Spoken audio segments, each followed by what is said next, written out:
32s, 33s to get into a short. I'm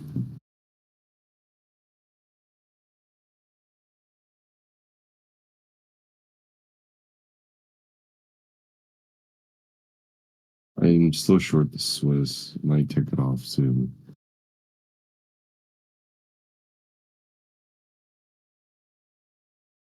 I think the Aussie dollar is about done as far as the upside goes, but that doesn't mean I want to short it. Just saying, don't look to buy that.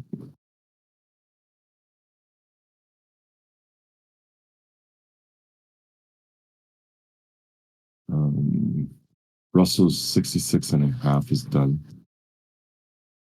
Again, those red lines are targets. So if you are short, you're aiming for that 66.5 to get out. Had you would be a good out. Again, I think 71.6 might be a good short if you're looking for a short in the Russell. Be a good back and fill. NQ has been the weaker one though.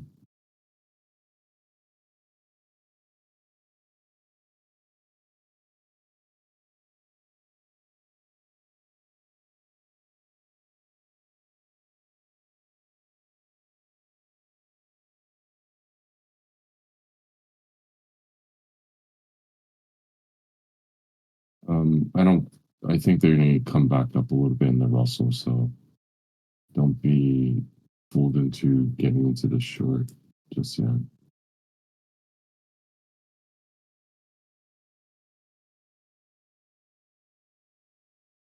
Crude's going to have a very difficult time breaking this from current level to about um, 74.60 or so. It's going to be a very tough area for it to break through.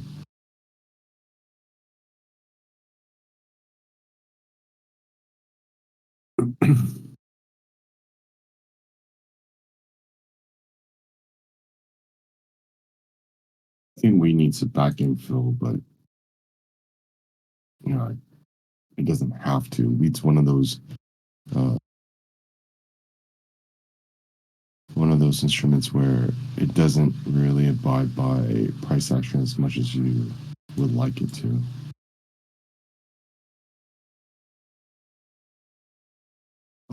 To me, what's telling is what Bitcoin and Ethereum is actually doing. It's holding lower. Um, I don't know if that's due to, you know, equities being more of a force or, you know, more attractive. But they look like shit to me. One of the European, Italian debt, you know, it's all into their averages. So, you know, I don't know how much further that can go.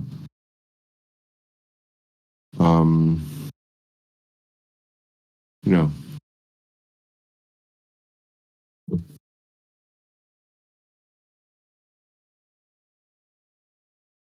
look at Berkshire Hathaway A and B. Everyone's just buying the shit out of that. So ships are soft right now. As far as everything else, nothing looks great.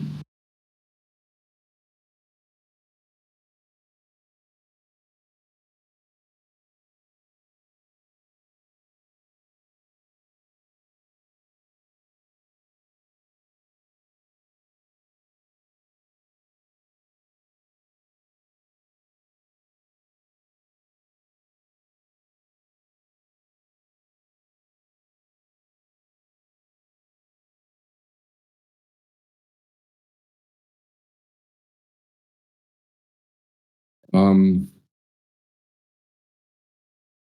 Russell tapped 71.6. High of that was 71. The high of that pullback was 71.7. So it was good. You know, if you got in short, that'll be good. I would say they're going to try to challenge 66.5 again. By now, if you're short, I will probably pull it to at the very least break even if you didn't already take profit or mitigate risk. So just aim for 66 and a half. I'm going to aim for 66 and a half. Everything's at break even. I didn't risk mitigate because, quite frankly, I didn't see it until I got it. So I'll take off half at 66 and a half, or here if it stalls too much.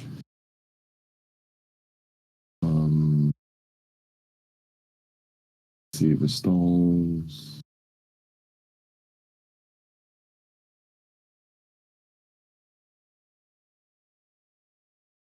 We were about like 4 ticks away or 3 ticks away from getting 66 and a half again. So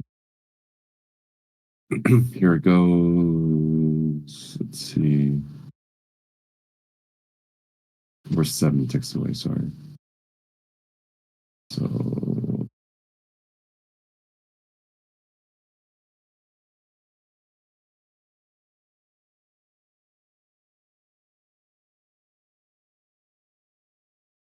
I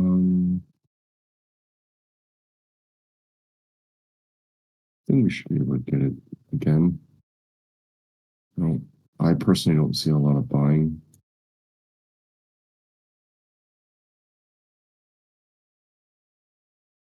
Do see a lot of selling.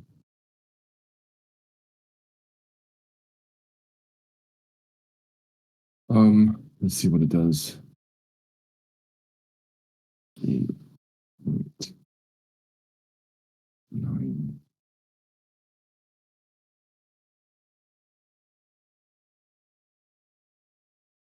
If we print 69.7 in the Russell, I'll probably take it off at 68.9.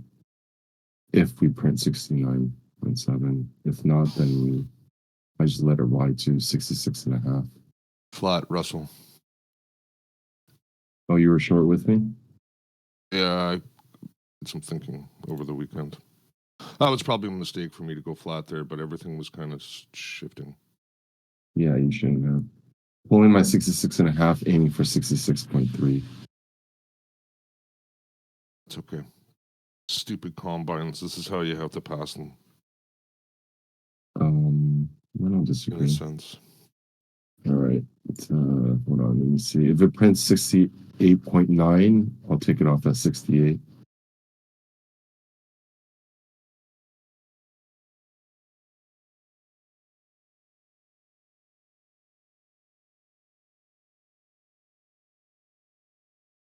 Quite a bit of size sitting at 66.2 right now.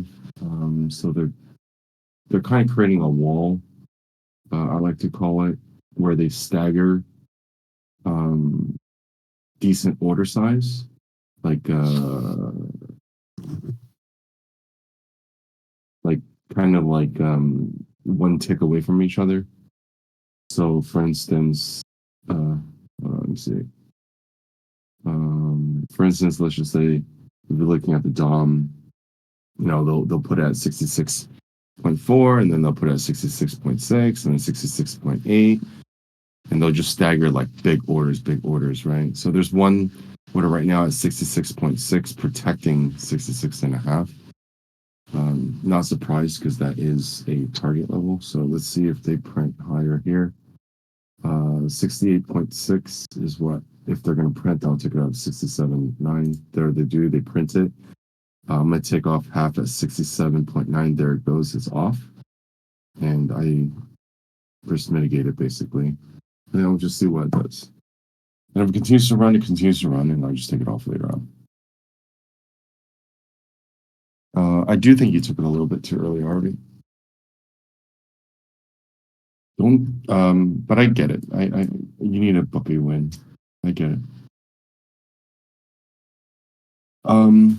Yeah, absolutely. Yeah, I got it good too. I actually got a really good entry. Well, what did I get? What'd you get it at? 70.4. You didn't like that 71.6? 71.6? Is that what you said? What? Yeah. Yeah, well, I didn't like that. Yeah, I did, but I mean, I have to wait until it turns over, right, on the other side. So I'm always going to be a hair late. That's okay. All right. At least I I'm fucking pushed the button, right? Fuck. aiming for 1759. It was stupid too because I took it off and it was risk free for some fucking reason. I still took it off like a dummy. It's okay. Like I said, you just want to book a win. I understand that. So for those of you guys who, I gotta find a better way to explain what I'm trying to help you guys with. It's not like I'm your mentor or coach either. I don't know what I call myself. Like your My daddy. your cheerleader. I don't know. Piece of work. Um, so those of you guys I'm helping, for those of you guys that I said, once you risk mitigate, you need to get the fuck out and stop looking at the 5 seconds. Fuck, I just realized I'm not even goddamn sharing my screen, dude. What the fuck's wrong with me? Sorry guys, I'm just out of it. You're sick. Yeah. Didn't you get that package I sent you? No. So Didn't? after You get your no. wife to make you some right away.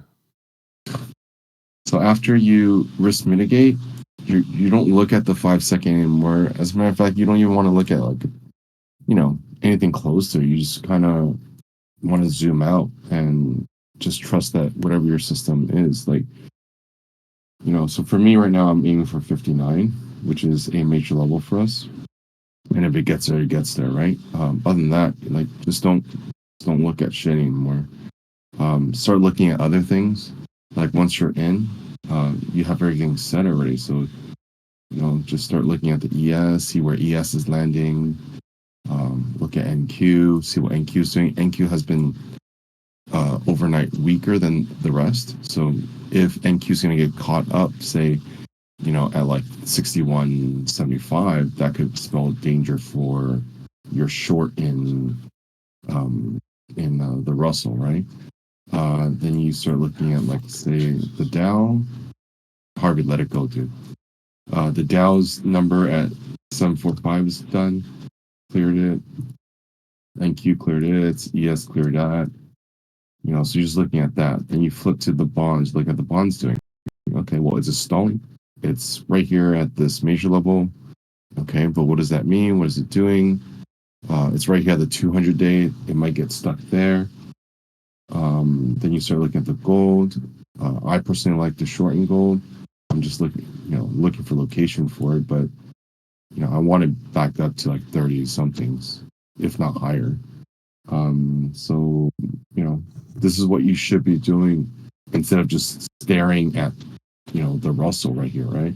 Like, it does you no good just keep on staring at every single tick and be like, fuck, fuck, fuck. Should I take it off? Should I not? Whatever. It doesn't do you any good. Just let it go. Trust it. Let it go. Fuck it. Start learning to look at fucking, lumber, right? Look at lean hogs. Look at live cattle. No, don't really look at these. But start looking at the names. Start looking at Apple, right? I was joking about the cattle and shit, but you should start looking at the names. Like, okay, what's Apple doing? Where is it in relative to where we care, right? 1704 was a big level. It busted right through that on Friday. Cool. Are we going to test the downside? Why am I timed out? This shit. Error window. I don't know what the fuck it's saying. Start looking at Tesla, Berkshire, everything, right? Instead of staring at the DOM. Don't be if I'm being rude or anything, it's just because I'm really just out of it. But don't be a fucking hamster. Don't be a, whatever, just staring at the DOM. It doesn't do anything. And after you look at everything, go back to the Russell and be like, okay, well, are we getting stuck? Oh, we are. A couple points away, 2 points away from our major level. So do you want to take it off here? Maybe. Is anything else getting stuck? Right? NQ is getting stuck. Cool. Is ES getting stuck? ES is getting stuck too. Okay, why? Right? Like the Dow's getting stuck, obviously, because they all get stuck together. Then you look at the gold. Oh, the gold is coming up right into this area that I'm actually quite interested in shorting. And just take a look at that. Okay, well, if this does reverse, then this could spell upside for the ES.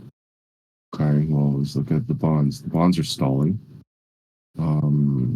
May not be a great move. So if the bonds are stalling, is it going to go up? I don't think so.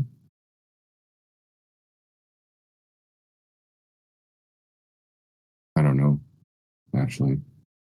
But all right. Well, now we're 2 ticks away from, or we're 2 ticks away from that 79 level in the Russell. So let's start taking a look at what to do. Go back to the Russell and see how hard we're stalling. Are we doing any kind of price action? Because since we're right here at that level, you know, maybe we want to, take it off. So now, because we're at this level, we can get down to I mean, on the Russell, and right here, 59.59 is actually a hang up point. So I just took it off right now, and I'll leave 3 more left and see if we tap it, because I'm looking at the Russell, not the micros, and we actually tapped 79 to the tick. The low of the day in the Russell is at 79. So off 2 more, I might actually take one off right now if I can.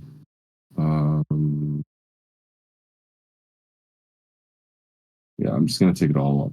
I'm gonna leave one right now. And if it blasts up a little higher, I'm gonna take it off. All right, I'm off. Done. So I hope you guys saw that. If you guys didn't, let me know and I'll re-explain it. But I'm out of my Russell already. Hold on real quick. I'm long ES off of 44.75. Joe, we just bounced off that level again in the Russell. Yep. 1759. I'm going to try to de-risk initially into 41.50. Well, 49.50. Yep. I just did hamster vision down to that number. Feels hit by us. Yep. All of it lines up.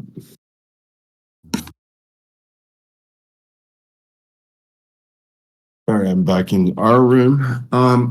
So if you have questions on how I manage that, let me know.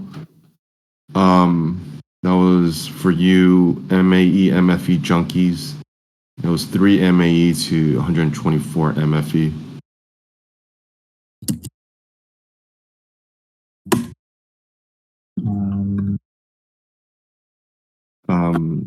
So the micros never got to 1759, whereas the minis got there. So yeah, you just gotta be cognizant of that.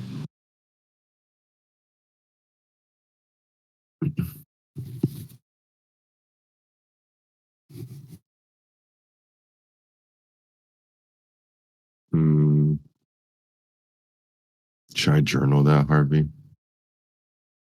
You should journal everything. Even the winners, even the losers, all of it. You're right. But I'm I missed sick, it. though.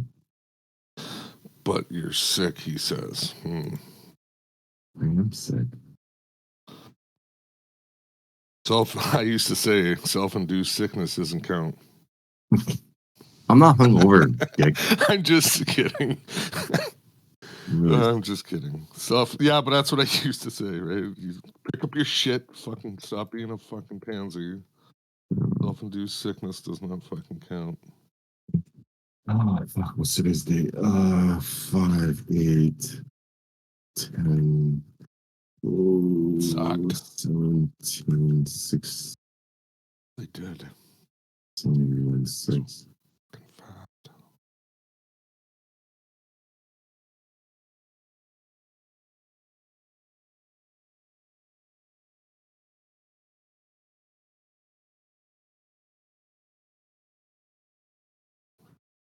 Seven, 5, 2.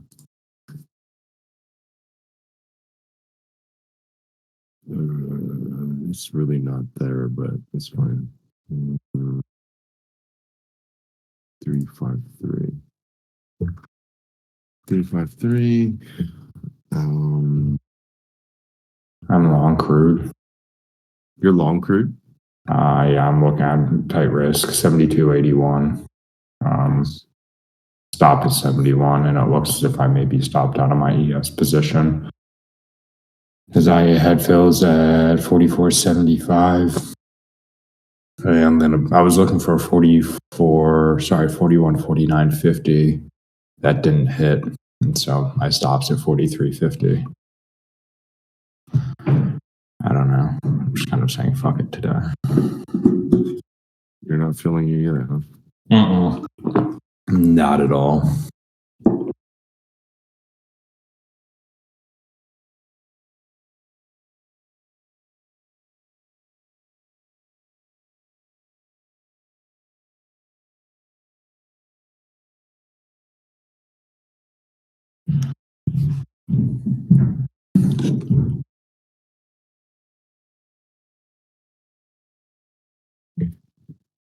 Oh, so frustrating. I can't trade this too. Jigsaw being out. Yeah, Jigsaw's fucking up right now, ZNA. I've been timed out a couple of times already. Hey, Harvey. Look at that. Hey, Perfect tap to the major level in the wrestle again. do it again. It's gonna break it. We've been rotating. It's not like it's How many times? no, we're gonna break it. I don't disagree with you. I'm just saying that the rotation has been insane there. And you know, if you just trade at that level with the price action, you just keep making money. Oh, that's what makes it hard, right? Because I don't know, you get into the mindset of like something's gonna happen, and then it comes right back and revisits it, and you're just left. Like I don't know. It's about the scalping versus the, like there's 30 ticks times two almost right there. I get it, but I mean that's the challenging part is trying to flip flop. I go with bigger trend, but I mean I go with the capital flow trend is what I do, and I just go. Yeah, but as it stands, then the capital flow trend would be kind of going bullish, right? Like just because we had this little push this morning doesn't mean really much. Well, I guess we're a little bearish. The capital flow trend is showing exhaustion, not necessary. So if we don't you're right. In the ES, if we don't break, what was it, Friday's high, then it might be on for the you know what I mean? But it's already on. Wait, what are you saying for which one? Like ES, right? And I'm just saying anything. Actually, let me just double check everything. I think it's everything. If we don't break, the high, yeah, exactly, the high of Friday. Oh, maybe not the high of Friday and We already broke the higher Friday. yeah, but I'm talking about ES. Yeah, we already did. Did we not? Well, maybe I'm looking at Wednesday then. Sorry.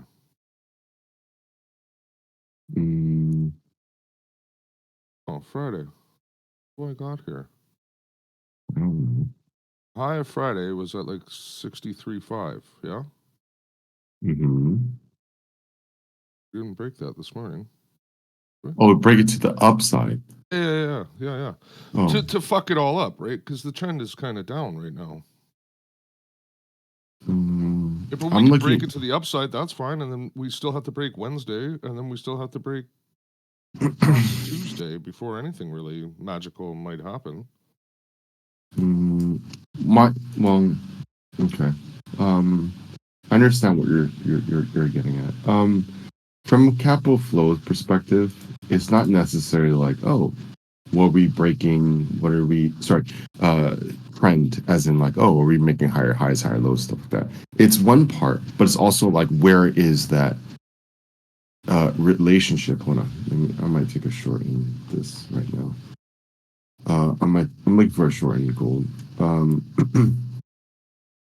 It's the relationship to it, right? So for me, it's like Are we up into an air? Oh, fuck. Hold up. This is great. Do I like this? 1 second, Harvey. I'm sorry.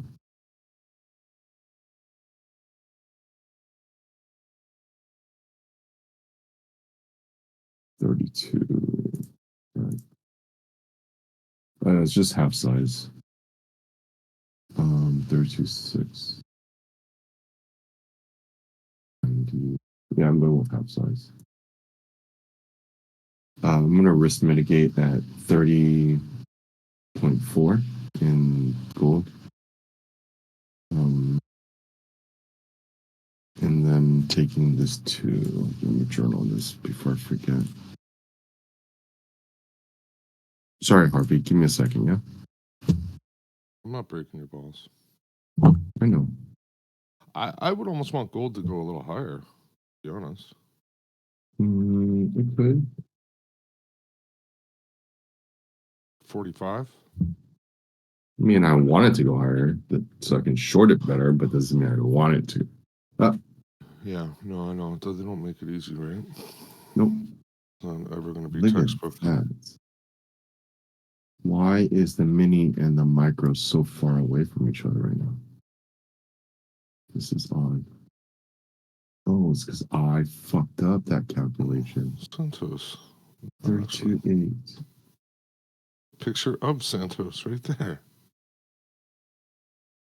Oh my God, Jigsaw, what is wrong with you today? I can't move my shit. Why can't I move my shit? Is there like some weird update I don't know about in Jigsaw? I'm risk making at 31.2. I miscalculated, but I'm also extra tight stop loss right now.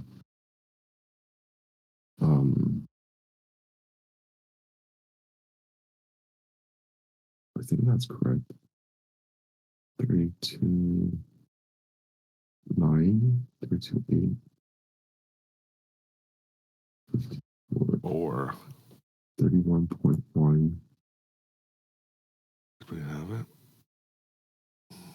All right. Risk mitigation at 31.1. Let me just journal this real quick, Harvey.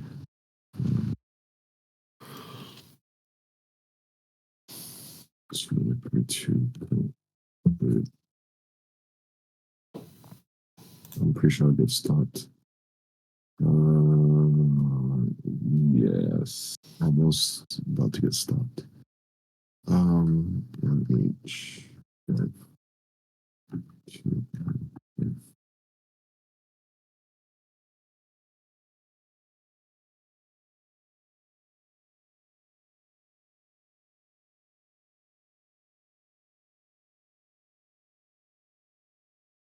Why? What? All right, I'm stopped out. 1,000.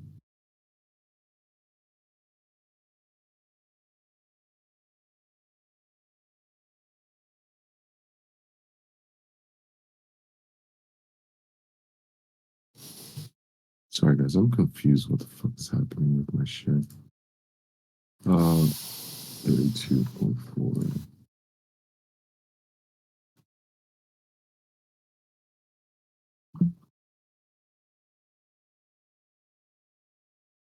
On Jigsaw? No,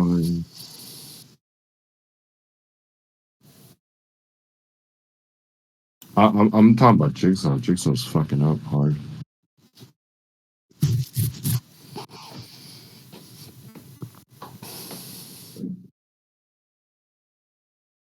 Yeah, I'm having issues with my Tradeovate as well. I don't know what's going on. Thanks for letting me know, though. Harvey, you doing a breathing exercise, bro? Am I? Yeah. I'm sorry. You That's hear okay. that? Yeah, but it's fine. Minus 54. Oh, they stopped me out and they ran it. I just wasn't fast enough to get back into it. It's fine.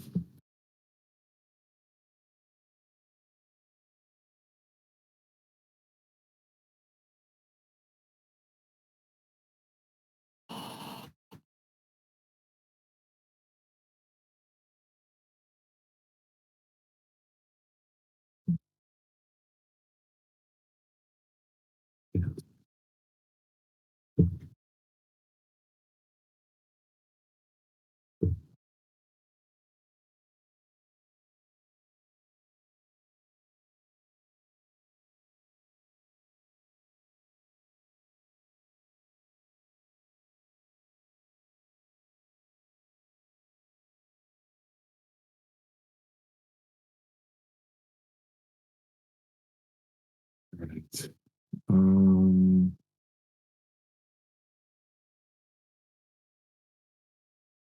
Yeah, I don't want the short anymore. I'm just not gonna short it. I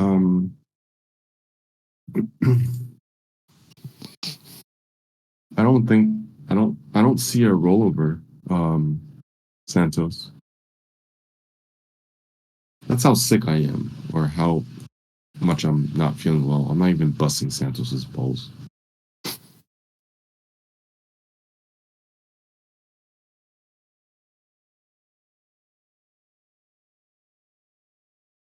Mm,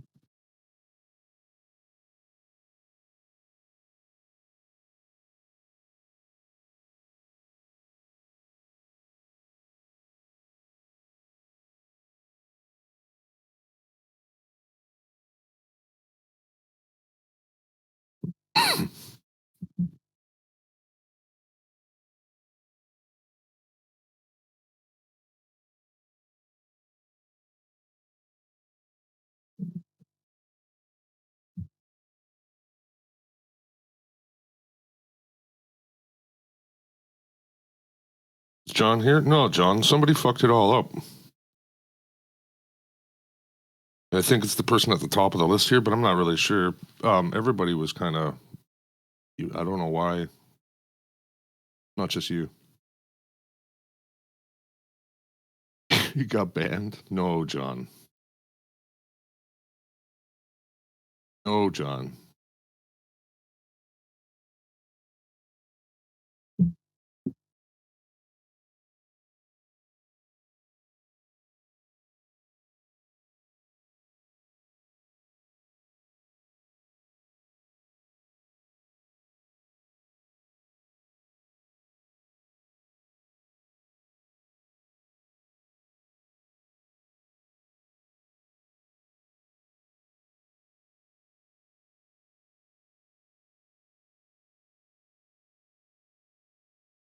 this is going to be like roughly the third time the Russell's testing 1759. Probably not the smartest to try to buy it. You gonna go for it on this one? No, I'm saying I don't think it's a good idea to buy it. Yeah. Although they're saying different. Your entry long off that major level was probably best at 9:55 Eastern Standard. Of the second crack. Second test, yeah. Yeah, but I mean, in reality, it was like 2 days ago or something. Would have been the best. Well, I'm talking about today. Yeah.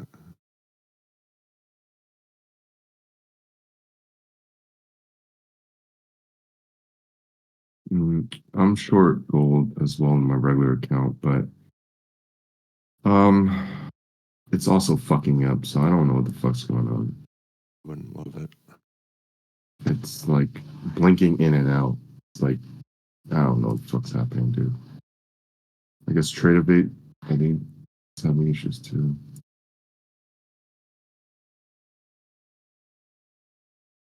But that's a good thing about swing trading. You don't have to worry about too much of that shit. ZNA, you can't talk right now or what? John, No, you can't talk right now? Yeah, a lot of people can't. I don't, how do you, the fuck permissions? Whose server muted it? one of 3 people. No, I wouldn't do that. Wow, someone actually did do that. What the shit? How come you can speak then? I don't know. Somebody unlocked me. Foolishly, they unlocked me. Foolishly, they left the keys right there beside the door. Holy shit.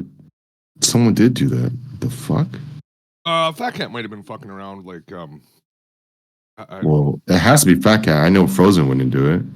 He doesn't Yeah. mess with my channels. Wouldn't do that. There's no reason to do Have you that. talked to Frozen lately, or? Yeah, why? It's just he's been, ever since he changed jobs there, he's been kind of a little bit off. Like, not off, I mean, like, he's just not been as active. Yeah, he's well. I speak with him reasonably frequently. I hope everything's okay over there, because he's got those young kids, too. Frozen is well known for like trading. No, for coding. Yeah. Well, maybe for trading, but definitely for coding. He's very well regarded in the professional space for development.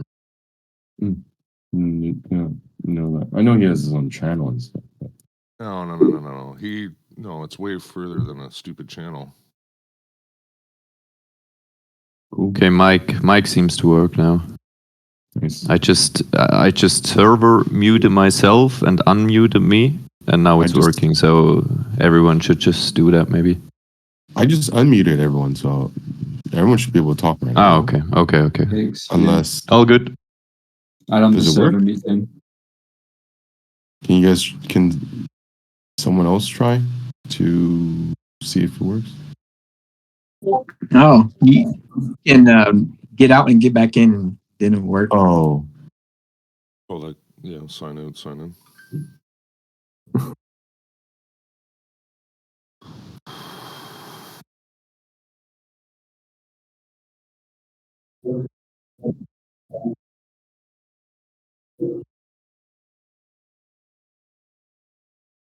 Yes, I quit the chat and I re-entered and it worked. Yeah. Hello, everybody. Now, okay, I'm included back. shit. I know things are not as nice as you think. Hey, Thomas. Fuck shit. I gotta go mute now.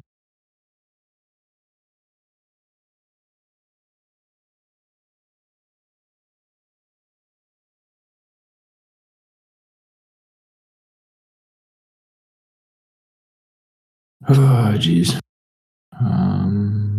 Yeah, ES ended up being break even. Stopped out on the remaining portion of it. So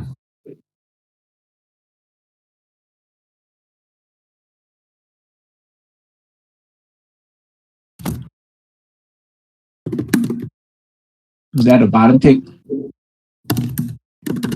In what? In ES? I don't know. I don't really want to challenge this either.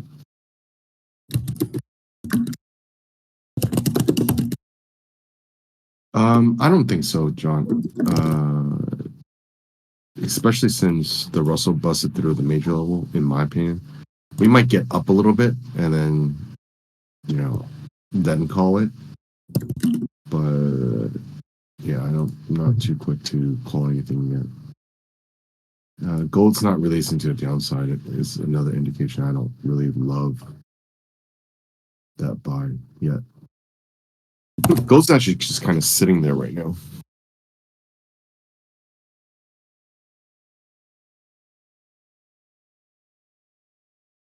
You're still muted, Cosmo. You gonna try that No, now? I'm good. I'm good. Hey everyone. I'm good. I just quit the I rejoined and it worked. Cool. Yeah, I don't know. Maybe the fact I was in here talking to some of you guys and he muted people. I don't know. No clue.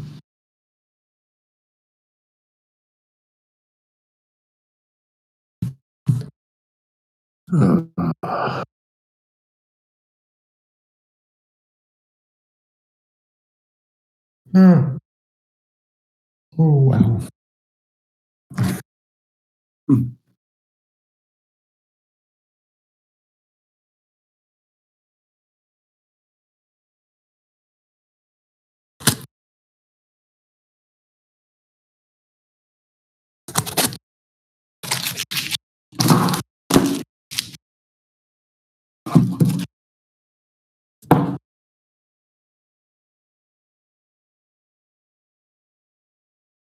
I'm debating cutting the other half of this crude trade. Still short? No, because I had entered long at 80 and 81 Mm-hmm.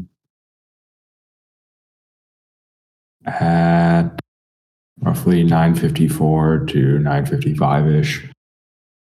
Initial TP of 98 was hit, and I still have the other half on.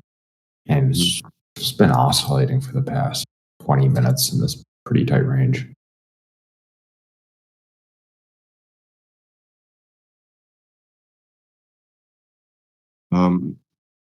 The Russell's releasing back to the downside. Did you see that, John? Like, did you know what? Did you see what I was trying to see and what I was trying to convey? Don't watch the Russell. Well, I mean, the Russell was testing a major level from the downside after testing it 3 times today alone, and then it finally broke through. And then now it was retesting it from the from the downside. So it was testing it from the upside, and then it broke through. Then it was testing it from the downside. And so your question is this a bottom tick? Yeah, I see it now though. Yeah, for me it was like, I don't know. We gotta wait a little bit longer. Almost like it was a reasonable short just because of those reasons. I think on scalping basis, yeah. You know what I mean? Like it was just like it bounce, came through it, went back up, headbutted it, or whatever you want to call it, and then fell back. Like, yeah. Hindsight, yeah, but. Well, again, on a scalping perspective, yes, I agree with you. But I know, but it gave me the wrong. It actually gave me a long signal there, right? So, well, maybe I'm on the wrong time frame. Russell's holding area next will be at 51.7. If it doesn't hold there, it's going to get to 50.4 to grab that liquidity or whatever, and then it has a lot to work through to get to lower. It's going to be very tough for it to get lower, in my opinion.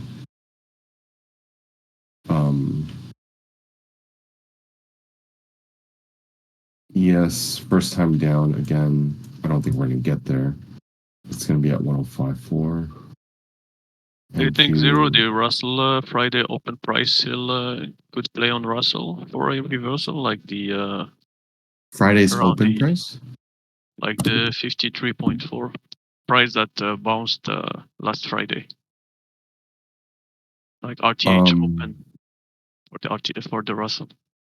Let me RTH check. open. Yep. 53.4. The hell? Attempted to send data to server 3 times with error. Will not send. What you're saying?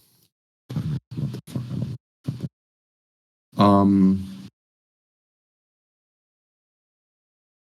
I think, yeah, it could be an area. 53 somethings, yeah. Not for that reason, just because it just lies within that area anyways, in my opinion.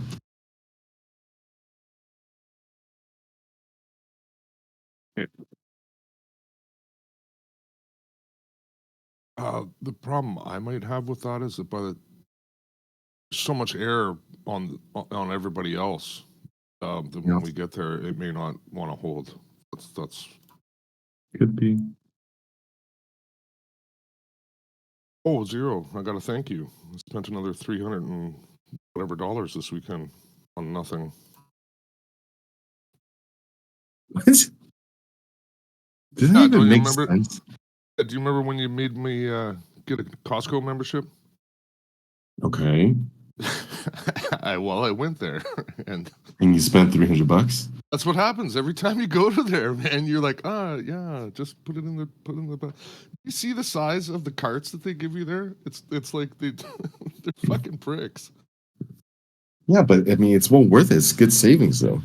Oh, it's not. You got to do the math, man. It's not. Seriously, I bought. What the hell was it? It was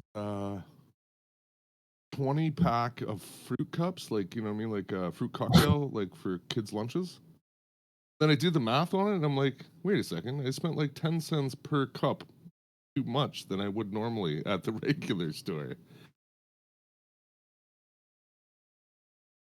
Really? Usually it's Yeah, no, it's not. You got to do the math because that's why they mess with the sizes, right? You don't get 1 liter, you get 1.2 liters of whatever, like, you know what I mean? You just got to really pay attention, right? What is good is there's a few things that are dynamite pricing, right? But you got to be really paying attention. Well, it's true. You have to shop selectively. Yeah, for sure. Like, oh yeah, for sure. And then it's bulk, like you've never fucking bulked. Like how many, 20 fruit cups for me, that's not too bad. That's only like say 2 weeks maybe. But it's great for families. Like, you have a decent sized family and it's good. You're not shelving things for a long time. I don't really need 18 pounds of ground beef at once though, right? So yeah, you do. You always do. That's a lot of ground beef. You should see the ground beef coming off the thing. I was like, holy fuck, man, that is a lot of ground beef. If you were to portion it into meals, I'm talking family meals. I'm like, that's still like fucking 10 meals. Hamburger helpers, one day, next day, the whole bolognese, just ground beef. There'd be no chicken, tacos. Yeah, I know. Spaghetti. No, but why not just put? I divide it in threes. Yeah, I do it all right. I used to buy like pork, but like the pork loin. Yeah. So like just a big like chunk of it. Why did you say loin like that? Loin. Like you're like some kind of pervert. Well, then I chop the loin into pieces to make pork choppies.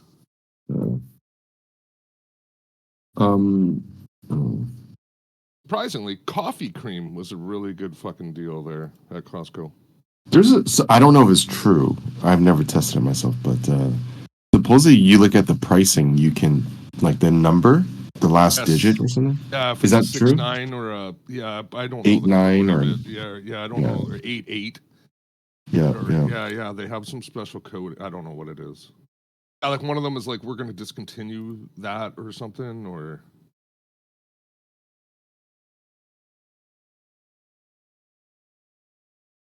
Yeah, like one of the numbers means like they're discontinuing it or something, or.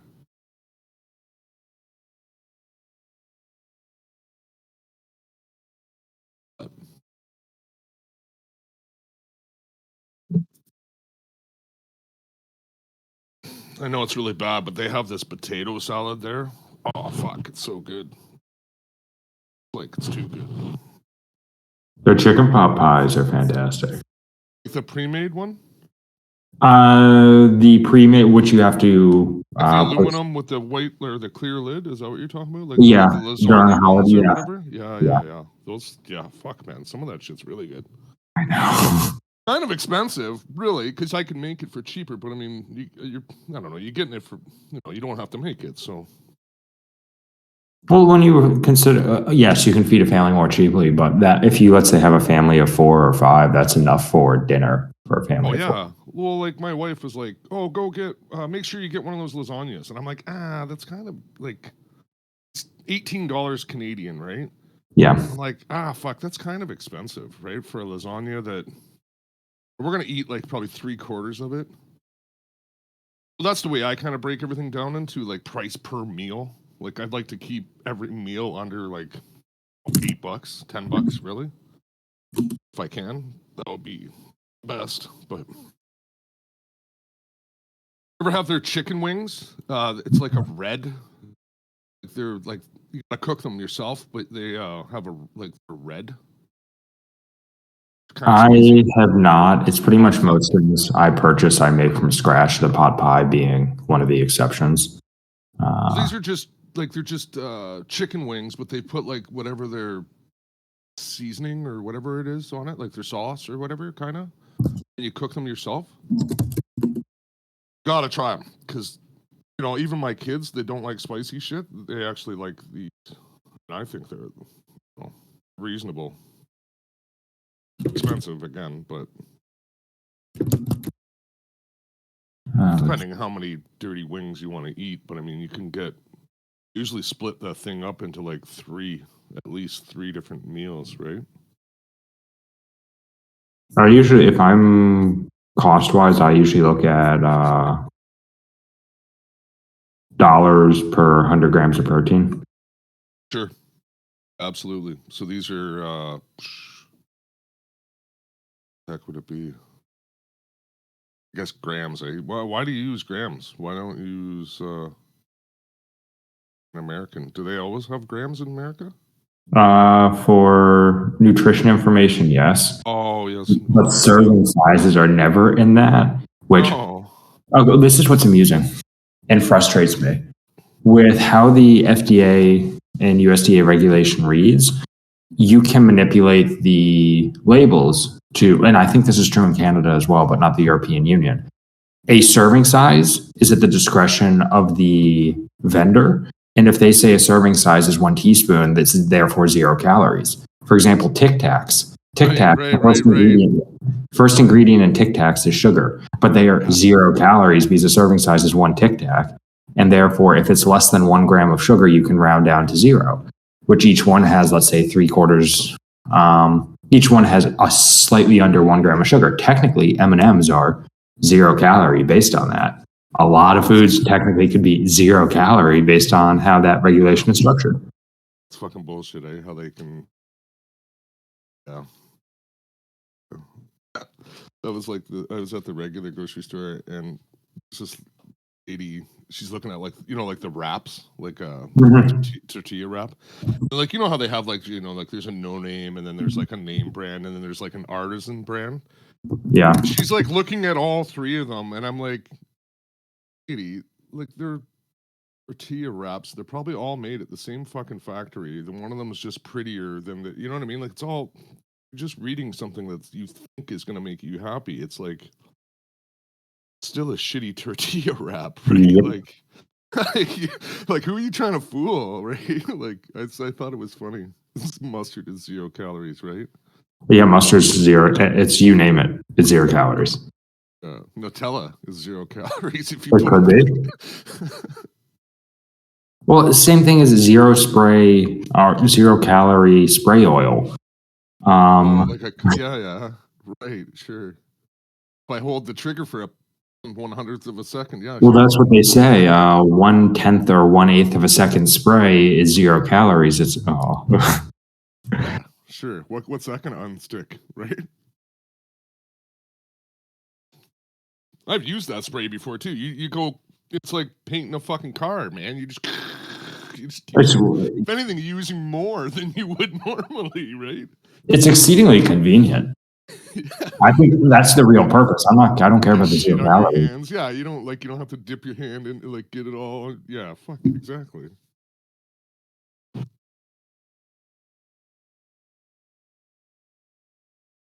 you still cooking quite a bit, or are you laid off? Yeah, that's everything I eat. I make from scratch.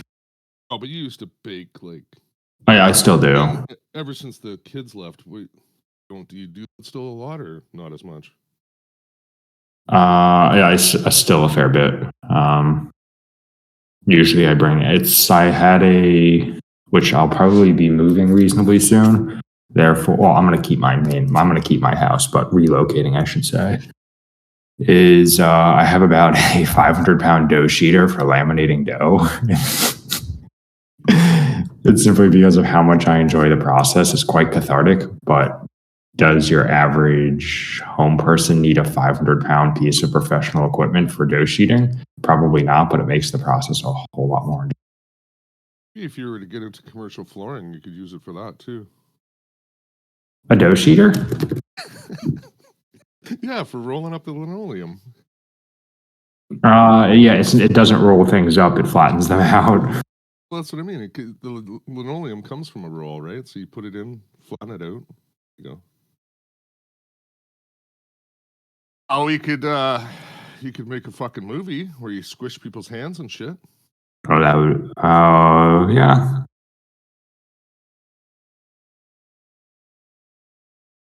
The fuck chart is he looking at here? I don't know, dude. I'm just messing around with shit. I was messing around What's with this that? too. With The fucking X's and O's? What is that? PNF chart. Cool.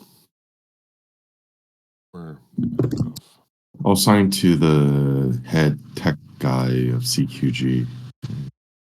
We're just Head messing tech around. guy is CQG. Yeah. Head chartist, I guess you can call him that. Head something. Croissants are difficult to make, aren't they? Yeah, the lamination process, if you do not have a dough sheeter, is an absolute pain. They're Pasta? really hard.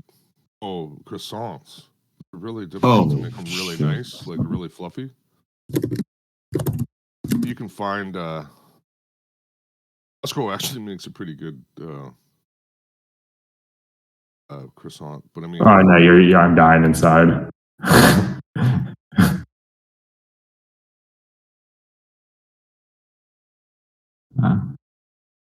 Red pie, laminating dough with a sheeter is going to be about actually once you have the tomp, which is the dough, and your butter block, you can have the lamination process finished in about 5 minutes. Versus if you don't have a sheeter, the lamination process will require about 2 to 3 hours. Since after each fold, you need to be chilling the dough to ensure the butter doesn't melt. But a dough sheeter addresses that issue. I mean, the butter doesn't melt. Can't you just use a liquid butter, or is that not? No, that defeats. To do that, you want that process to happen in the oven? Is that? What creates the separation of layers is having the butter is usually about 85. Well, cheap butter is going to be 80%, but 85% butterfat with 15% water. Upon the butter beginning to quote unquote melt in the oven, the expansion of gas or the water remaining in it is what creates a bit of the honeycomb structure. Versus if that already begins to melt, then it hydrates the dough prematurely, and then you end up with pretty much brioche as opposed to a croissant because the layers have fully collapsed prior. And temperature, it's exceedingly temperature sensitive. A sheeter doesn't require you handle the dough much, if really at all. That's like hash. The more you handle it, the more it gets fucked up. Yeah. Maybe more like a shatter or like a something pressed like that. Concentrate anyway.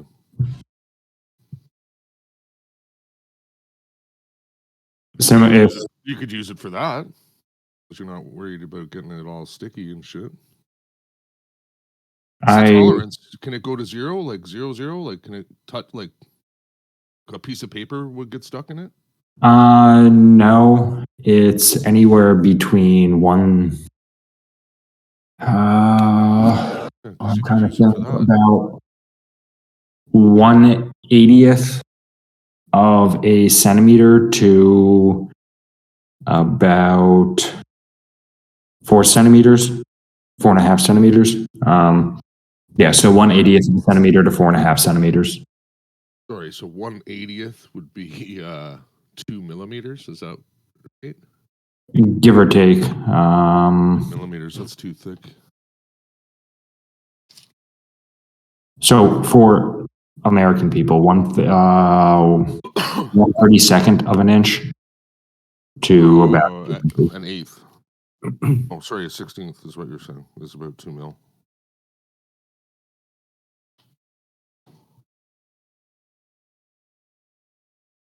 But that will not be going with me wherever I decide to set up camp.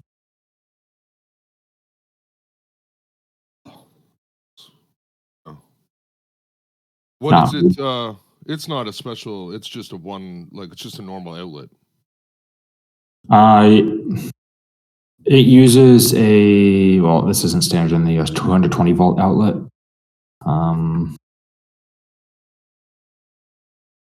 Actually, no, sorry, it uses 110. So yeah, standard outlet. But it probably has a huge draw, so it's a 20 amp that you'd use on that. It's only 4.67.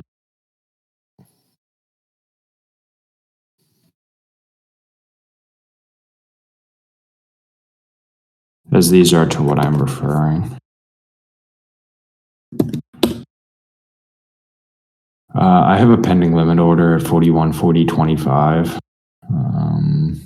Let's see if I have a fill on it. On ES.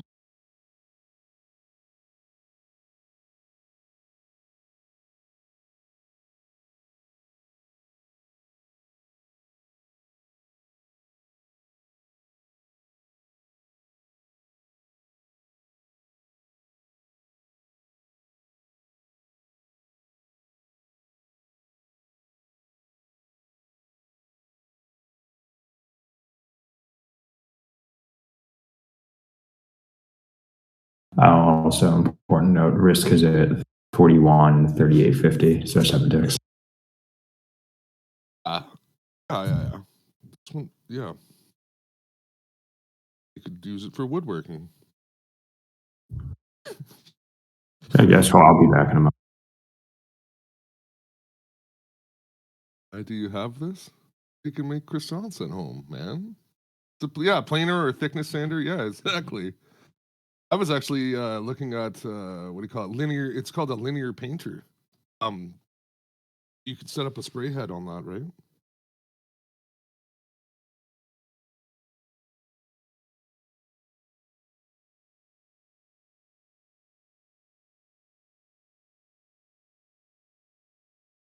A linear painter. So you like see the conveyor belt there? So then where the head would be, that sprays paint. It just does, like say you wanted to paint siding or something. Yeah, exactly.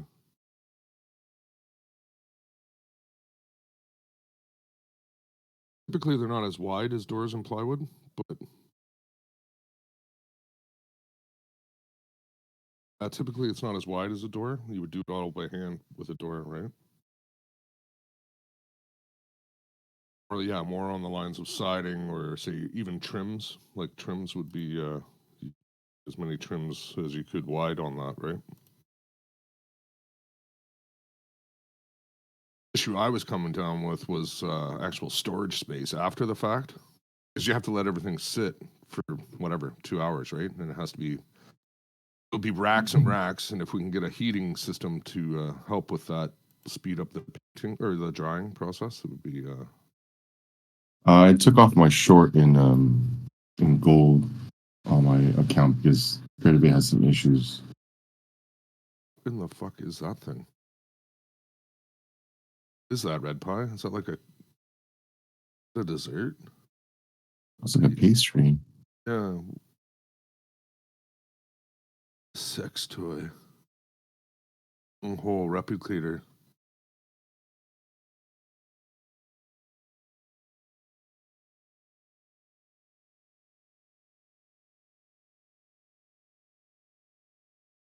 Like you fill them like a donut?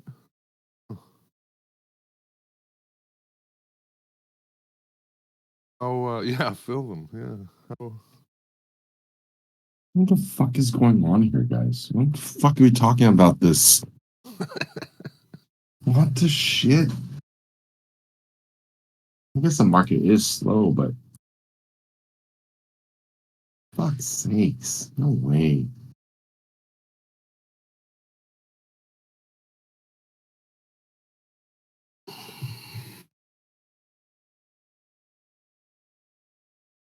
Yeah, but it does look pretty good though. Bet you it's a fucking mess when you eat it. Oh, because it's so crumbly. Disintegrates everywhere. Problem.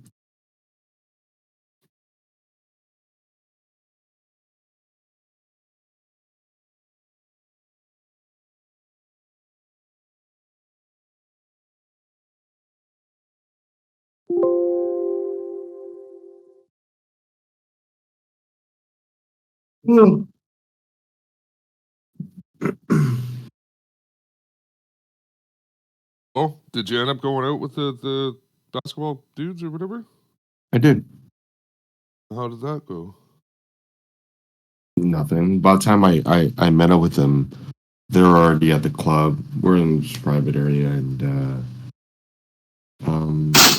they're just too busy talking to chicks. Did you get any pictures or anything? Or I'm not. No, I could have, but I'm not that type of dude to be like, hey, can I get a pic with you? Like, yeah. You're too cool for school. no, it's stupid. It's like, cool, you saw somebody and you took a pic with them, but it's not like he's your friend or some shit. Yeah. I don't know. To me, it's meaningless. It's like, it doesn't prove anything. Yeah, especially if you don't. Well, you kind of. It wasn't like you were courtside or something. That's kind of what. At least you're out with them. Yeah, I get it, but it's just it's like those chicks that took pictures with him at the club. What does that mean, or what does that say? For them, that's what. Yeah, but at least you. No, I get it.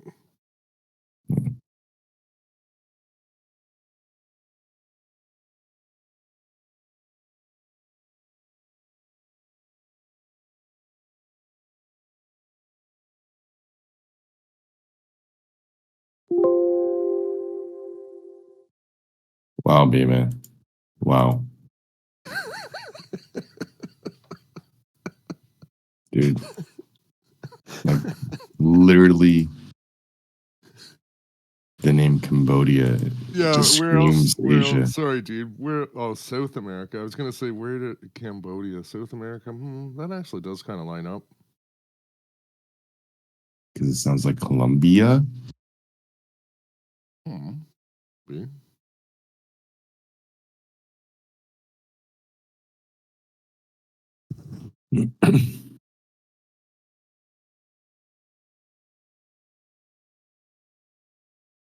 Colombia is in, exactly, Southern Europe. I don't know. But he's here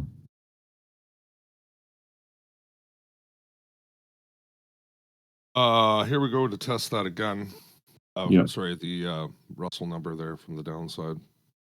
Yep, with enough air. Almost thinking it looks like a long here, but I mean, I don't know. So that's why I'm not thinking that.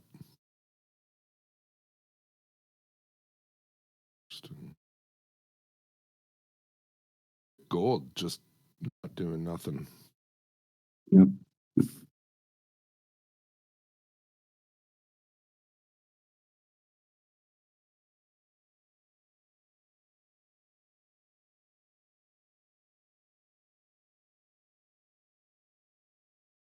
I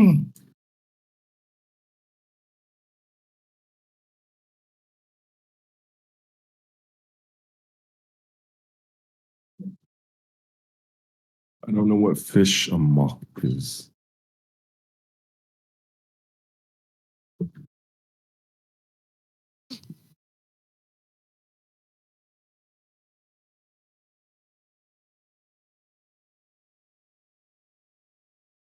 That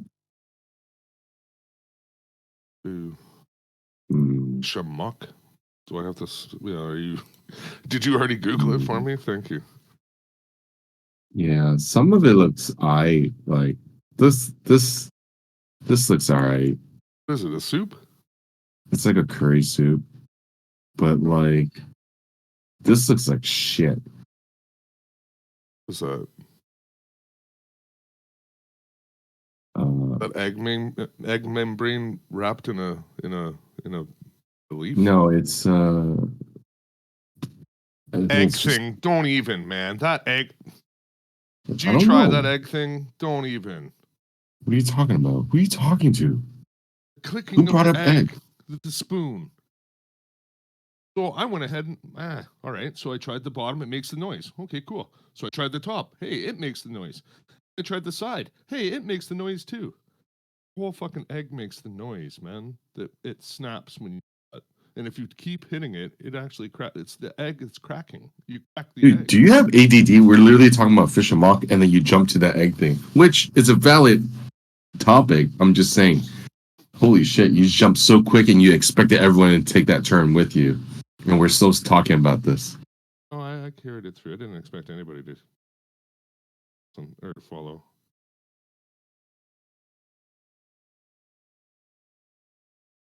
So you tried it and it didn't work? Is that what you're saying? Oh, I didn't even know, but I just tried the clicking part of it. And she was like, oh, no, you got to do it right at the bottom. And I was like, okay. So I tried it. I was like, oh, it did make the noise. That's kind of cool. Then I went and grabbed, because I was boiling a bunch of eggs. And I grabbed another egg and I did the top and it made the same noise. And then I tried another egg and I tried the side and it made the same noise. And I'm like, oh, you're just cracking the egg. That's what it's.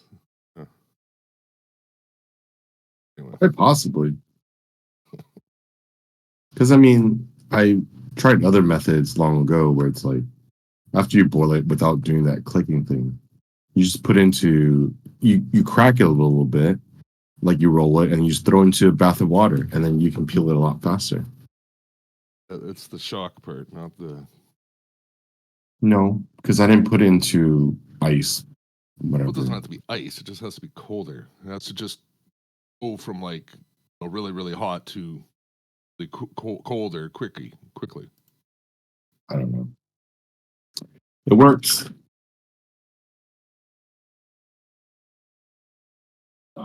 There is absolutely nothing to do. Do you think Zero the Russell is reversing at this point? I say good reversal. I think that they have to wait for gold to do something. So unless you have an inkling of what gold will do, it's probably too much of a gamble in my eyes. I see gold is going down. You just said you just play in a range at this point. Like he's playing a range like I don't disagree. It's definitely not doing anything. Yeah. Maybe to see if there is a break of that 32.7, 32.9 area on gold. See if it's holding from the upside, maybe. I mean, we're not expecting too much today, though, right, guys? So. At least I'm not expecting too much.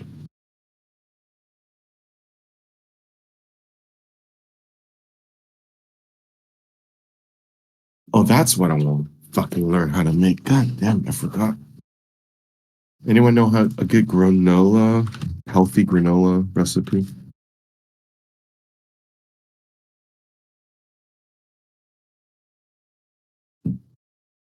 Dude, I keep on getting fucking error messages with Jigsaw.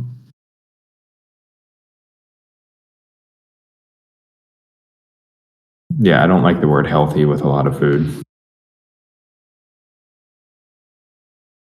Is it red pie? Yeah. I was gonna just put it in like Isn't it just oats though? Is oats bad for you then? Or whatever you're saying, bad for you? No, they're not bad for you. The issue is because it's a dehydrated product, it's exceedingly calorie dense. And so when a lot of recipes they'll say, oh, healthy brownies, healthy this or that, they refer to it as healthy because we are using coconut oil, coconut sugar, this and that. Therefore it's healthy. No, a calorie is a calorie. I'm sorry. But often many of those recipes refer to it as healthy.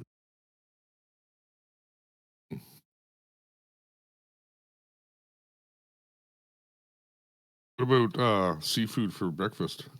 I see no issue with that. Cod and potatoes for breakfast? Ooh, sign me up. I was zero. Got all these shrimps now. I absolutely love shrimp. Like as far as it goes, like lobsters. No, I'd rather have shrimp over lobster. Like I'd rather have shrimp for sure. I'm not a fan of lobster. I'm not either. If anything, it's the claws too. Like everybody's like, oh, the tail. I'd rather have the claw. These are great for snacking, though. I think anyone who has tried these will agree. Oh yeah. Yeah, I bought like fucking 60 of them when I was like on keto.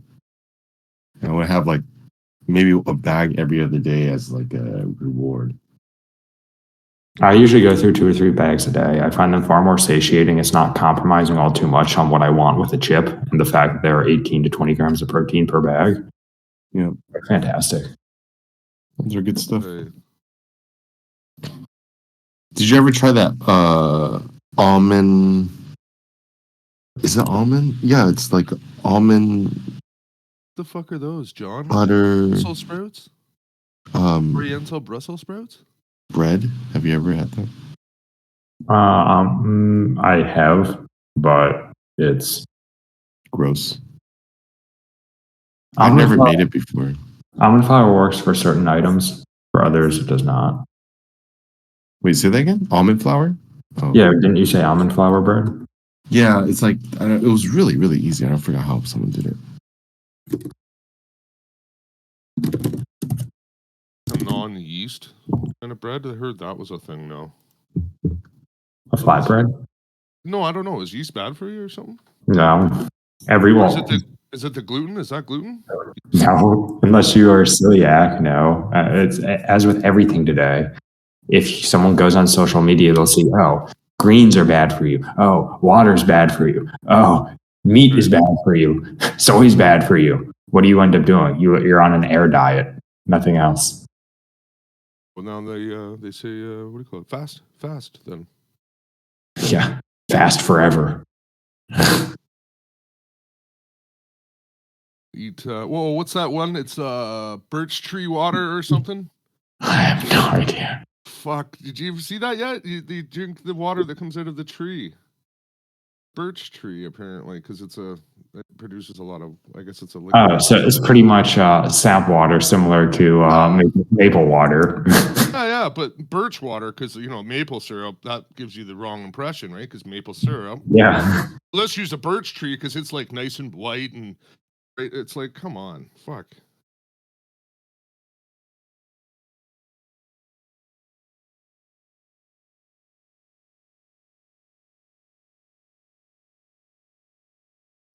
Hey, Numbers. I have a question for you. If you can please, for example, explain the stop run concept. Yeah, can you give me one moment? Okay. Yeah. Okay, take your time. Yeah, I'll be right back.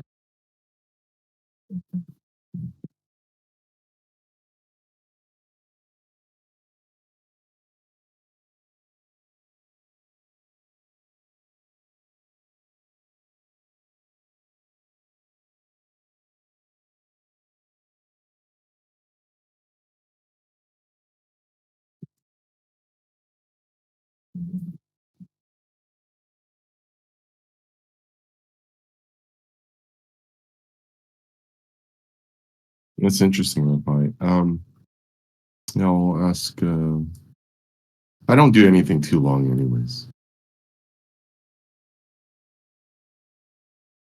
I try not to, at least.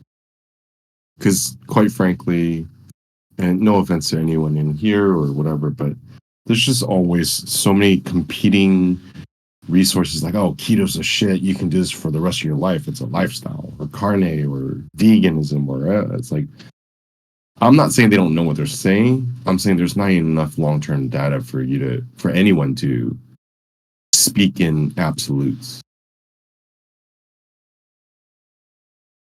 A diet, it's a form of calorie restriction. You lose weight based on being at a calorie deficit. It's as simple as that. And anyone that wants to disagree, well, I guess we're talking about Repa was saying that keto or carnivore diet can lower free tests, and I'm not disagreeing with it. I'm just saying there are a lot of people out there that would, die by it. There's inherently an issue is carbohydrates are integral to a well-functioning hormonal pituitary axis. And when you remove carbohydrates, it's quite possible to have pituitary hormonal axis dysregulation, and that's what's going to cause testosterone suppression potentially. anyone that says carbs aren't necessary is deviating from literature pretty substantially. Didn't they say that if you eat enough protein turns into, is it glucose? Yeah, not really, no. But this all returns to a calorie. And I've frequently heard people promulgate a narrative of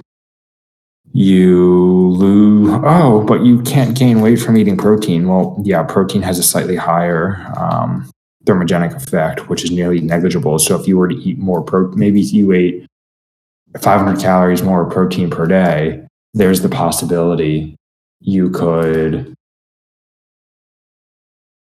burn an additional 50 calories due to the thermic effect of protein. But realistically, it's a well-balanced diet is particularly more important with whole foods, vegetables, grains, protein, lean sources of protein. That's what's ultimately more important. Diet adherence. What the fuck just happened?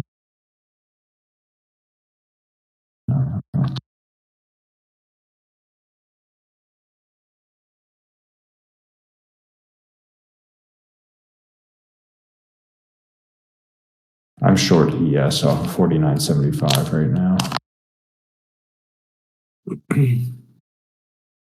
Do you typically short icebergs like that? What? Did you short because of the iceberg, or is it just? I didn't I'm even not sure. know there was ice. Oh, that's interesting. I can't take trades like. I'm not sure how you got that level to short, but that's a good short. My risk is at 41, 51, 25. So. Oh, shit. Everything hurts. Oh. I guess, but let's see what happens. I'm not sure if it's going to happen.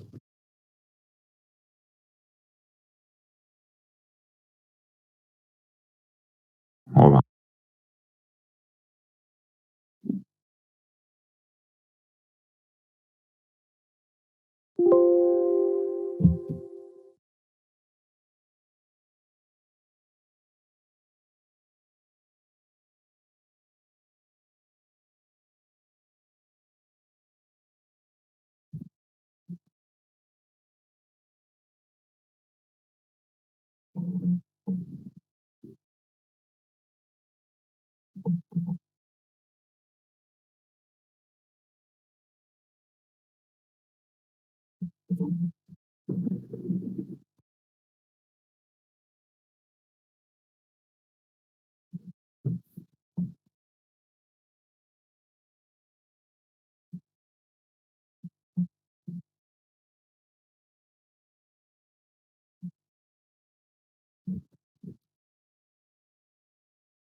That gold was close. It just didn't pull back enough for me.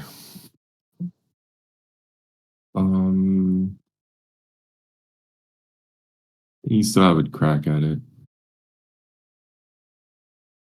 It was close, man. It might do what it's gonna do, but I mean, I don't know. I don't really love the price action of the day of it. I was just about to maybe say something like that. Do you have like a? Well, I'll have to think about that. How to word that question.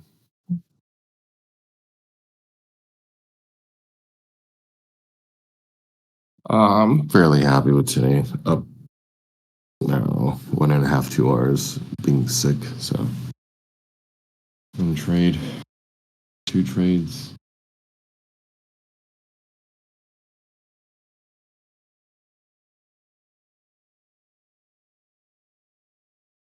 Another thing is today's not a day you want to overtrade either. So.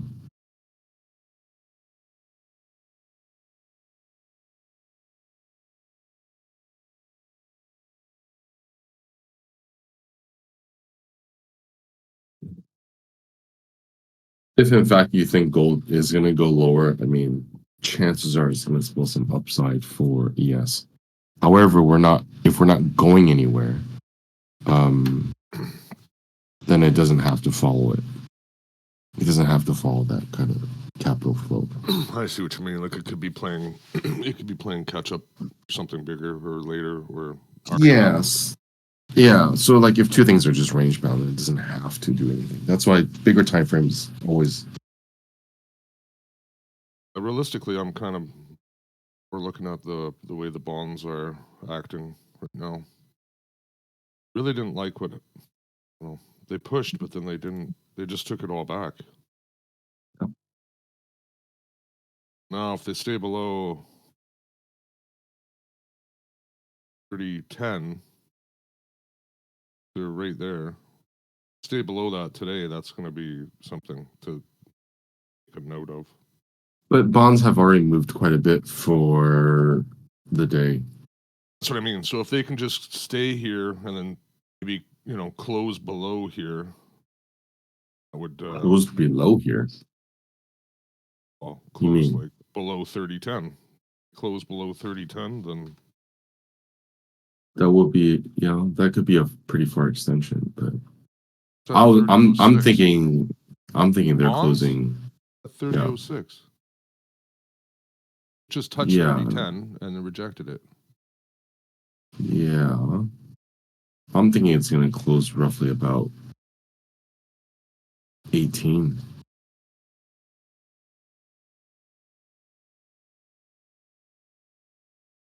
In the middle, eh? So, I mean, it doesn't have to. I just think that could. I don't know. Bonds act differently sometimes. When they go, they fucking go, and there's no stopping it. It takes too much force to stop it. This last week was a estimate to that.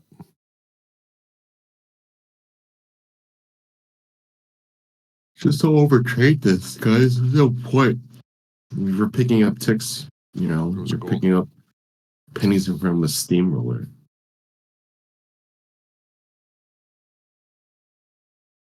That's what I think.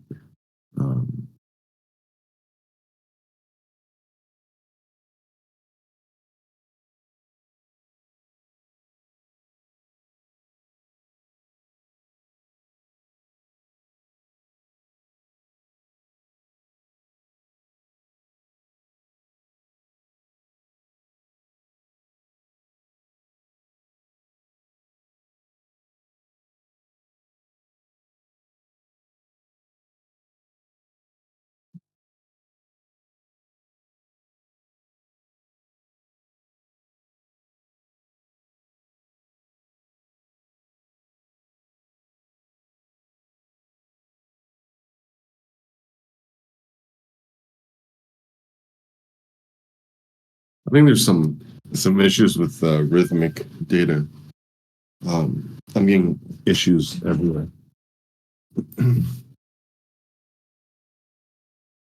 Oh, I just got an email.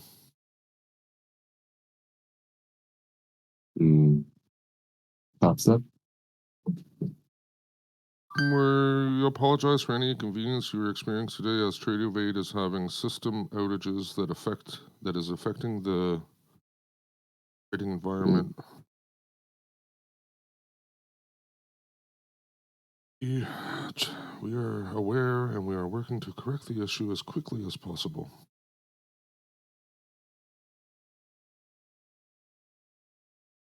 Sometimes technical issues happen that are out of our hands. We are committed to making this right. Please don't stop using us. We really want your business and we enjoy your commissions that you supply us.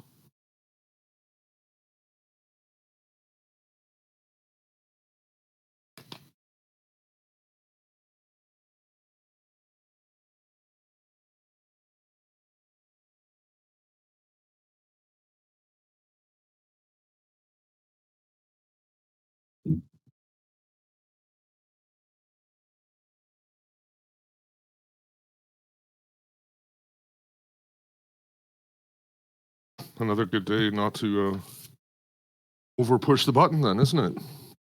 Mm-hmm. You know what I mean? With all the, has this happened a lot? Like, it seems like lately it's been happening a lot, or is that just me? I experience it, but not as much as you. It happens to me maybe once a quarter, But I especially think with. it seems to be a lot more recently. Oh. Maybe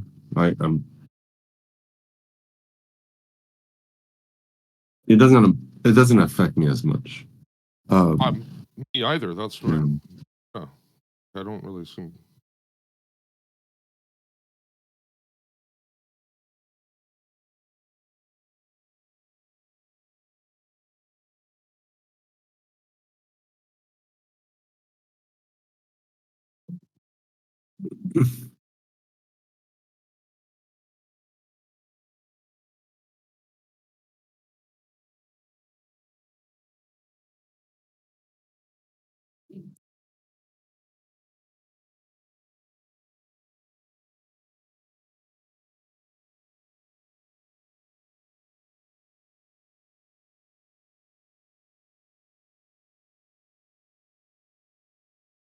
I'll be right back, guys.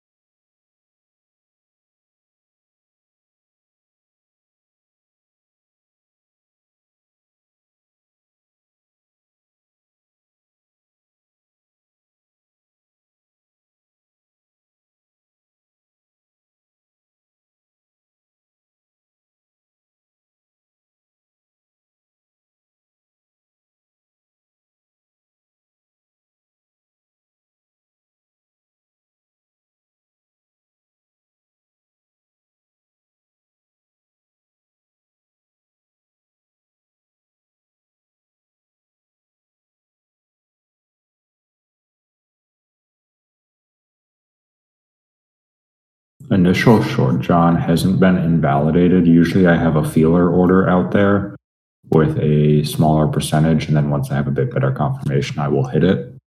However, that may require a few minutes to fully validate or reject the initial premise. Holy shit.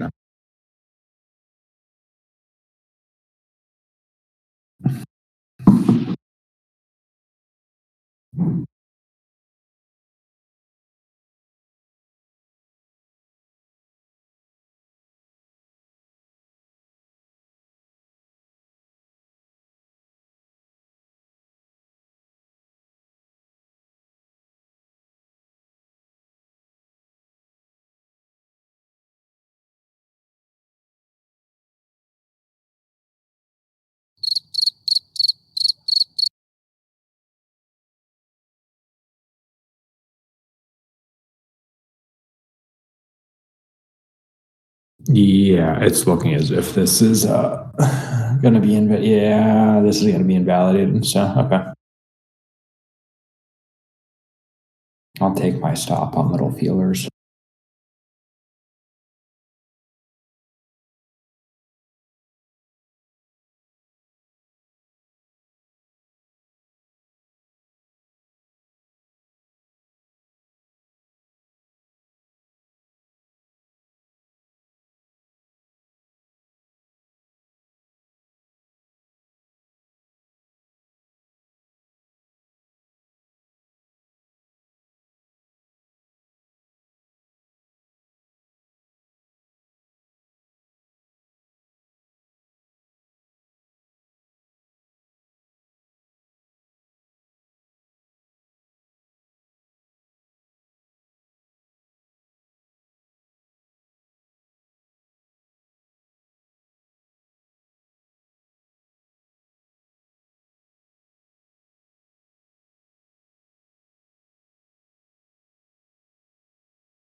Bayman, the reason I asked about anime earlier is one of the bike companies recently released a limited edition paint, which is anime themed. Now,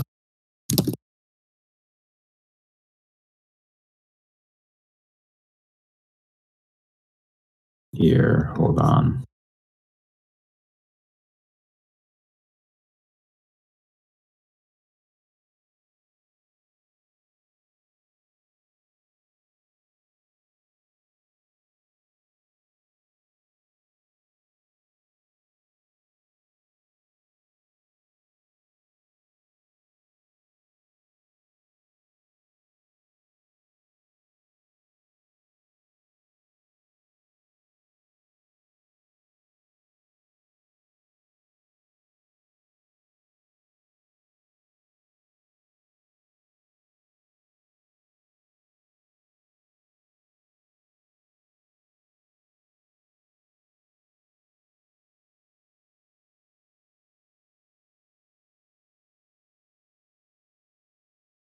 You would be surprised, Bayman.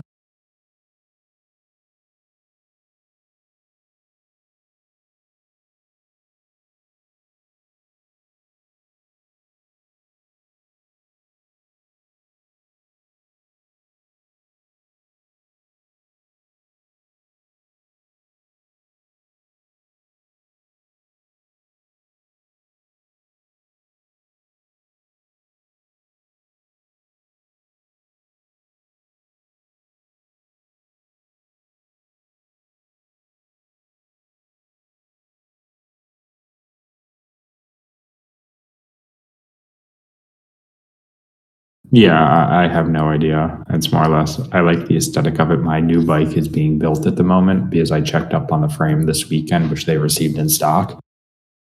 But I came across this and it's, this could be fun to have this as well.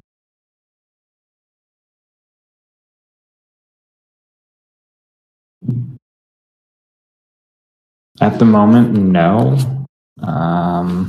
Because my new bike is being built as we speak, waiting on one more component. But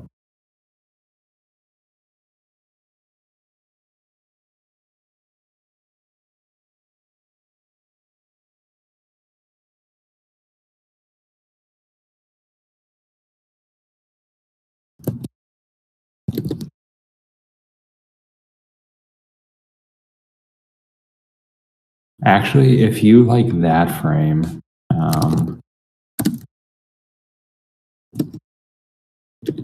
then I'm trying to find the limited edition. There's a team called EF Education, which they always have exceedingly color. It's, well, easier to link this. The bikes are fun. Yeah. As it, I'm cutting weight still.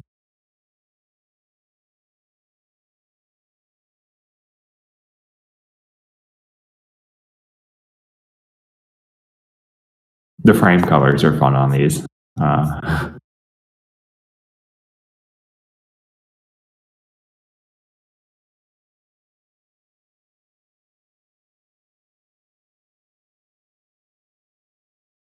But that's entirely custom paint.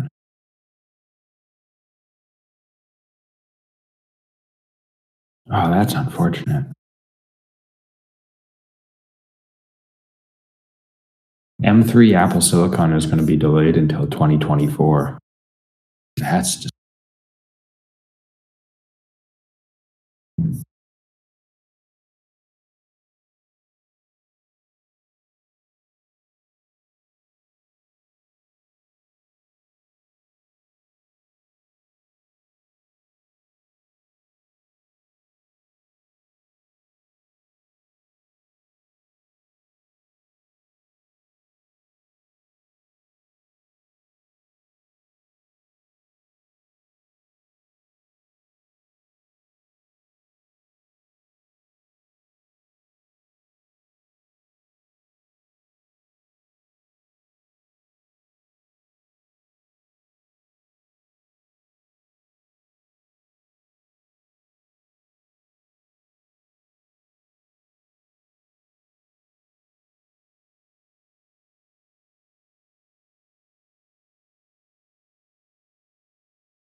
John, in response to your kohlrabi remark, I'm much more of a mushrooms person. Mm. The nutrition facts on thing is like so freaking amazing. On a per calorie mushroom, well, let's say white button mushrooms, they are about 50% protein by calorie. However, on a per volume basis, you have to eat a lot of mushrooms, but on a per calorie basis, they're about 50% protein by calorie. That thing is like a cup, 37 calories, 473 milligrams of potassium. Look at the dietary fiber on that thing. Carbohydrates are super low. I think it's like amazing.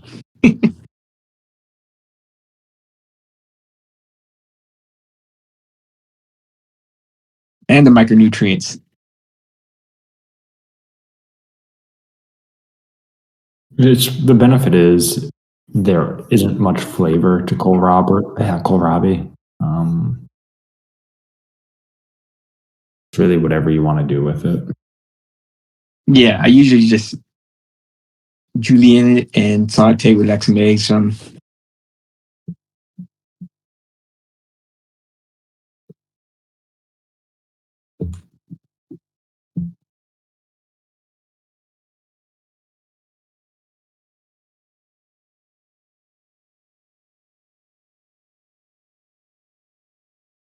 One of the most underappreciated pairings, gochujang and eggs. I don't eat gochujang much. Oh, phenomenal. Gochujang and eggs. It's one of the gochujang and scrambled eggs, I should say. I'll give it a try. You should. It's a really good pairing.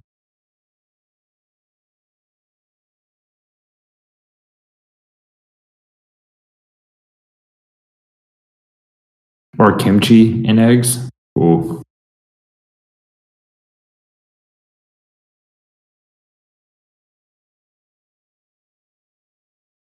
Yeah, I know you like your kimchi.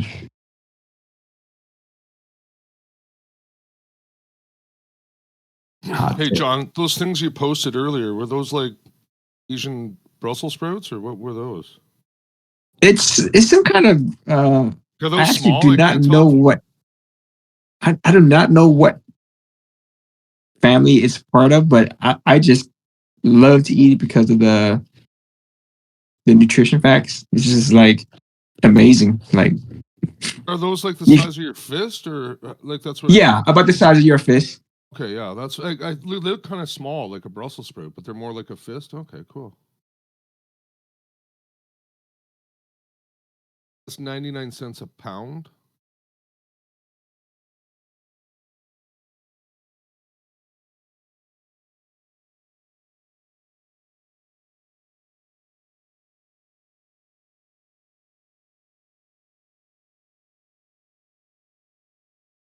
I do a lot of my vegetable shopping at Asian grocery stores and Asian markets. It's exceedingly cheap. Cheap, you said? Oh yeah.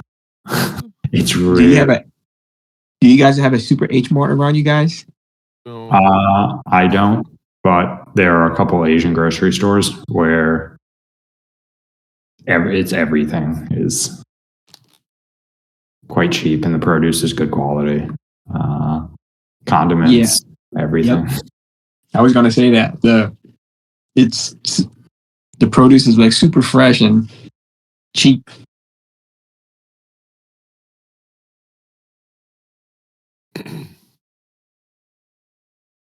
You go to a standard grocery store and they want to charge $10 for a small container of gochujang.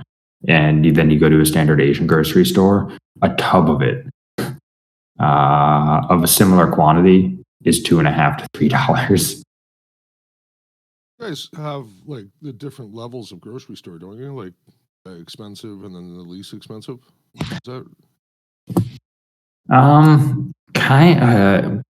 Public perception wise, yes, but shopping selectively at numerous stores. For example, Whole Foods, dollar for dollar, their produce is often cheaper than most standard large grocery stores, but other items are going to be more expensive. And then there's a place where I go to purchase my grain, which is, they consider themselves a co-op. If you only purchase bulk items there, it's the cheapest place you'll find any type of grain, oats, anything else. But if you purchase their produce or other items, it's exorbitantly expensive. I've just noticed that the quality of produce, if you go to a more expensive store, typically the produce is the what makes the difference. The quality of it, I guess, the freshness of it. I would say in most circumstances, yes.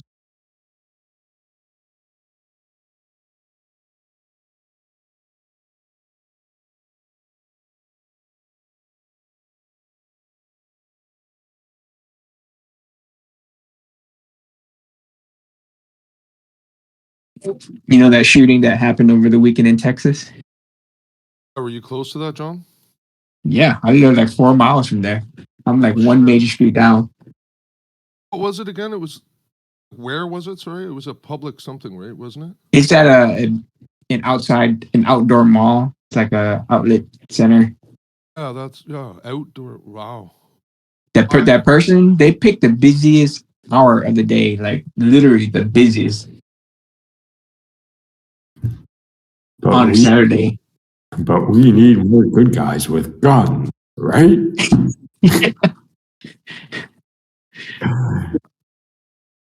What was the reason? Did they have was there an actual reason? No, he was just tilted from crypto trading? He was I guess he was planned it out. He was wearing, I have an actual picture of him that I found on Twitter, but I'm not going to post it though. Planned it out. Well, okay, whatever. No, like, I don't know. I feel like in the States, you guys have way more access to like all the stuff.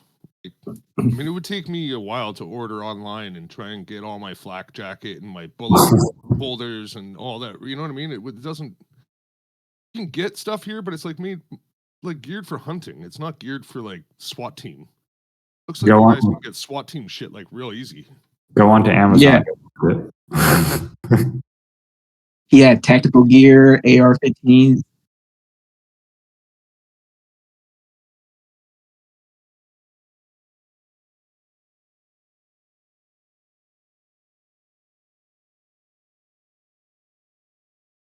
But yeah, what was it? Texas shooting. Nobody knows anything about it. Like he just shot a bunch of people for fun. There's another shooting?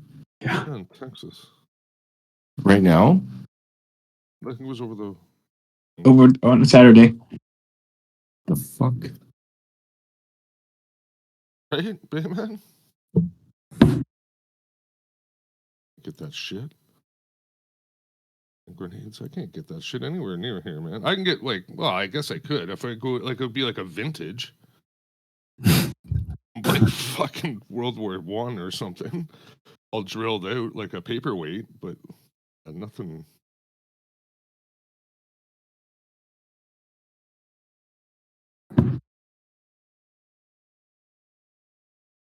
I live like 4 miles from there. You ever go to that mall, John? Rarely. I hate going there. It's just too. Is it ghetto? It's not. It's just too damn busy. Right. So it's good. People like it. And I would never go on weekends. The weekends they bring in like a lot of people from around the area, other states. So there's no way I'm going on weekends ever. Yeah, cool. That's like going to Costco on the weekend. Thanks a lot, Zero.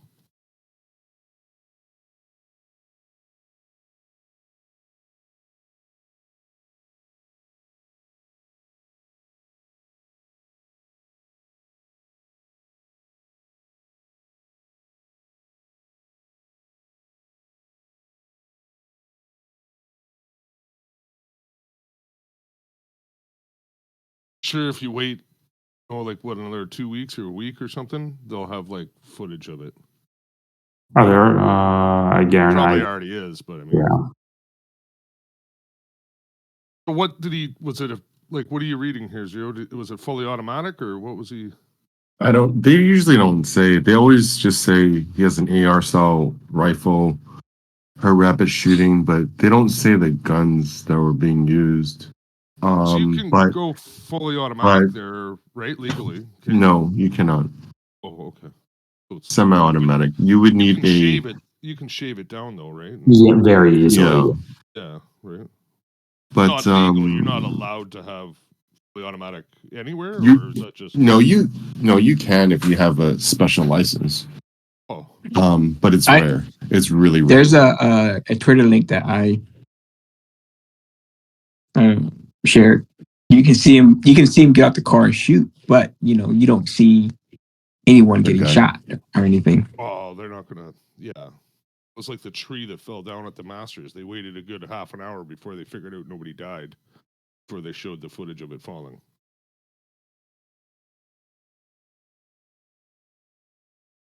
What it showed, like he just What the hops into the car and fuck? starts blasting. Is that what happened? Yeah, but why is this car just slowly backing away? I'd be like, fuck that. Slowly. Oh yeah, it's a woman driver. See? Driver shit. True here. Oh. Yeah.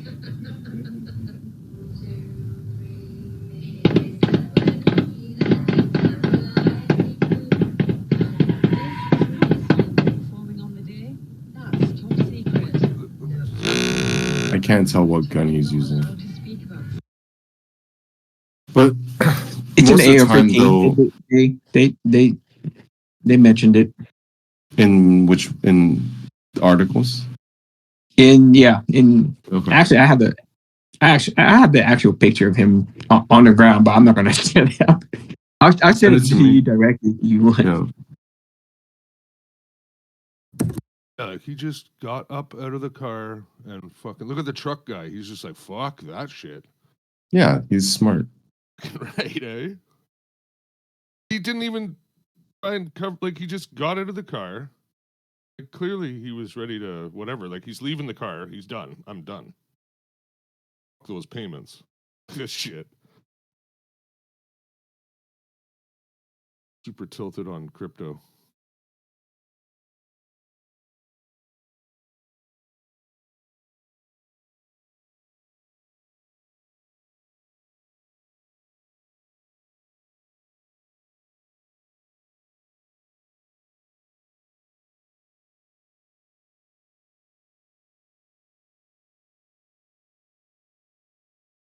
Would have worked.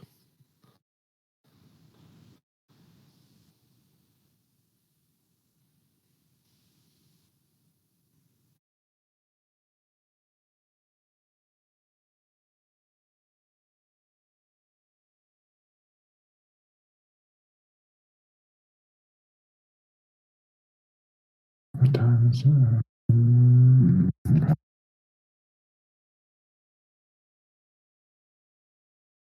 Yeah, like I was saying, Harvey. Based on the one I was reading, I don't know, just a random one I was reading is like one of the civilians tried to help, and she was bleeding a lot from the back. That's pretty much AR-15. Like that's the blow through. Is that what you're suggesting? The AR-15, depending on what caliber, but it usually tumbles quite a bit within the body, which causes a lot of issues. Can't you get like you can get whatever you want? Like you can get different ammunition, right? Like it doesn't have to be what do they have? There was one that it was for like a handgun. It might have been 9mm or something like that, but it was like Eagle Talon or something was the end. You're talking about hollow points. Yeah, but one was like an Eagle Talon one where it was a hollow point, but it also opened up and turned into like a fucking blender head. Oh, yeah. Almost all of them do that. Yeah, Oh, but they don't really have. Well, they do, but I don't know if it's probably. Yeah, I don't know. I'm just saying, like from my experience. What caliber is AR-15? It depends on what type of. You get all kinds? Oh, really? No, well, yes, but the most common is 223 or 5.56. But a lot of people trying to do conversions to 22 because of they're more for practice or whatever because it's a lot cheaper. Yeah, but yeah, that'll be a 20. First girl I walked up to was crouched down, covering her head in the bushes. So I felt for a pulse, pulled her head to the side, and she had no face. But Spainhour says he found a child that survived while covered by his protective mother who died. And so when I rolled the mother over, he came out. And so I asked him, "Are you okay?" It's either he said, 223 or "My mom 5.56. is hurt. My mom's hurt." So rather than traumatize him anymore, I put him around the corner, set him They're down. not always interchangeable. He was covered from head to toe like somebody had poured blood on him. Judging by the picture, it's probably. Wait, hold on. Can you readily buy that? And that I'll listen to it, Ira. At Walmart? A 223, yeah. They can get 223s, but it's Spainhour. It's not a special order or nothing. You just walk right into Walmart. Walmart's going to have a fair bit of standard quote unquote ammunition. What's going to be the main difference is the load, so the amount of powder per round, and that's going to alter the ballistics pretty considerably. The stuff that Walmart sells is like a lower. It's not particularly great, yeah. It's got a lower velocity and a lower. This is overall quality. There's greater inconsistencies in each load, which is going to increase the probability for jamming if the loads are reasonably inconsistent due to the expansion during and others who witnessed the horror will be haunted by for the rest of their lives. Because no one can see what they saw today and not be affected by it. It's not a situation that I would wish upon anybody, JD. It's just unfathomable to see the carnage. It's tough when you see a family that's out shopping, having fun, get wiped off the face of the earth because somebody with a gun has some other type of issue. 11:30 Pacific time. That's 2:30 Eastern time.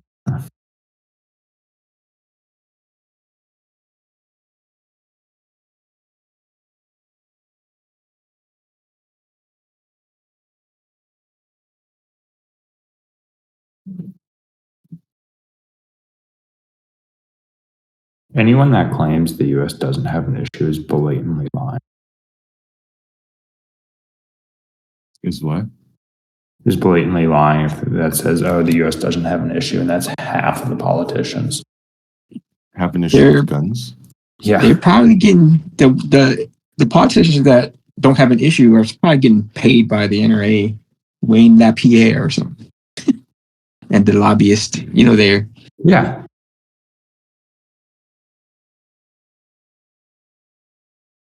It really absolutely. depends. Isn't like Lockheed Martin one of their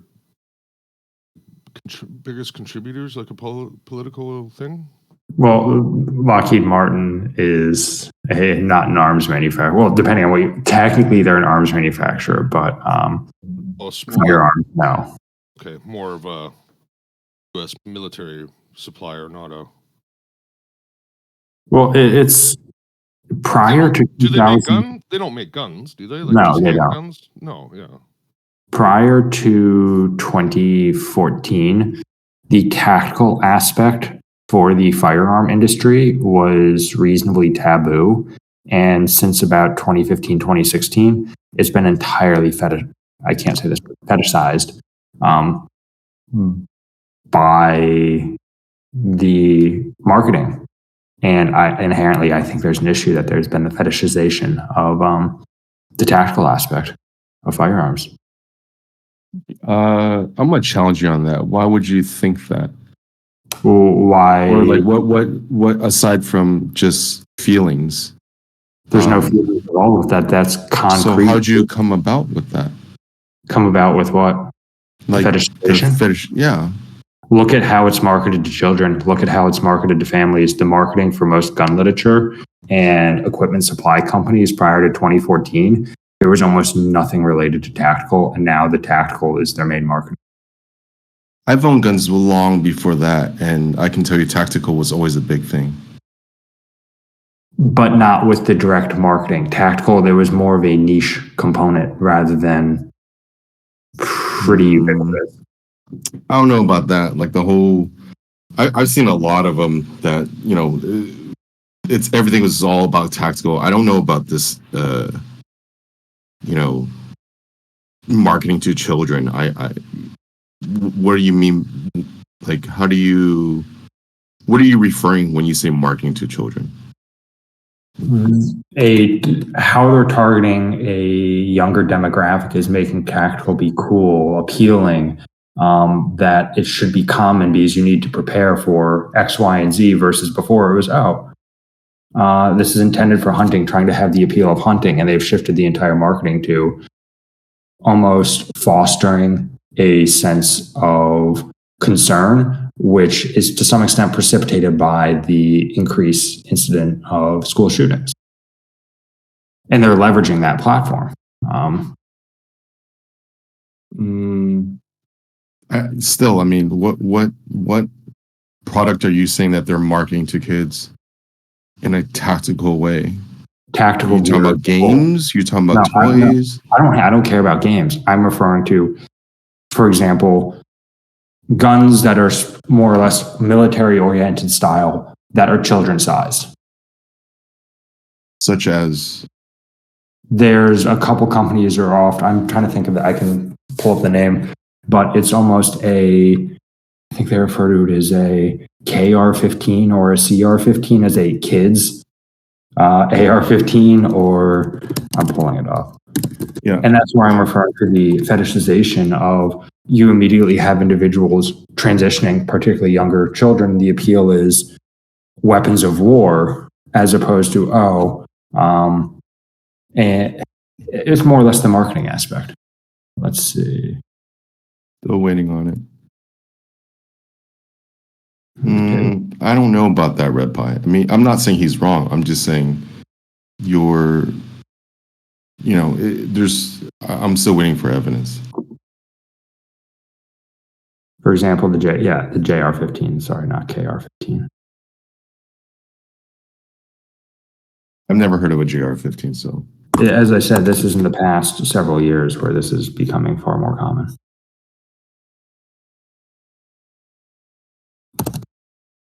I'm sending, and I'm the first person to concede. I own a fair number of firearms. I own a lot of them.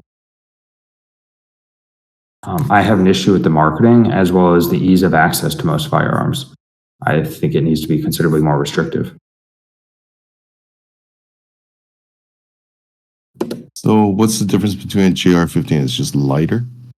No, 2 pounds. No, it's explicitly intended for kids, the sizing of it. It's very similar to what you would have had traditionally with shotguns for sporting clays. Stock length, overall size is going to be intended specifically for children. And I think the initial exposure to firearms shouldn't be that really of weapons of war. That's, if anything, that should be a transition where that's at their own, once there's an appreciation and understanding of the implications of owning, operating, maintaining a firearm, then yeah, it's entirely their prerogative. But immediately handing a child a weapon of war that they've used in games without there being the underlying respect for what it's capable of doing, that, to me, that's problematic philosophically and ideologically. It's practically saying to someone, hey. So they can own this without, I'm fairly certain they can't own this in California or in New York. Oh no, you can't own it in those states. That's correct. And a bunch of other That's the coastal point, though. states. Like the image of it, right? They call it a 22 caliber long rifle, but look at the image of it. It doesn't look like a rifle, and it doesn't. It's a machine gun. It's 16 inches in barrel length, so that's standard. So that's a rifle. You can't get anything shorter than that. You can't even pin and weld anymore. Let's see. So you're basically just saying that it looks menacing. Yes. Yeah, absolutely. Okay. I'm not concerned about the menacing. So that aspect. sounds like okay. Predominantly, I'm just saying it doesn't look like it's made for shooting deer. Marketing weapons of war to young children. Philosophically, I have a bit of an issue with that. I mean, okay. I grew up in Canada, played guns when I was a kid. Now, I don't know how many other people played guns when they were kids. I had a wooden. I know a lot even about stick. guns. You know what I mean? Even a stick, I would be like, it's like there's a mind. I don't know. I wanted to be in the army when I was a little kid. Okay. I don't know. I mean, again, I think, do we have a gun issue? Yeah. Do we have a mental issue? Yeah. I think the mental issue is the bigger issue than, They both play a part in it, you know. Like, people say, oh, America leads in gun violence, or they don't. In the Western countries, they do. But at the same time, it's because guns are prevalent there. So you can't just discount that, right? Do we have any statistics on a Taliban state? How many children? Well, I'm fairly. We don't even need to go that far. Just go south of the border. Okay. Right. So I'm not disputing that we don't have a gun issue, and I've always said I'm the type of gun owner that I'll be the first to give up my guns if the U.S. government says, "Hey, we're banning all motherfucking guns like Australia." I'm like, cool. I think that's the right thing to do. Let's get I'm over on here. board. Yeah, I'll be first in line. But until that happens, I'm just going to exercise my right. Oh, as am I. I'm not. This isn't, as long as there's the right to own it, but that doesn't mean I can't say there should be greater restrictions on the ability to own firearms. No. I'm not disputing that. I was disputing or questioning. I wouldn't even call it disputing. I was questioning about the whole, since 2014, there's this fetish with tactical whatever. I had that fetish long before that, right? I had that fetish with GI Joes because it was fucking cool. That's what I'm trying to say. Yeah, so it had nothing to do with it. Guns with sticks, yeah. Yeah, I was making blowguns and blow darts and all this other shit way before, right? Out of PVC piping and all this other stuff. And painting it black with cool little fucking, stickers and insignia on it. Why? Because it's cool. So I'm not saying that you're wrong. I'm just saying. Yes, but the main difference is that is to some extent there's the fetishization, but also the firearm industry trying to make these guns look cute, fun, as if it's a toy. Yeah. And I don't disagree. they should never be treated as toys. I was raised, if you're ever going to point a gun at something, regardless of what it is, you should intend to kill it. And when a gun is perceived as a toy based on how it's being marketed, there isn't the implications of this should be handled with care and respected when you potentially 7 or 8 year old, oh, this looks really fun. It looks like a toy. Versus, no, it shouldn't be marketed in said fashion where it's thought to be a quote unquote toy. I treat my guns like tools and toys. But yes, I understand what you mean. I'm an adult and they're children. And it all falls back down to the parents and I got no problems buying my son or daughter a gun. They're not going to ever touch it without me there. And they're not going to even know where the hell I put it. But I believe it's kind of like drinking. If, why do we have such a drinking issue in the U.S. while Europe doesn't? I think they learn to drink responsibly. versus Yeah. And we all agree with that. Yeah. But it's when something looks as if it's a toy, a child having to differentiate between their Nerf guns and a firearm, both of which are intended to now, in some regards, look somewhat similar for the appeal aspect to children. Yeah. You are beginning to enter you're beginning to proceed down a path of the differentiation between a toy and a legitimate firearm that has pretty significant consequences with use. There's some uncertainty in that regard. And that does come to parenting. But I don't think that I don't think the marketing of a firearm should be to the extent of where it looks and appears as if it's simply a toy, another toy for a kid. Yeah. Because it is not that. One pull of the trigger, and that has effects on almost everyone's life involved. You know what's hilarious is the slogan. It goes, smaller, safer, lighter. Yeah. Safer for the little hands so they can get used to it. I don't know. So they can move up a notch, right? It's like the junior model. Yeah, it's patented a tamper-resistant safety. All firearms have safeties.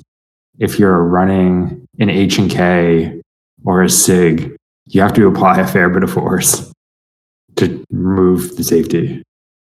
So to say, oh, a patented safety, tamper-resistant safety, any well-made firearm is arguably tamper-resistant.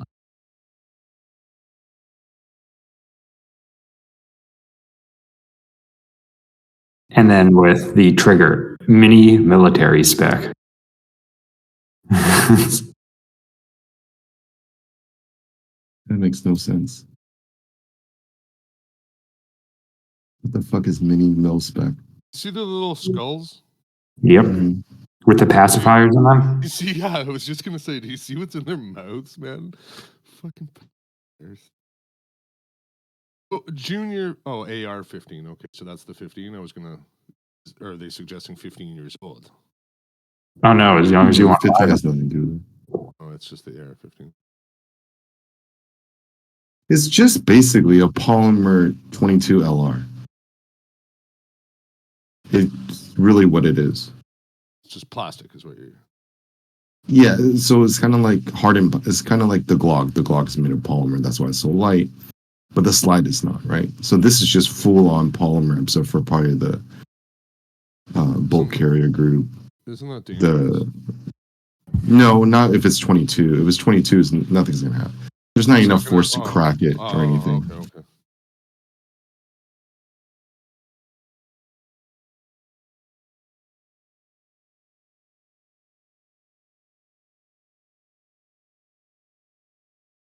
You were talking about the MMP. Yeah, the MMP Sport is. Wait, is it polymer? I don't think it's polymer. Yeah, most 22s are it, but yeah, I don't see a difference aside from the stupid ass, child skull and bones. I don't know. It's my kind of gun. You see this thing? I used to make these all the time. Potato gun. Yeah. Tricks in the hairspray.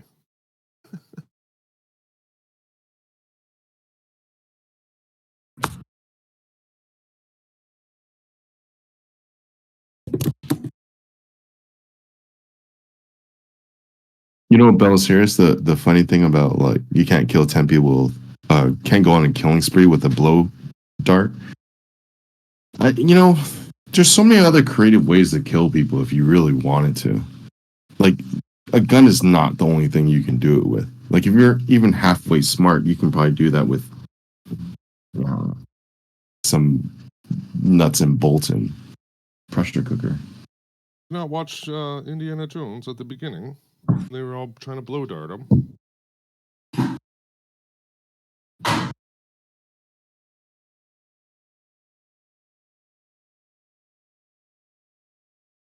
I have no issues about getting rid of it, but I'll tell you this: even if the criminals got rid of it, if we got rid of all these Figure something fucking else. yeah, they'll figure something else out. Apparently, well, like up here, there's been like a dramatic increase in knife problems. Yeah, I don't know. I'm just saying. What was it? It was New York subway. Somebody on the New York subway just got stabbed or something with. There's China doesn't report it, and you have to look at special news channels to find it. But there's a shit ton of random stabbings. Like, dude would just walk into, like, I'm not joking, walk into a school and start stabbing kids. Yeah, and it's like, at least we don't have gun violence. Yeah, because you don't have access to it. Imagine if you did. I think I saw this one thing where a guy was just sitting at a bar, and this dude just walked up behind him and stuck him like a needle or something. In China? Oh, I don't know if it was in China. Probably in the States or something, because I got to see it. Right?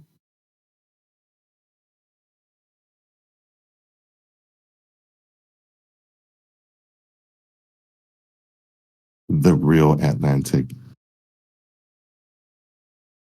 I'm not sure if I like that news source, but okay. I actually hate news sources across. It's really hard to find something that is, I don't know. It's like I remember someone quoting Vice. I'm not Red Pie. I try to find it.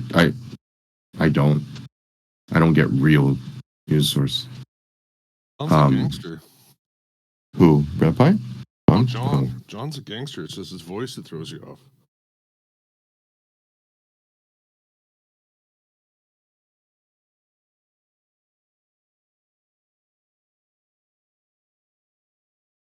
Survivalist. Can live in the woods for months with nothing.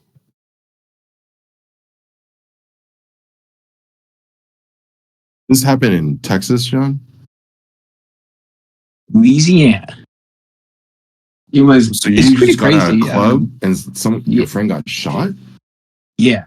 So we were leaving, and I found it kind of strange because we were at a parking area, and this car just pulled up next to us and started saying something.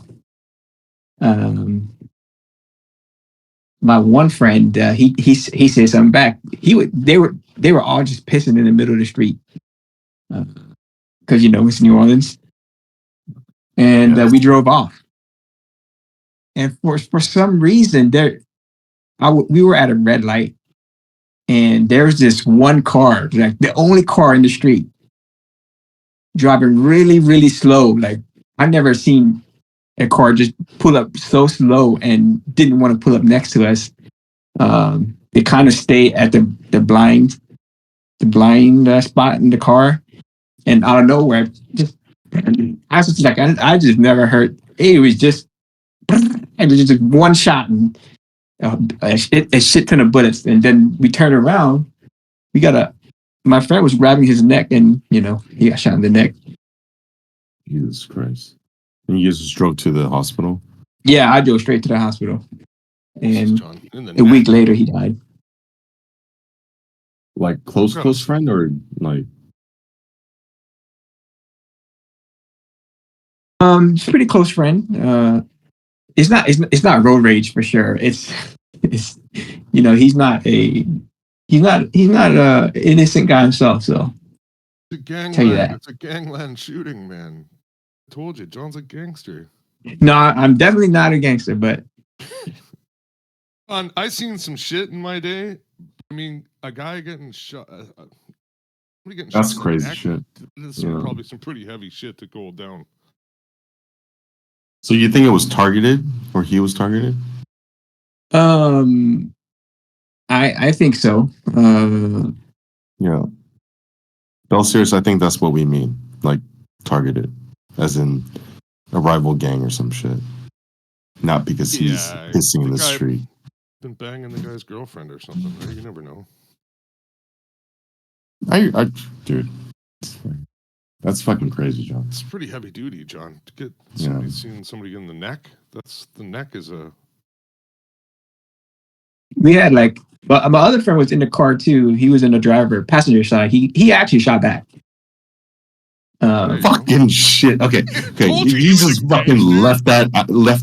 You know. Yeah, left out the whole. We're strapped and we're. Yeah, we're shooting back too. Fucking, yeah. Great. Did you shoot back, John? No, don't answer that. I was the driver, man. Don't answer that. That doesn't mean you can't shoot back, but don't answer that. Yeah, that's incriminating, John. Here. I'm sure the statute of limitations over though. Well, it was just last weekend.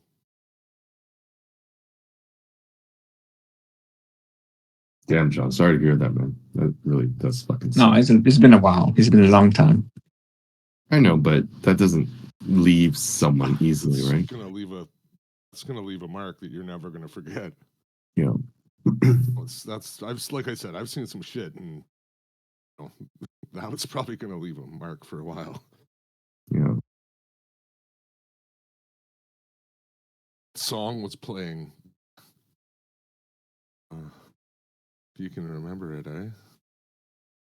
You'd think it would be something cool, but I don't know what the song played, but I know what car it was that pulled up. There's a Honda Accord. Really? It's Asian gangsters, huh? Really? A Honda Accord? I was kind of expecting like a fucking Chevelle or something, like an old classic muscle car. Not if they're Asian. Oh. Yeah, no, they're Asian. Yeah, right. They're Asian. Sorry, so an old classic Nissan Skyline. So I it's 100% Asian shooter for sure. 100%. Protege, or what is it? A Honda Protege? No, that's a Mazda. The Honda Accord.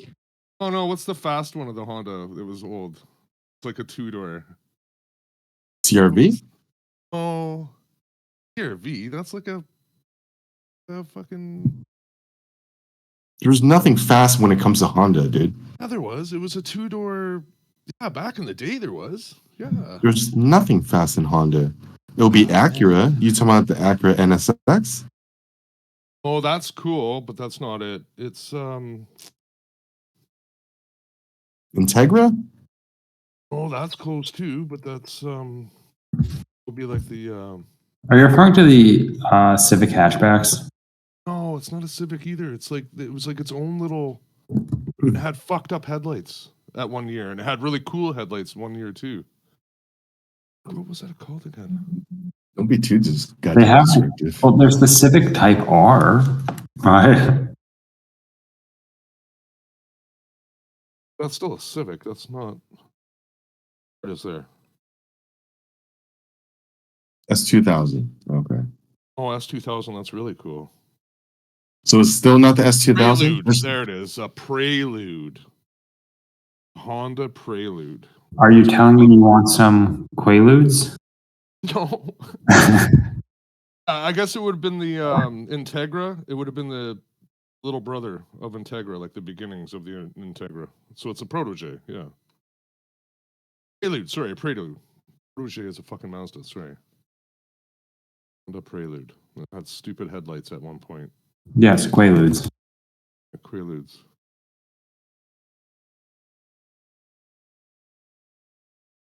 John, they never found the dude that shot?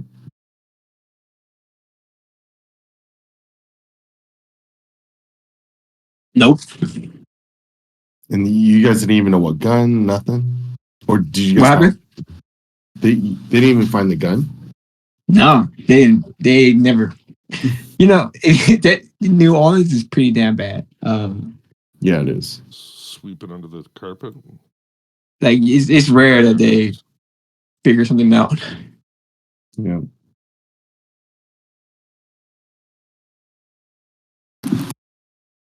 Especially when people don't snitch. It's 2000's a good car too, but it's not. This is it.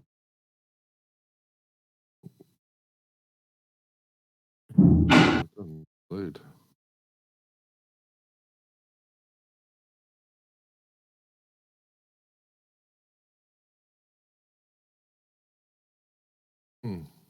Well, remember that next time, Red Pie, that I should steal a car. That's like leaving your cell phone at home. I think ahead, right?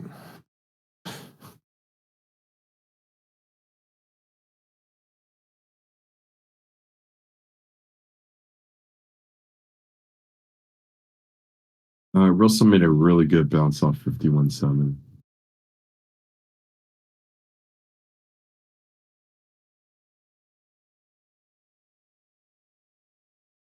Who?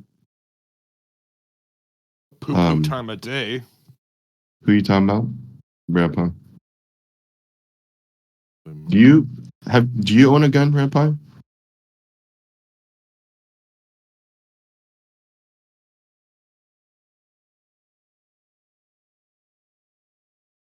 Okay, I'll look him up.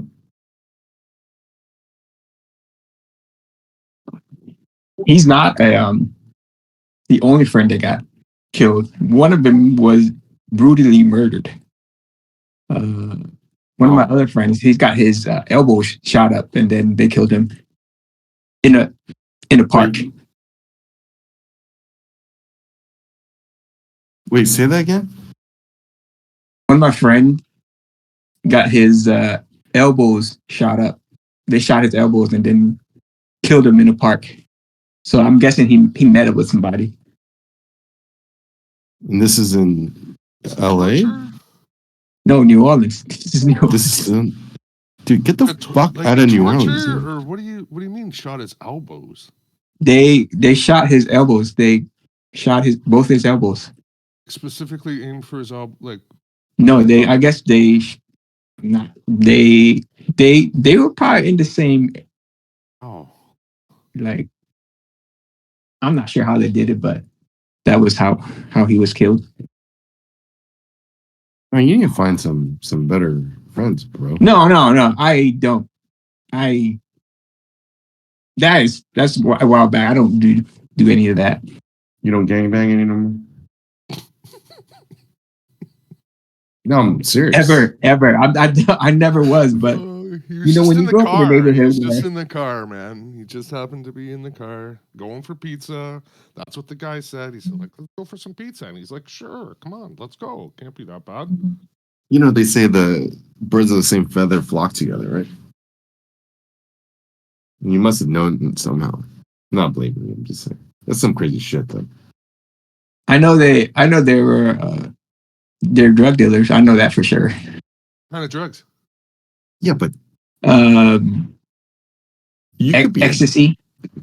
Yeah, I mean, party scene drugs. Asian people are mainly party scene drugs. Is it? Yeah. Yeah, they're yeah. Anyways, I don't know, John. And just because you're like, I know a lot of dealers, but they weren't banging. You know, they're just dealing, or even like, you know, they weren't banging. I promise you that. So they weren't affiliated whatsoever. They were just. Yeah, I'm not sure what the heck, you know. That's crazy. Why? Dude, I've never been, like. I'm just saying, like, to get your elbow shot off, you have to have done something. You don't just get randomly picked for elbow shooting.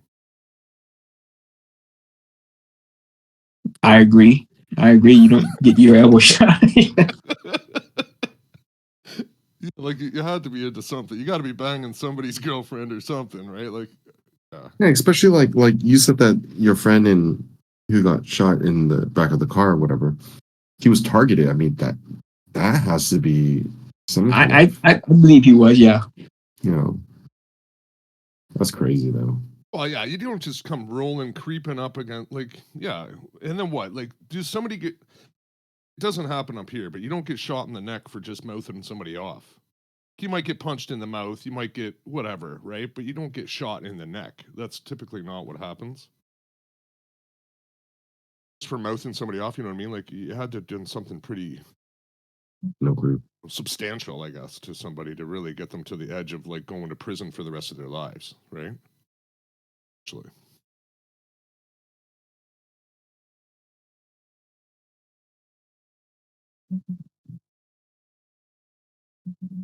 The positive is that he's still alive. +1. Right there.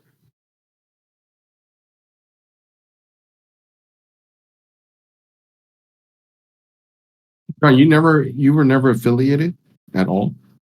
You just hung No. out with them. Mhm. Yeah, this is like my the neighborhood I grew up in. It's really bad. You just do not know. It's freaking. Were they watching or Asian boys or worse of It's all Viet boys? What is it, like it's triad? all no. It's all Viet Asian. No, are they Viet boys though? V boys. Yeah, they're Viet. They're Vietnamese. No, the gang V boys. Oh no, they're. I'm Oh. pretty sure they're not. They're not gang related. Promise you. Dude, Red Pie, I got approached by I'm not gonna name it whatever, but this is like 4 years ago. I was I was in New York just for work, and then I went to Chinatown, and I was like, fuck, I miss like Chinese food because I was stuck in New Jersey for a bit, and then went to New York, and then I just looked on Yelp and found a place. Well, long story short, was smoking outside, waiting, checking out, checking on, the markets, obviously. And this is at night. So it was just like kind of like overview of the market, what happened. Anyways, then there was a bar next door. And then some white dude walks out. And this is during COVID where like people were just fucking punching Asian people for no reason, right? And just I think it was a day ago, I heard someone like punch an old lady in New York. Old Chinese lady or Asian lady. I mean, and I was like, fuck. I wish this is gonna happen. So like, if someone tried to do that. Anyways, and I was standing there, and then this white guy just like stood next to me. I'm like, ah, fuck, right? And then we're just both smoking a cigarette, and he starts like, just talking to me. He goes, oh, what are you looking at? And I told him about, the market, whatever. And he looked all right. Anyways, long story short, he goes, why don't you come on down and just have a drink, right? And he seemed like nice at that point. So I was like, all right, cool. I went downstairs, I had a drink with him. Motherfucker's fucking triad. A white guy in an Asian triad. And he showed me pictures, and then he was meeting up with some like his brothers that eventually came down, and all these motherfuckers are all like, you couldn't tell they were triad because they're the older ones. They're not the young idiots that run around and kick everyone's face in, right? And he was trying to recruit me. He's trying to help. He's like, do you want to help our organization invest their money? I was like, fuck no. Fuck that. If anything happens, dead. Oh, fuck that. He goes, yeah, we'll fly you out to San Francisco to meet the head, whatever. I was like, nah, fuck that. Nope. Too dangerous. But they weren't watching.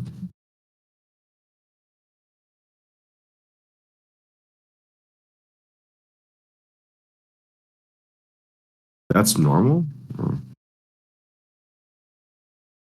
I didn't know that was normal. That was the first time at my age someone approached me to join a triad. I did not know that. FX traders?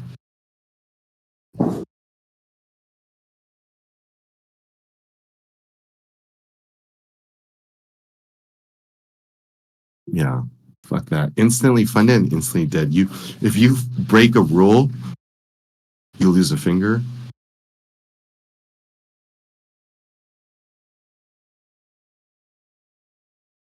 Drawdown over a lifetime. Yeah, I'm not doing that shit.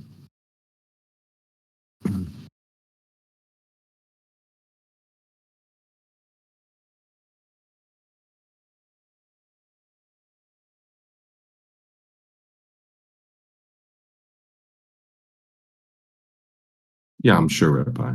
I'm just saying it's not normal in my life. Like I said, I don't get approached by that many. It's just like accountants, right? Accountants, they need their accountants.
All right, guys, I'm gonna close up stream right now. There's not much happening, so if you guys want, you guys can talk. I'll be back later, maybe. Just at me if you guys have any questions or anything. All right, later, guys.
What did you say there?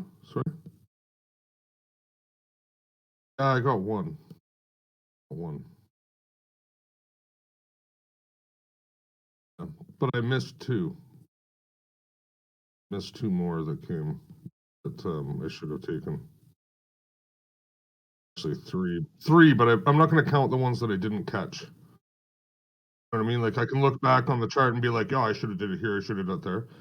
Only circling the trades that I was like really wanting to take, but I just didn't. You know what I mean? And I should have.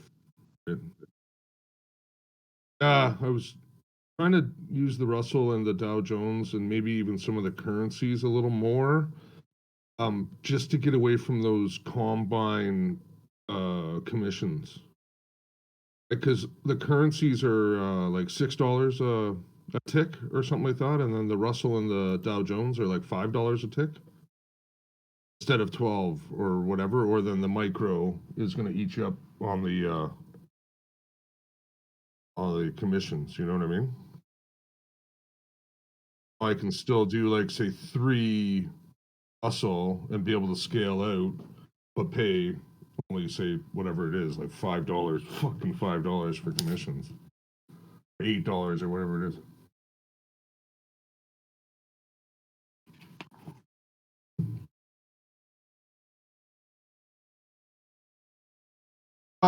No, like apples to apples, it's all kind of the same. I found, yeah, but it writes it writes it down differently. Sure, um,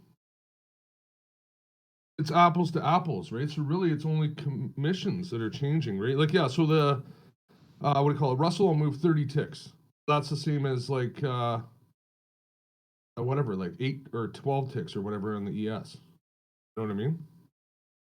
It's kind of like it's all really similar. It's just like NQ. NQ moves like 30 ticks, which is only like say 10 ticks or whatever in the ES, right? Or something. Whatever I didn't really look at the actual. Yeah, it moves more.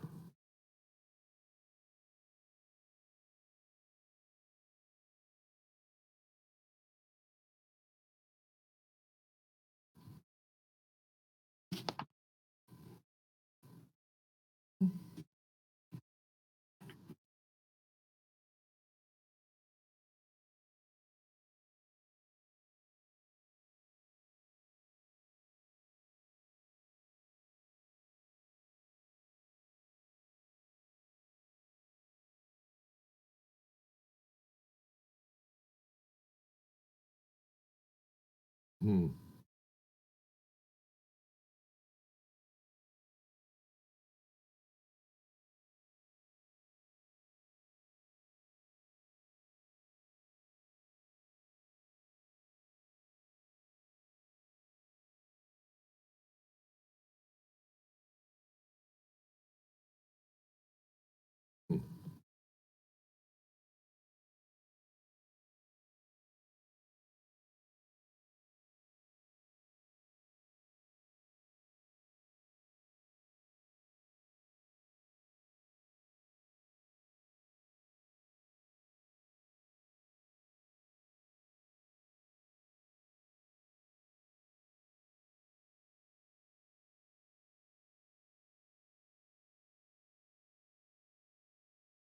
Hmm.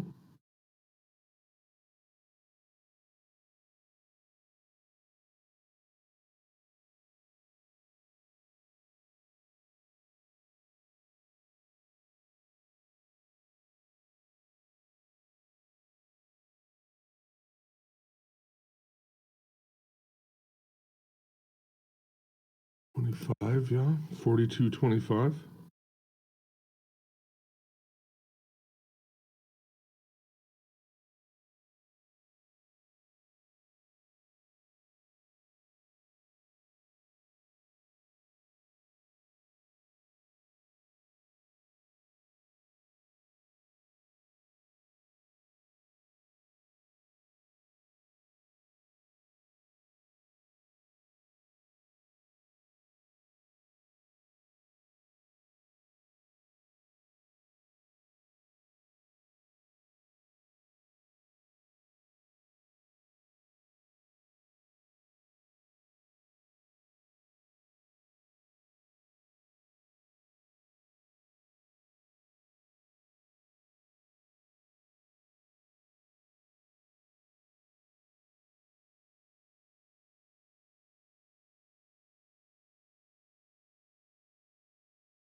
Okay.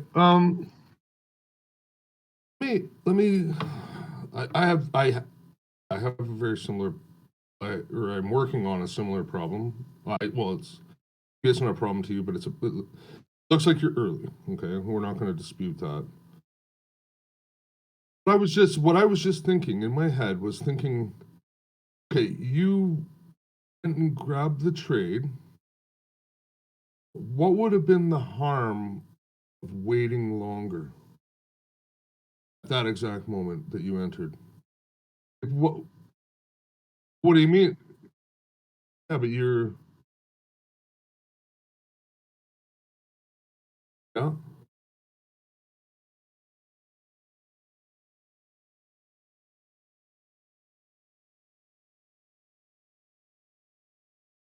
Well, it's not about a lot of time to get in. Take a look at that 40, is it 43.25? 43.25. Roll your cursor up to 43.25. Yeah, just the price. 43.25. Okay, so it didn't really break that. See on the left, right before your entry? Like, I'm working on it in the sense that, yeah, it's like there's a fine line between being late and chasing and being early, right? And catching a knife, right? So 43.25, just that little wee bit of structure right before you entered, yeah, it didn't break any of that. Right? You know what I'm trying to say? So like really we weren't missing anything other than more downside until we started going to a higher, you know what I mean? Like until it started higher highing, higher lowing, you weren't missing out on anything, really, right? You know what I mean? This is what I'm looking at it in my view. I'm actually talking to myself right now.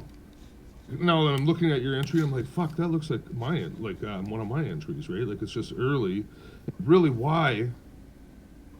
No, it didn't really give me any real reason other than what you said was the low of the day. Great. That's not really enough, right?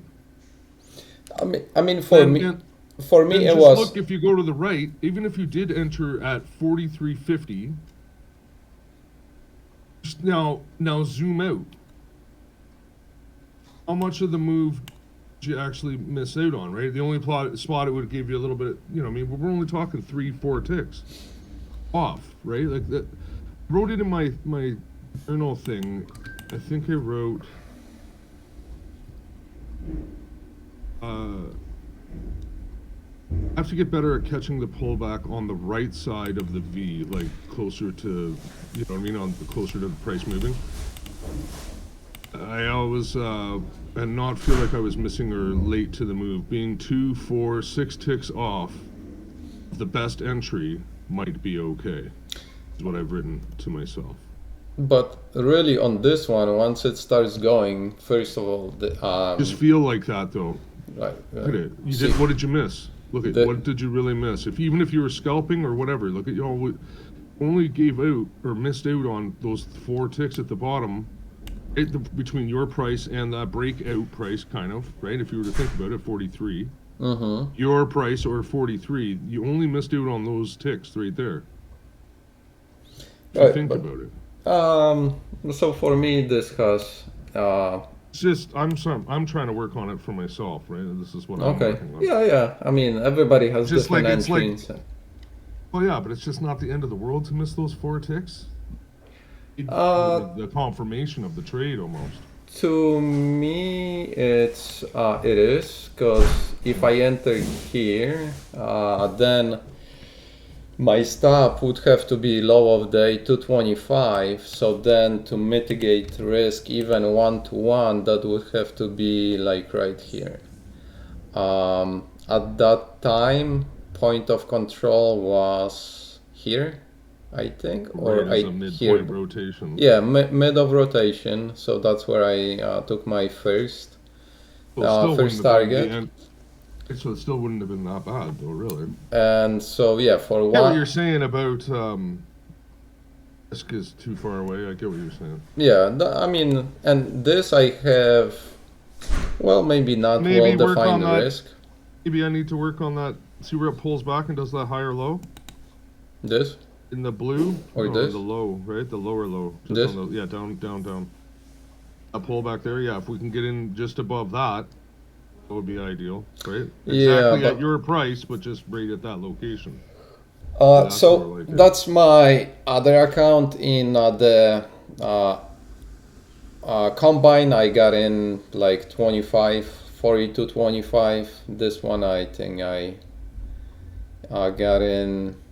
I don't think I got any slippage. I think I just placed it here. Like I say, with these trades, I've noticed I have to move because once it breaks out, comes back in, usually it will move like this and give you another, when it retests those lows, you get another chance for entry. So usually it goes like this. This time it didn't. Another problem. It's right there on the left. Yeah. It's over. For me. That up down thing right there, right? You mean this?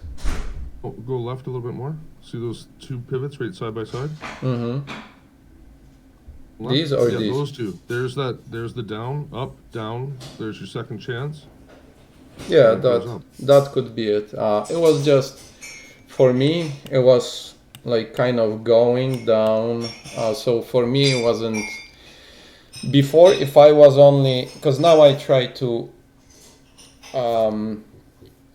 step away from 5 second and I look at one, I look at 4 hour, 1 hour daily, TPO, which is half an hour, and 5 minute, 1 minute.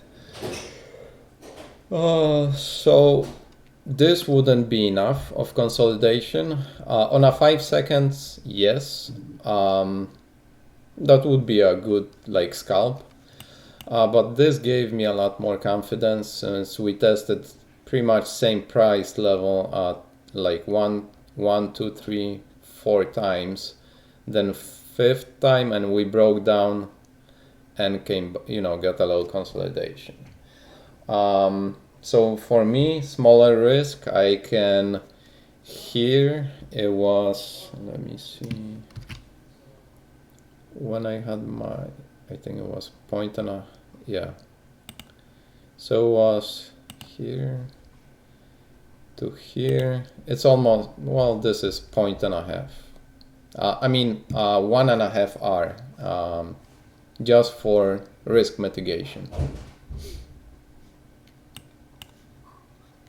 Peter, what was the exact confirmation to get into the trade? Like, besides it's listed in like the same area or some equal lows at that area? What was the trigger exactly?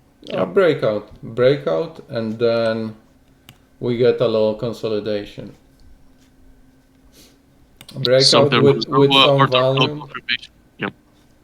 And so seeing like on this one, it can still move down a little bit. Sometimes it will just, the more it will break out or break down out of the consolidation, we get then, usually it doesn't go much further. If we break out this much, then yeah, we can get something like this.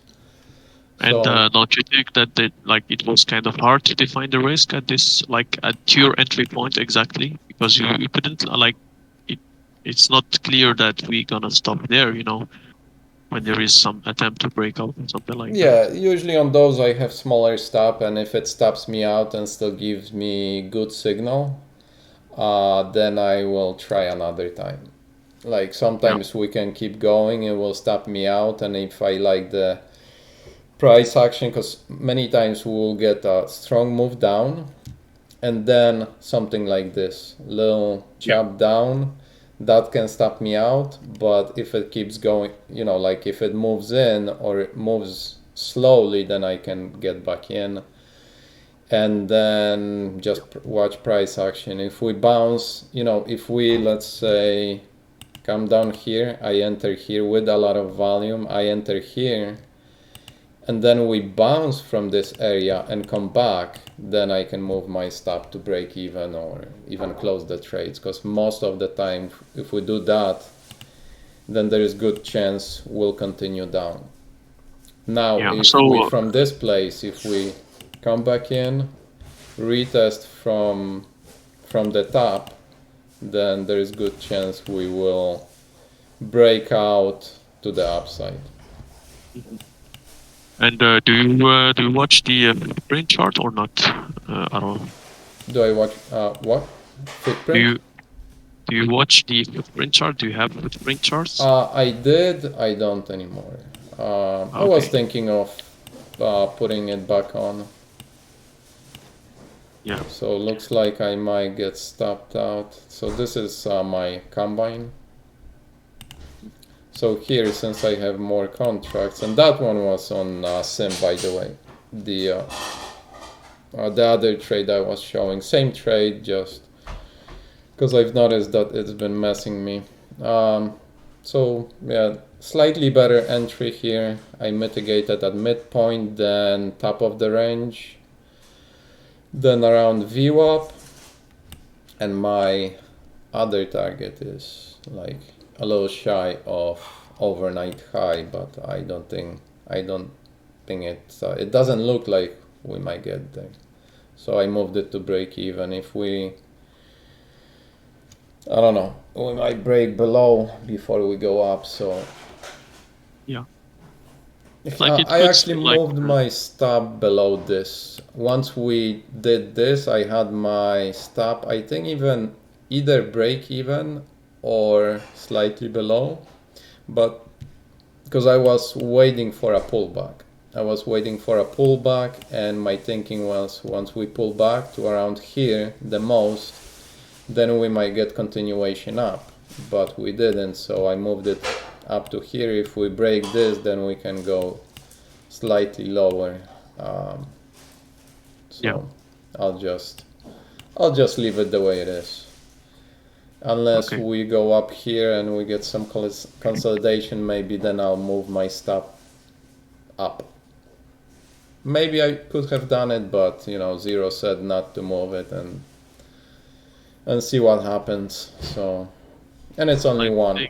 I had 10 contracts, so I took off 5 here, 2 and 2. Like it was 10 minis or micros? 10 micros, I think. Micros. Yeah, we can't even do minis. I wouldn't do 10 minis. Yeah. Even on my small stop loss, I think even 1.5, I think that I could blow up the combine. Yeah. Like the thing I wanted you, like I thought you were looking at the footprint chart or some like the footprint on the DOM or something. I've been watching like the NQ DOM, and I've been reviewing the trades, and whenever there is stop runs, like some clear stop runs, I'm talking like from a scalping perspective, like the scalps can be transformed into longer, like bigger holds and stuff.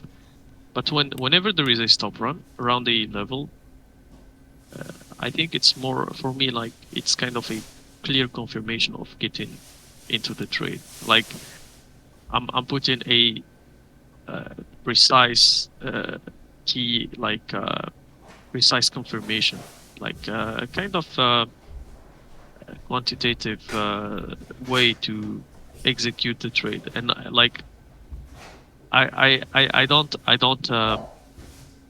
think I would be entering over feeling something, for example. Because sorry to tell you that, Peter, but I kind of missed something about your entry, that trade. I don't know what gave you the confirmation that it's gonna rotate, because the 5 second didn't make any kind of break of microstructure on the 5 seconds.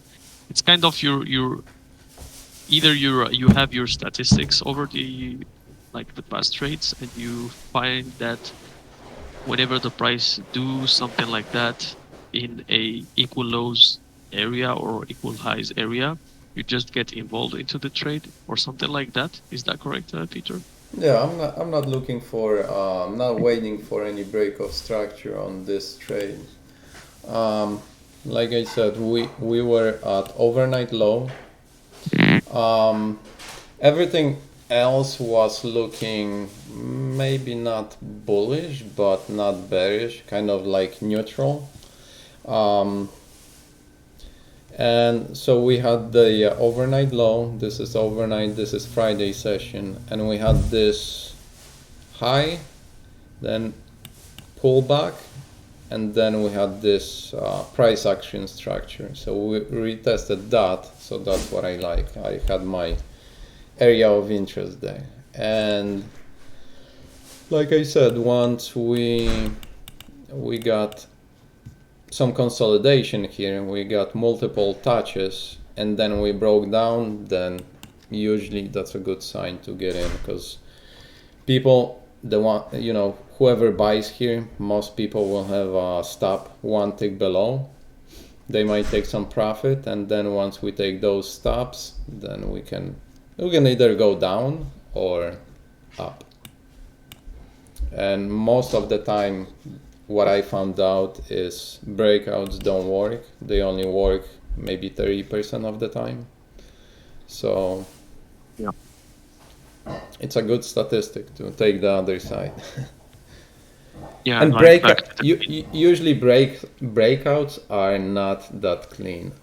Like if there is, maybe this is not the best example, but usually what I found is when you have an obvious area for a breakout or breakdown to the downside, it's usually not that clean. Very, very rarely it will break out like, textbook breakout. Most of the time it will break out, come back, and it will chop around, grab some liquidity on both sides, and it will break out when you least expect it. Yeah. Nice trade, man. Good trade. Thanks.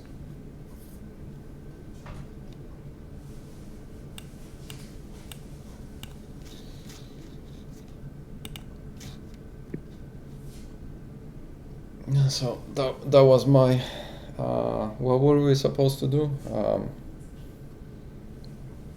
What were we talking about last? I think it was Friday. Imperator mentioned that, narrating the markets or something like that. So that's my take on it. Yeah, I could also like share what I think and what I was thinking on the markets. Sure. I think ES kind of was clearer by trading the edges. Like the area you could trade is, like, for me, is very kind of a very logic place to take the trade, as it's a balanced area. We just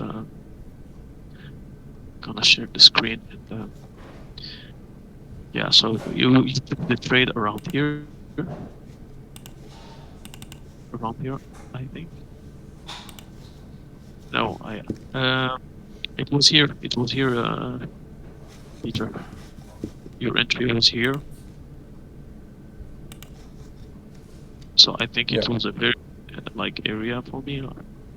Like, let's say we were at this area of like the formation of the volume profile, plus we have this volume profile up here. Kind of just precise in what were the last accepted values of the price. That was the last area where price was kind of accepted and gave us a good bell curve around here. Then price on Friday just kept going up and started to create this bell curve. So like scalping the edges like around this area is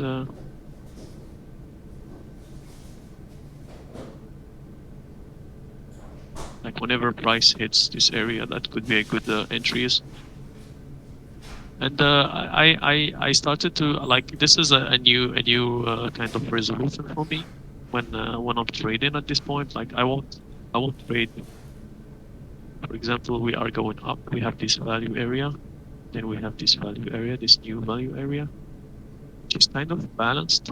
We merge it, but we still have some like separate value areas. If we take only the RTH session, which is this volume profile, we can see there is price started to retest the same area kind of compared to the ES, so it's kind of this area.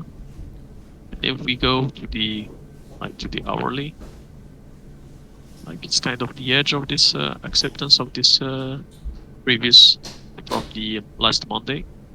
That was a balanced area, so that was a line in the sand. We tried to retest lower and lower, but we couldn't go lower. And we retested this area, which is the last accepted value, which is the gap between this value area and this value area. So price kind of is logically looking to see if we can re-accept this area to go lower maybe. But we only retested like kind of the mid of this previous value.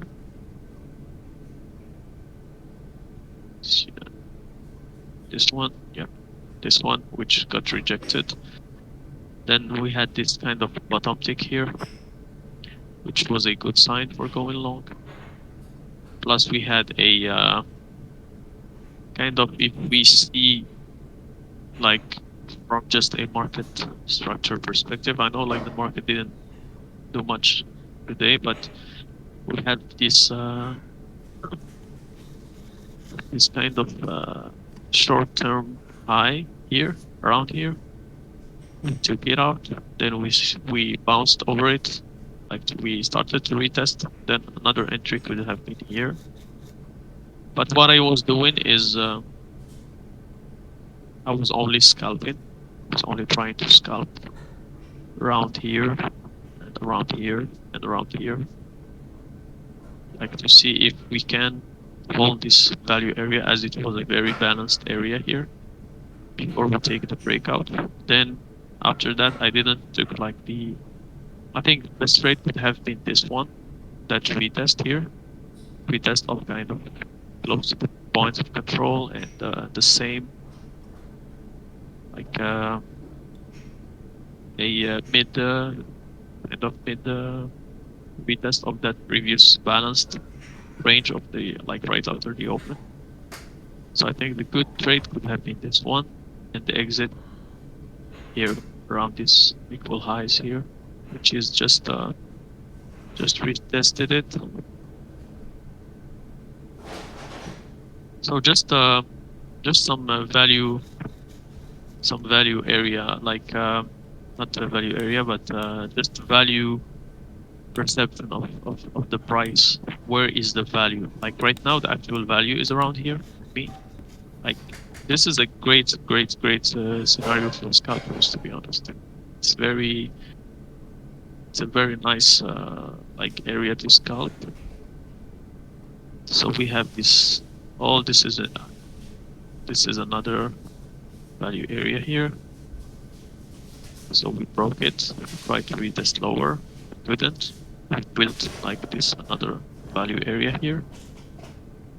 And right now, like the good trades could be here, like the entries. My opinion, like looking for longs around here. All this area could be a very good area for longs, but not trying to short, because we are coming from down to the upside. So taking shorts here is very risky. Very risky shorts. Or we have another, this whole thing for me is a value, is a balanced. This one is a balanced. So we are trying to, like this is the bigger scenario from the overnight. So taking longs here makes more sense as long as we broke up from below. So we broke from the lower value, going up. We're trying to go higher. But for me, the best trades are the longs from this area. Like those two longs were, I think, in my opinion, or the second best trades of the day, like taking a long here and a long here and holding. Maybe the like for the risk here is kind of hard to define. That's why scalping this environment is better, in my opinion, because you can't know if it's gonna retest lower or not. But this is kind of the line. Like this is kind of the this is the mid, this area, which is if we take the as I said the this previous, it's gonna match our point of control from this area.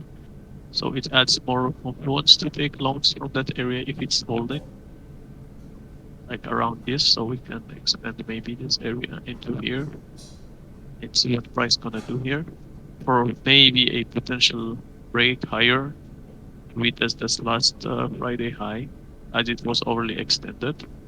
See if it can hold above it or not. So just some value breakdown, just to see where is the potential value of the price. But as I said, like at this point, we're trying to retest as the overnight session. It was a very, very balanced profile. So I think we are gonna test it here, see what we are gonna do. But taking short for me is very risky, as it's a 50-50 play. You can't know if it's gonna go higher. But as long as we just rejected the previous values and below, so longs here makes more sense. Like we have two areas, like if this one gets broken with a huge momentum or a very good momentum, we can look for a long around here. Or we can like go down, then retest here and go float. So those are for me, the only areas to really take good scalps. Like 10 points, 15 points, and you're out. So yeah. Cosmo, can you do on MQ volume profile from that move up? I mean down. If you move to the left. Yeah, this one. Can you include? This move down? No. Actually, right here. From the high. On the chart that you have. Here? The highest Okay. high. Yeah. Can you extend that and see? Okay. Okay. Yeah, I was wondering if there might be a low volume node. Have you noticed in NQ if price respects low volume nodes? Because I noticed you look at volume point of control. Have you noticed price respecting low volume nodes? To be honest, I don't see if it's respecting a low volume node or not. But like it's like indirectly, like it's the same thing, because if we have value above value, this value above this one means like this is an obvious low volume node, if you see what I mean. Yeah, just like where you have the upper gray bar a little above, same thing. It's gonna be this one and the one above, same thing. That's gonna be low volume node. Yeah, exactly. Like this one is more of a. It's not because it's. You can see this one is not here, like because for me, there is a bigger context around this level. It's a low volume node for the hourly, like as I showed you, like here. This area, like this area. Here, it's a low volume node here. It's the value area low from this composite around here from the hourly last Monday chart. So, in my opinion, we have a bigger context, which is this bigger value area here. So we are trading like inside of it. So trading the edges would be better, especially the lower edge, as long as we just broke up from the lower and we tried to retest. We couldn't go like any further. Then we get back to value. So for me, this is like today is a play of the edges and go long better, like on the long side, better than the short side. Yeah, Because we are breaking, yeah. I think when you combine all of that with price action and zeros levels, that you can get some really good trades. Yes, exactly. And I want to leverage that for the scalp, to be honest. Because like my main goal is to keep size, to be honest, like to trade size with very minimum of risk. Hey, Cosmo. But yeah. Click on one of the volume profiles, the one that's like the furthest one over. Like the hourly, that one? No, it doesn't matter. Whatever one you want. It doesn't matter. Yep. Just click on Yeah, one of the ones you've got a fixed range. Click on one of them. Yes. Yep. See the settings? Go to the settings at the top corner.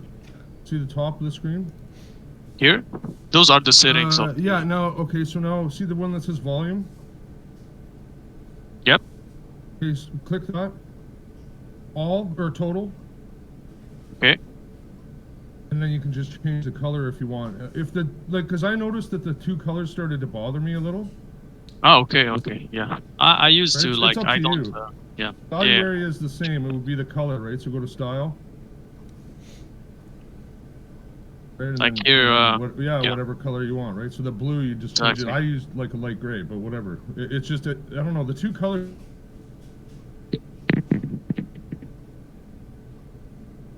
Just use preset, right? Just noticed that everybody's Sierra chart didn't do that. Like your voice, I wasn't hearing you. To be yeah, honest. you broke up, Harvey. Yeah, but I know what you're saying. Yeah, it's just Sierra chart.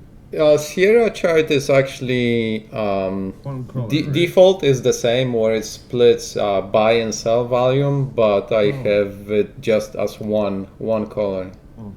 I don't like it split. Yeah, that's what I mean, yeah. but it's personal preference. Yeah, cool. Keep going. Yeah. Yeah. Okay. So then, what Fat Cat does on top of this is he overlays the 3-year profile. Now you go to the indicators, like you're doing a quick fixed one, right? Go to the indicators, go to the VP FR fixed range. About this one? Yeah, exactly. How far back does that go, though? That's what you can see on the screen, right? So I want to take that one all the way back to 2020. Yeah, like we can do for example, a daily, for example. But you don't want to. Yeah, but you don't want to change the time frame, right? So that's just showing you what's on the screen. Yeah. Right. So now you want to keep that, but you don't. It's not a visible range. It would be a fixed range, and you set the date back to that date. That's what I do on TradingView to get it to work. Like how I can do that? Like. But either way, he's trying to match those nodes that you're talking about with these nodes. Yeah. And that's what he's really trying to do, which is really hard to do with TradingView, but that's what he's trying to do. But I can, for example, let's say this is a 2021. I can take one, for example, from here. Yeah, you could do that. Here. Yep, there you go. See what I mean? Like, and put it on the right. That one. You can put it on the right side now instead of the left yeah, side. Exactly. Because everything else on the exactly. Right, you could do that. like that, and go right back now, to dumb the color out of it, right? No, but is it gonna work? I don't know if it's not gonna work. That's not gonna work. Yeah, how far back can you go on 1 minute? I had to do it separately. Yeah, 1 minute won't go. I found 30 minutes was I think 15 minutes was the best I could do. Get all the way back there, but 15 minutes isn't that bad. Like even the hourly for me is okay. Like because exactly. Yeah, but like to be honest, I didn't test the like to see the composite. What's the impact of the gaps or the low volume nodes on the 3-year and stuff, because I see it's very kind of out of context in my opinion. Maybe I'm wrong, but I find when I like just play the last 3, 4, 5 days maximum and see what happened at that area, like I can understand where is value, because what's important for me isn't like a 3-year value or 2 years. I just want to see like on a micro profiles, like this is value, this is value, this is value. I just want to see price where it could like shift. For example, if we go lower here, we can see a clear value here, for example.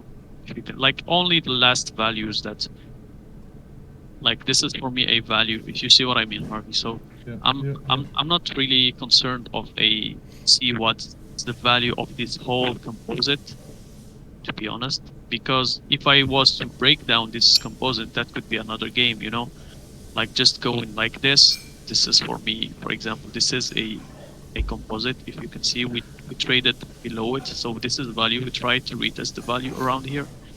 Then we kind of created another value here, and we started like to play between those two, like retest higher here, lower of this value, then going back, retesting the lower of this value, then going higher. If you see what I mean, I just want to play the now. I know. You know what? It's really difficult is that it's like, yeah, but put it into the real time is what makes it like, you know what I mean? It's like, look, it does this, it does that. I love, you know what I mean? It's awesome. It's so hard to put that into real time. Like right now, because you could say that, like, go to real time right now, and let's just say, yeah, we're building another value zone right here, right? So should we play the top of this value, the bottom of this value, where we're right price is right at right now, and get right back to that, like that midpoint rotation of that composite on the left, the dark blue one, right? The following, So there's a POC on that. That's a really good looking curve.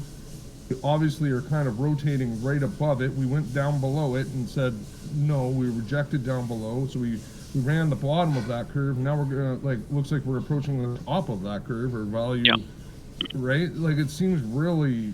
I don't want to, you know, it seems really easy in hindsight, right? And it's not though in real time. It's fucking impossible, but it's fucking hard, man. Yeah, that's why Harvey, like this is just context. I want trade over those levels exactly. Yeah. So like, what are we building? Are we are we bullish or are we bearish?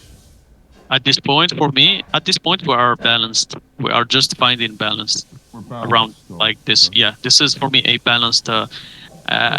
Like if we for example break higher with good momentum, I could look for a pullback and see, like this is a dumb thing, you know, and that's what I try to leverage that, like with the entries. If I'm right, I'm right. If I'm wrong, I break even, or I take 1 tick, 2, 3 ticks, win loss. So I'm not like saying, oh, this is gonna go up, so I'm gonna just take longs here on the pullback 100%. No, I'm just gonna see what the value on the lower time frames, for example, at this point. What I'm looking at is that we have value here. So we broke up this value. If you can see it, we broke it. So we are not in this value. We just pull back around the point of control. We are testing higher. So what's the context around here? We are building another area of value, which is higher than this one. So for me at this point, the best trades are kind of longs around this area, if you see what I mean. Only trade longs and see the DOM on the order flow around this area. Let me see if I can. You see what I mean, Harvey? So I do. Yeah. So yeah, we're looking for and this is NASDAQ, right? Yeah. Yeah. So this is just we kind of missed that trade. We kind of missed that trade a little, right? Looks like NQ was better trade to the upside today. Yeah. See what I mean? Yeah, exactly. Yeah, it was stronger to the upside compared to the Russell and the ES. Oh, Russell has actually done nothing yet. It hasn't even. Yeah. Dow Jones has done nothing yet either. I believe the NASDAQ actually rules the roost on the whole thing. To be honest with you, it's going to tell you either both ways. It's going to tell you if it's, you know, if the market's strong or if the market's weak. Period. It's going to tell you. Yeah. It seems to be the boss, really.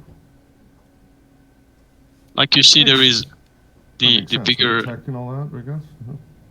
The XLK. What you said, Harvey? Yeah, no. I'm saying it kind of makes sense because, you know, it's tech and all that, right? Mm-hmm. Yeah, like all the earnings and stuff. So it was more stronger than. Yeah, we're into earnings right now too. Like not this week's not that great, but. Yeah. So what I can see, like at this point, for example, this is another area of interest. Like this is a value.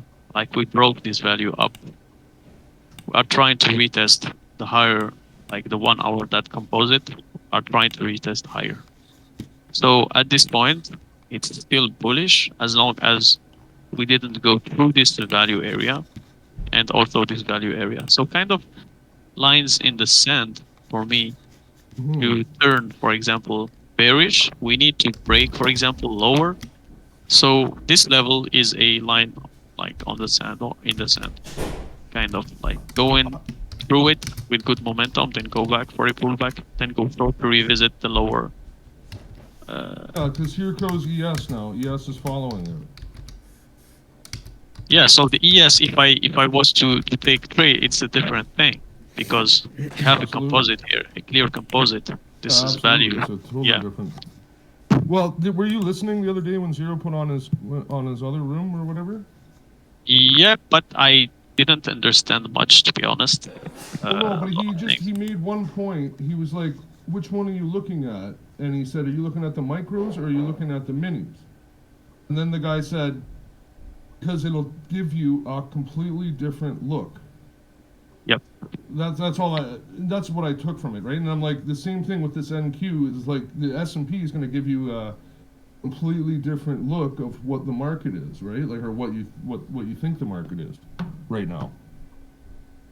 Yeah.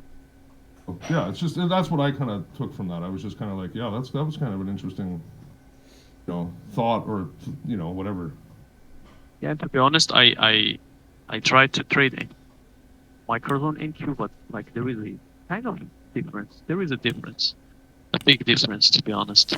Like sometimes it spikes more than the NQ. Like it gives, for example, a slippage of 5-6 ticks compared to the normal NQ. And because it's thinner. And the same thing happens on ES. With ES, it's not as much, although at times it can happen up to like even 5 ticks, which is a lot in ES. But I've noticed it can go, like a tick to 2 for the most part. Yeah, that's mostly like on every move. It's a 1 to 3 ticks difference. No, not on every move. I mean, you will see it throughout the day multiple times, but like this morning, because Zero mentioned something about them being different, and I put it on, and they were almost to the tick, move to move. There was some discrepancies, but not that much. Yeah. So I'm assuming with NQ where it moves that much, it moves a lot faster than ES. I'm pretty sure there could be a bigger difference. Yeah. Like the thing I asked you about, like the footprint, Peter, like earlier, if you were looking at the footprint or not. Yes. So I do. This is for me a footprint chart. Like, that's what I have on my DOM too. Exactly. So I try to refresh. For example, now my interest or my area of interest of going long is this value area high. Like it matches, if you can see, it matches the 1 hour composite from last Monday, which is this red line, and also this kind of micro structure here that got broken with this good momentum candle around here. What is the red dashed line you said? Composite? Those are from the hourly. Composite, hourly but composite from what is Monday. that? Value area value high. area high. Okay. Yeah. So it's kind of the two, like the 1 minute and the 1 hour scenarios are kind of matching each other's. So what I'm looking at right now is I want to see a stop run around this area to go long, for example. I want to see a good stop run, like going down. Like right now, I'm not interested in going short. Like never. This is my new resolution, like into trading. Never take shorts. Like if we are breaking from below, we have a value below. we only take longs from whenever we try to retest and to break out from the actual value to retest the previous value. And vice versa, if we are like around here and we build up another, like we break out, build up another value down here, only take shorts when price tries to like retest the previous value area low of that previous value area or range, the last range. So it's kind of just trying to find the value. That's it. And trading around it. Like you can see here, this is a kind of composite on a micro scale of things. Like this is the 1 minute, and it broke, and we started like this is. I can do like this, for example. This is a value. Then I have another value around here. We are building another value here, which is this one. So the best rates is to wait the price to come around here in those two and see if there is any stop run or any sellers getting trapped. So I can, for example, engage a long. And another thing is if we build this one, we break it with good momentum. Also look for stop runs to the short side, because a bigger context is that this is the value area high, means could be a balanced day.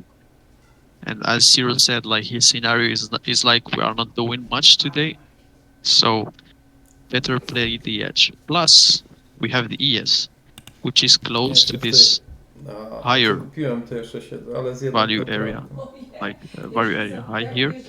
So the short makes more sense as it's retest of this previous value area on the ES on the 1 minute. Plus we are close the value area high of that last component of the RTH. So combining those two, for example, those two ideas, better think of a short at this level, taking in consideration the day is a balanced day, in my opinion. So I don't know what you think that's gonna happen, or what your kind of analysis is telling you at this point. That would be interesting to hear you guys to see what do you think about the price at those areas right now. Okay, Cosmo, I just remembered you said something that you want to trade size, but it's gonna be hard for you to trade size in NQ, especially when you look for scalps. Yeah.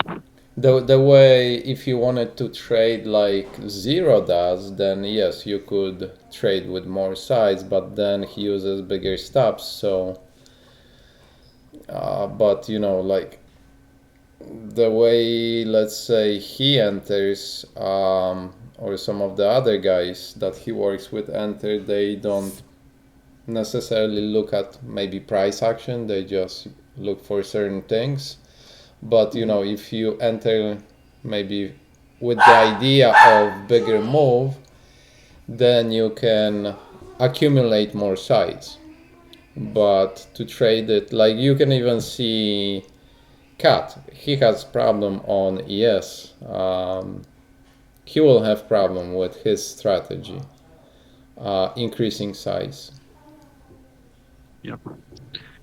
So my idea of sizing up, like it's I wanna leverage the prop shops, to be honest. Like I wanna leverage that. I don't want to put pressure on one single account, for example, going 10 lots. Like for example, I can go for example on NQ, I can use 10 25k accounts, to see what I mean, and copy trade like each one, not only like take 10 lots on one single account. That's but that makes no sense. You're talking about sim, right? Even what they call a live sim. Is that what you're talking Live about? sim or live account or funded, I like it's not an issue. Like as long as they have 10 accounts and use only one contract per account, then copy trade. For example, use Apex or Then yes, that's a 10 contracts. Yes, I was thinking you want to do 10 contracts each. So if you do live, you know what they call live sim, then it's not gonna be a problem because you don't move really don't have any impact on the market. Whereas if anything live, then that will have impact on the market, and it's harder to get out also. Yeah. But with Yeah, sim, exactly. with sim you can put 1,000 contracts on an queue and it's not gonna change a thing. Exactly. Like if you like, I think in my opinion, at this point, like the higher time frame setup. Like let's talk about the higher time frame setup that I only take, for example, without using the DOM, for example, when I'm not scalping. Like if I have this area, for example, I have this area of interest, which is from the previous. So for me, the only area to go long is around here with bigger stocks.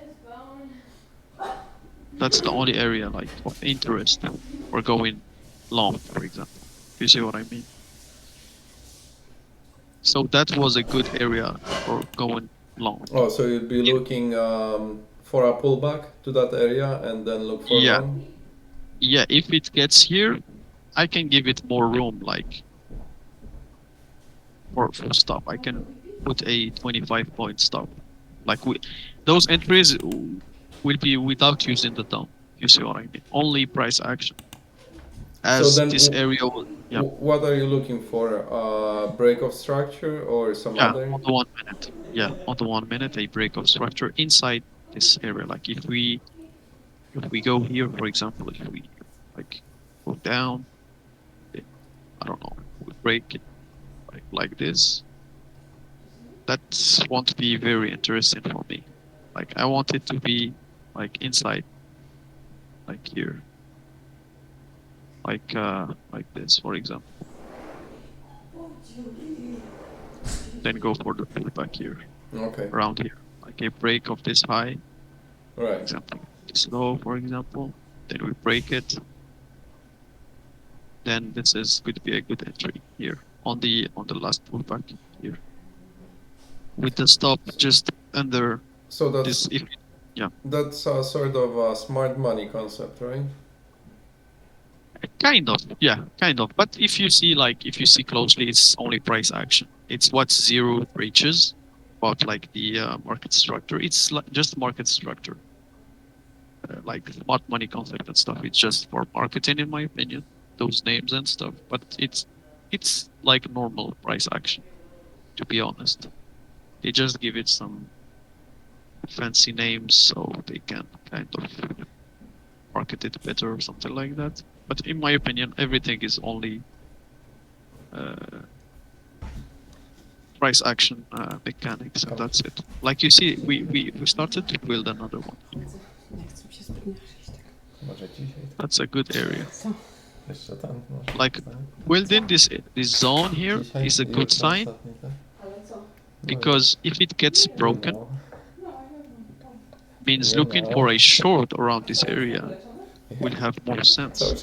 But if we just come here up, like the open drive, for example, when the market opens and right reads the overnight high or lows, goes high, then goes down and dumps immediately. But making a value here for me is a good sign, gives more for me more confirmation. If it gets broken with momentum, looking for the pullback will have more sense, in my opinion.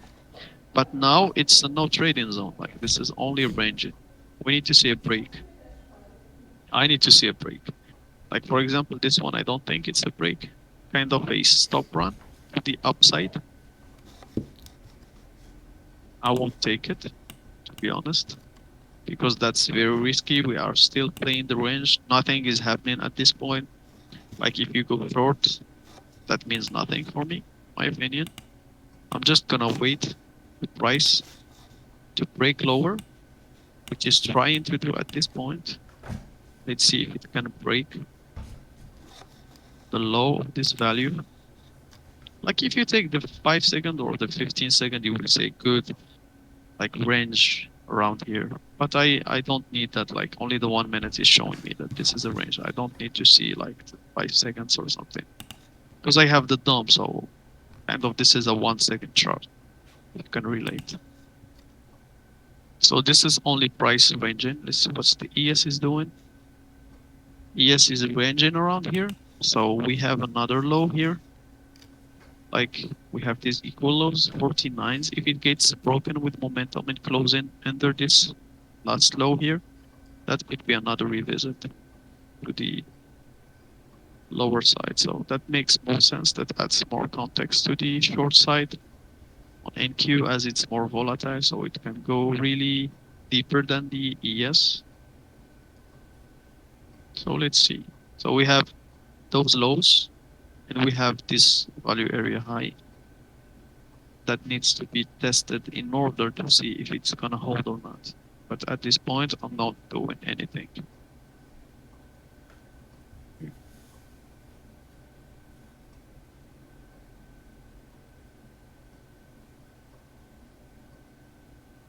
Now the value is here, around here.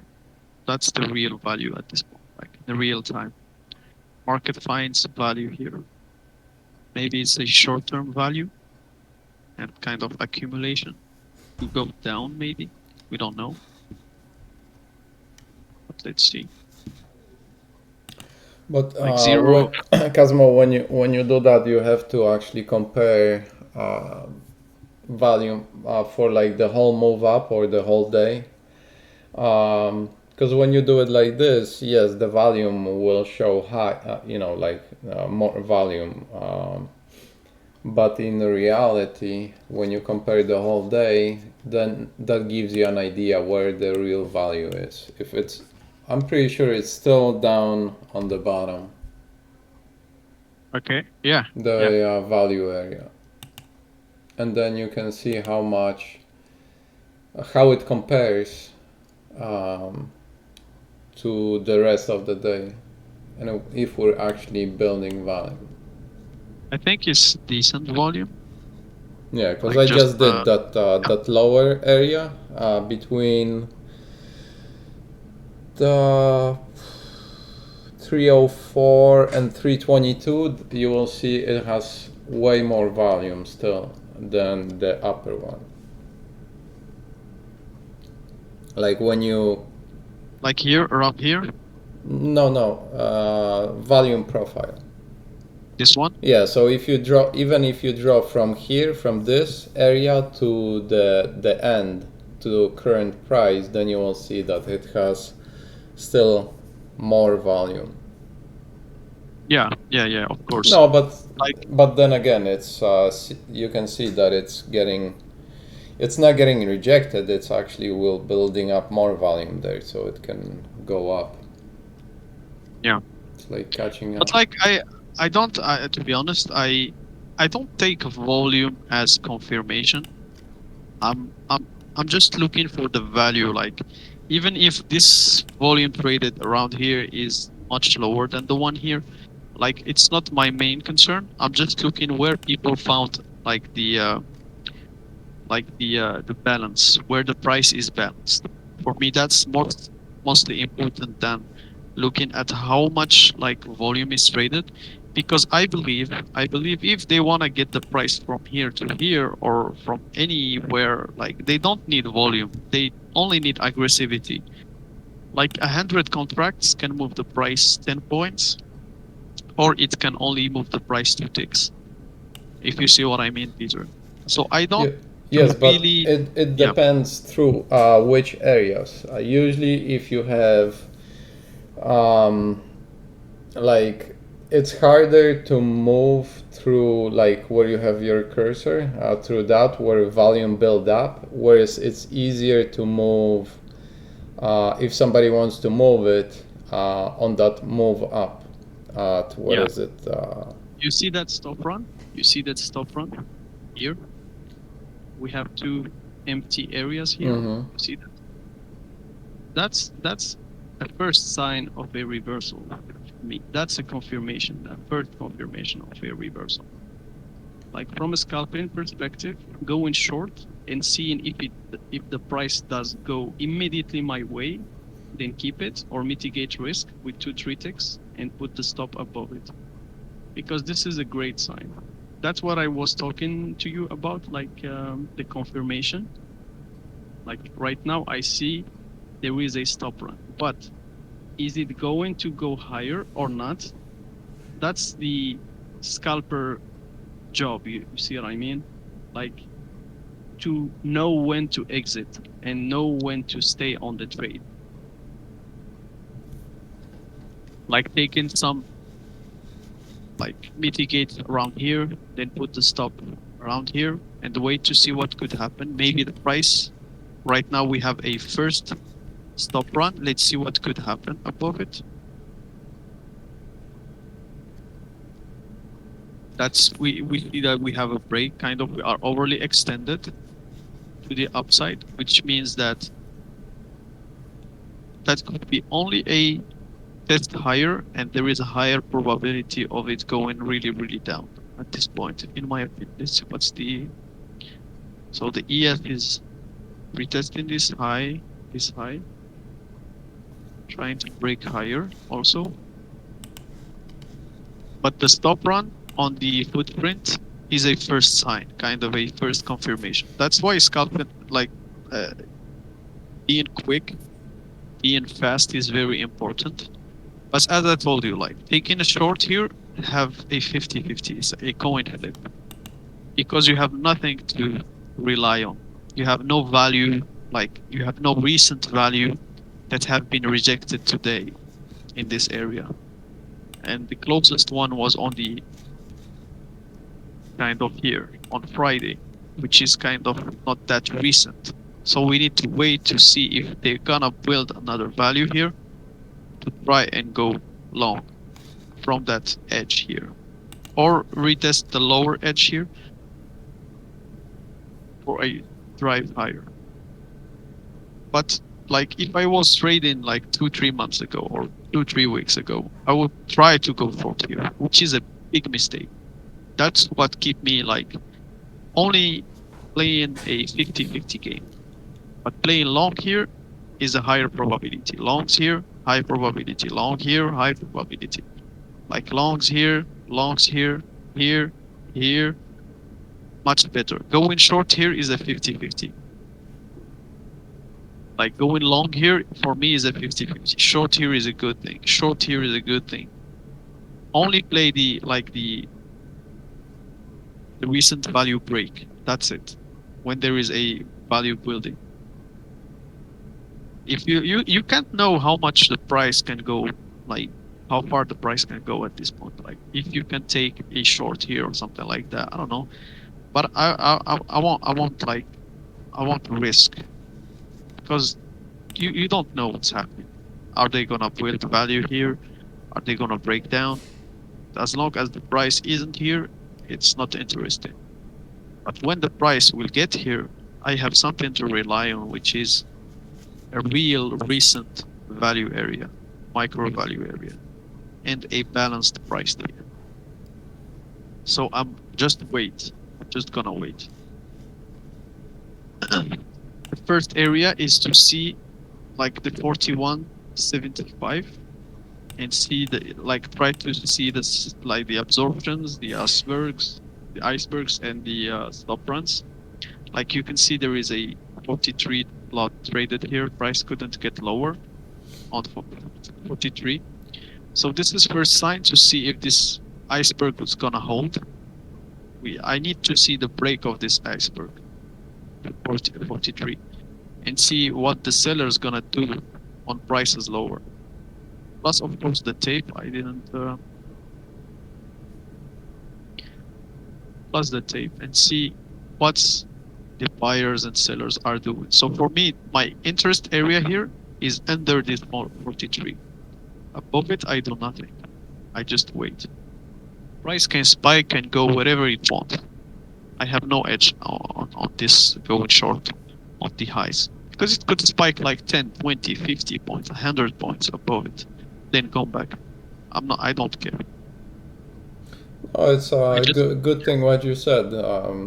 You know, like sometimes we might see a move going in one direction, and you know, we beat ourselves up because market moved 20 points in AS without me. But if you don't have a real setup there, then it's just gambling. Like, it shouldn't affect your emotions. Yeah, I do agree. Like, if But you don't have but this a lot setup, of I think a lot of people do that because you know it's easy to make money when you look at the chart. You know, see the best entries. But in real life, I mean real time, then you know it's totally different story. yeah, exactly. So it's easy Yeah, to you're see right. those moves and oh yeah, I should have taken it here. You know, take off there, and yeah, you'd be a millionaire in a week. But real time, you know what it doesn't work. You know what like it is? I think that it's really kind of sad because the more you actually think, the more you think about it, the more experience you have, it actually kind of gets harder. Like, I don't know. If you could just get back to that, if you could just get back to being like Bayman's girlfriend, and she's like, this is easy. You just do it when the two lines cross over. And it's like, what the hell's your problem? If you could get back to that mindset, right, but still get the setups and everything, you're like, I'm standing in my own way. I know it. Like, it's like it is this easy to make $200 or whatever. Now, it's up to you to be able to do $200 times. Like, some of these guys might, you think like, I don't know, some people might win. You might think, oh, they're winning. They're like, that guy made $6,000 in a day. If you look at Fat Cat's thing, sometimes it's like he made 200, 200, 200, 400, 200, 200, right? Yeah. Like, the whole day was a fucking grind. But it was his tenacity, right, to keep going, right? And a lot of times I just kind of fucking stop. I go, fuck, right? Like, I just say, I'm not going to keep grinding away, right? I don't know. I tend to give money back, right? So I'm just saying, like, look at how easy it was. Why didn't you buy that breakout? What are you, dumb? Like, right? Like, it's like even Bayman's girlfriend could have got it. Right? And it's like, I overthought it because look, we're overextended. You don't want to go short here. Like, you know what I mean? It's all the rest of the whole gamut of answers, right? You know what I mean? Reasons why you don't do it. Yeah. I don't know where I'm going with that, but I mean, if you could just kind of. But you know, Harvey, like, what I think at this point is just like, I think like with reviewing and gaining that confidence and know when to not trade and when to trade, and like when you stop thinking that you're missing something, I think that's the beginning of something good in our trading journey. Like, at this point, I'm not really afraid of, like, I don't care, like, price goes up, because what I have here is my scenario, my context. Yeah. We're waiting patiently for it to tell us there's something here at the top. Exactly. Right? That's all. That's what this thing is. It's like sitting and waiting for that pullback. See, like, even that first pullback, any one of those pullbacks you were pointing out, it was about sitting there waiting for that pullback to tell you that was an actual pullback. And that's what I'm trying to say about being a little bit late. Sometimes, look at it. If you were a little bit late on this, did it really matter that you were 6 ticks late?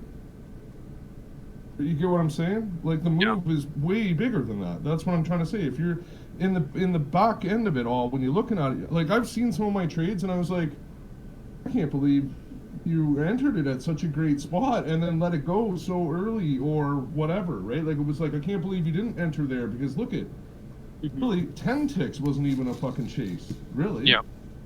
So, I don't know. That's what I'm trying to work on. I know it's about, you still have to put on calculated risk, but I think jumping the gun is my problem. But Harvey, I think it all depends on your setup and what you're going for.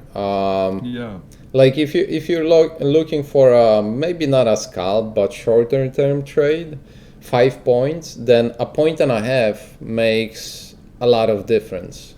Absolutely. If you're looking for moves like zero, where he's looking for 50, 60 points in ES, yeah, of course, 1 point's not gonna, point and a half, not gonna make that much difference. Yeah, but I use a scalp to enter, and then it's just a hold until price action, right? That's, I don't know. Like, I have targets where I take some off, but at the same time, it's basically price action for me. It tells me, like, where to shut it on and off, right? Like, it's same as the entry, it's the exit, same idea. That's what pisses me off sometimes, because it's like I should be pushing the reverse button. I mean, it's okay if that's your intention to scalp into a bigger trade. But even like when, I don't know if you guys got it, but listening to yesterday or Friday Zero's group, and I think it was Ira, where he said that he lost a lot of money trying to, because like Zero says, they trade level to level. And he says, don't turn a level-to-level trade into an investment, because he's been burned a lot of times by that, and he lost a lot of money doing that. Don't marry it or something. Yeah. So pretty much the same with this. The video, I mean, I don't know if you guys saw it, but it was SMB where they talk about three different trades ideas, and you get in and get out of those trades differently. So, you know, if it's a scalp, it's a scalp. Treat it as a scalp, and that's how you enter and that's how you exit. You have different criteria for exiting. Same with like short-term trade, and then longer term, maybe swing trade. It's you don't look at DOM to get out of your swing trade. So same idea. No. I mean, and if it's your idea, like if you're looking to like Fat Cat, he scalps his way into bigger trades, then that's, you know, that's fine. If that's what your goal is, that's what you're doing. And I think what I don't watch him, but from what I got is like he scalps a lot, but then when like you know, when he looks at this 3-year volume profile and the price gets to a certain area where he says it can jump the gap, that means, you know, he's trying to scalp his way into a quick move, one directional move to jump the gap, you know, to close the low volume node. I think that's what he's doing. Yeah. Yeah, exactly. Yeah. It actually, see, this for me, the terminology of everything really makes a difference here, right? Like scalp. People say, "Oh, it's a scalper," right? So some people would say scalper is somebody that takes profit early, and in Fat Cat's case, he's a scalper in a defensive manner. He can cut it really quickly, and he's a scalper on the entry side, but he's more of a defensive scalper where he can cut it extremely fast. He's not always taking profit fast, like, you know what I mean, like, oh, I'm shooting for 5 ticks. He's cutting it fast. Where if it goes in his favor, then it goes in his favor. He's not going to cut it.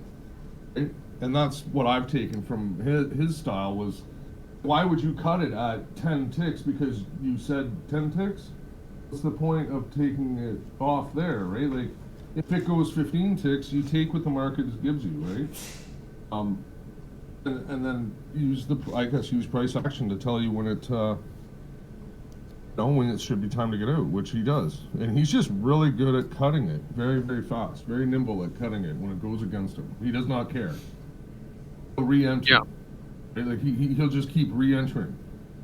He'll put on, I've seen in the past, way back, like a year ago or whatever, he was putting on. Yeah, which one is it, Cosmo or Peter? You both put on lots of trades, but he put on, all three of you guys put on lots of trades. I think he would put all you guys almost to shame.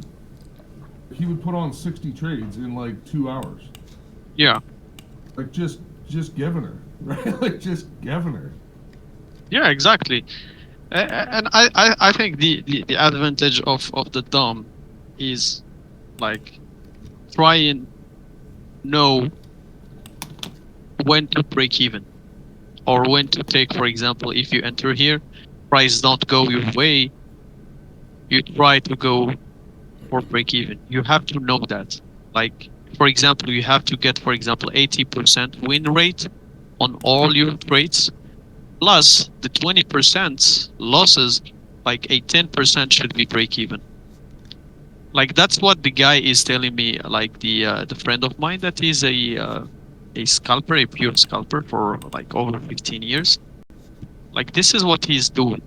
Like he tells me that even if you break even, then the price goes your way, it doesn't matter, because that's kind of the side of the randomness of the market. That's random, if you see what I mean.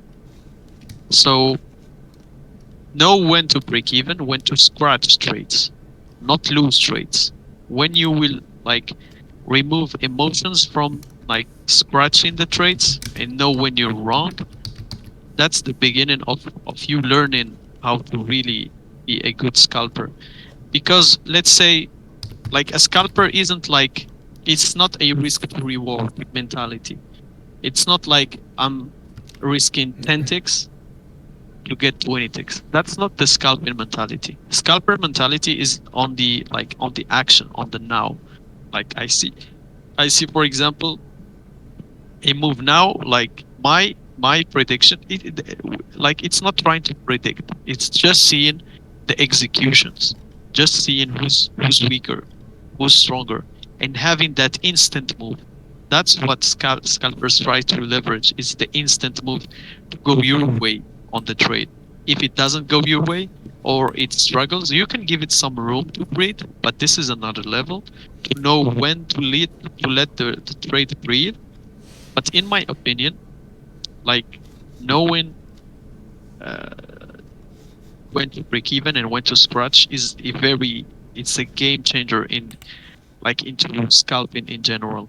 Like in my opinion. And like you're saying, the emotion of it, right? And feeling okay with doing what you've done, and not being like, oh fuck, and getting all hung up on it, and being like, oh, I coulda, shoulda, woulda, blah blah. Just get over it and move on, right? And just get on to the next. Exactly. Faster you can like just reset your fucking, you know what I mean? And just go again. That's Yeah. Yeah, that's about commissions. Don't be worried about all the rest of it, right? Yeah, and that's why you like you need to trade that, like train the, like it becomes like a game, in my opinion. It's like a game. Scalping, what you said? Like chess? Like chess? Yeah, you think it's a game like chess? Not like chess, but like a video game, like a yeah. Call of Duty or something like that. You know, you develop a certain sense of reflexes. Like you become more aware of things that you're unconscious about it. You know, you feel it. It's kind of a feeling, like you start to have a feel of the markets. You know when it could go down than someone that is only looking at price action or only looking at volume or something like that. You can have like scalpers are the first people that knows about reversals, for example. Just like the dumb readers are the first people that knows when the price could like reverse. Like if you take, for example, let's say a 5-second chart, like you have the 5-second chart, you have, for example, this break here. Like a scalper can see an entry around here, like here. Another one on the 5-second chart will see a break here, so he will look for a pullback. The price could pull back or could not pull back. But a scalper has already, for example, mitigated the risk here. Even it's riskier, but this is what dumb reading is about, in my opinion. Like knowing when it could reverse around here. Like for example, in this setup, I would have entered, like if I was scalping here, there was a stop run here around this when it came to this high, it gave a good stop run. So scalper could enter short just when he saw the around it. Either he's gonna break even or he's gonna take for example, a 5, 6. I don't know how many points it moved, but like a 8-point thing or a 5-point, let's say 5-point trade. But yeah, that's what it is. Like for example, why I entered here, because I was looking here. It's a break, for example, and there was a retest here of the value area low. Then I entered another one here, which was a mistake. Not a mistake, but just one to play with the price action. Plus, I had that on my head about the stop run here. So let's see what could happen.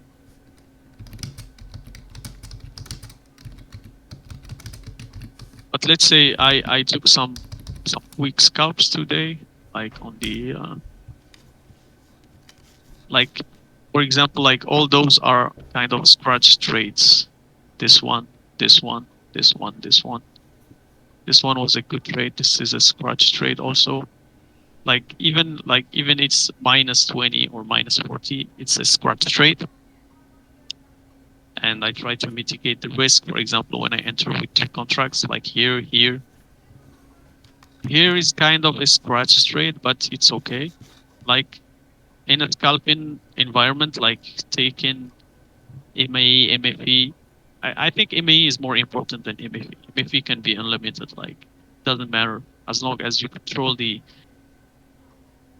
how much the price can go against the move, in my opinion.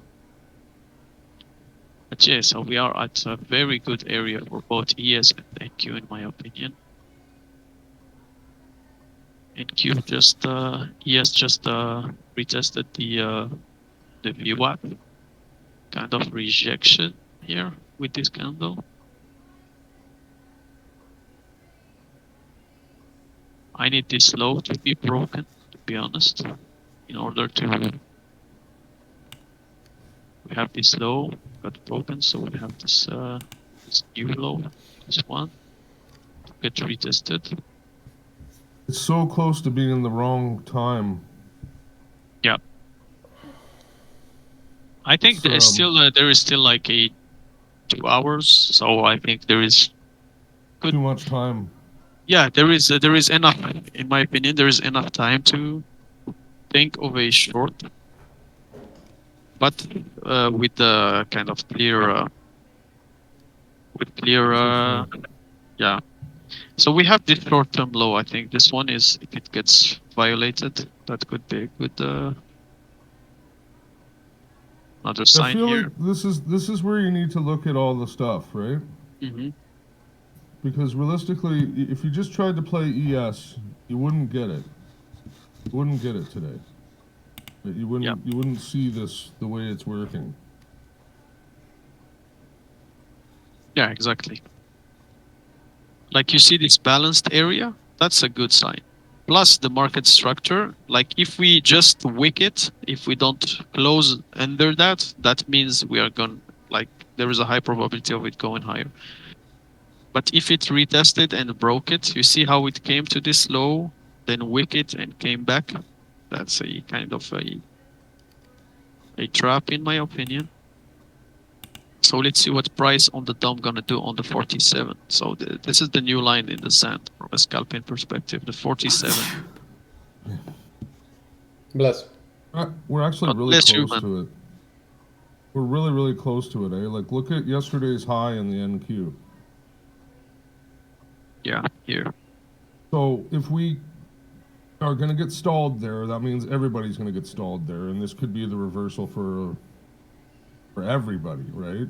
And in my opinion, I'm going to use the Dow, because it seems like it's the weakest. What?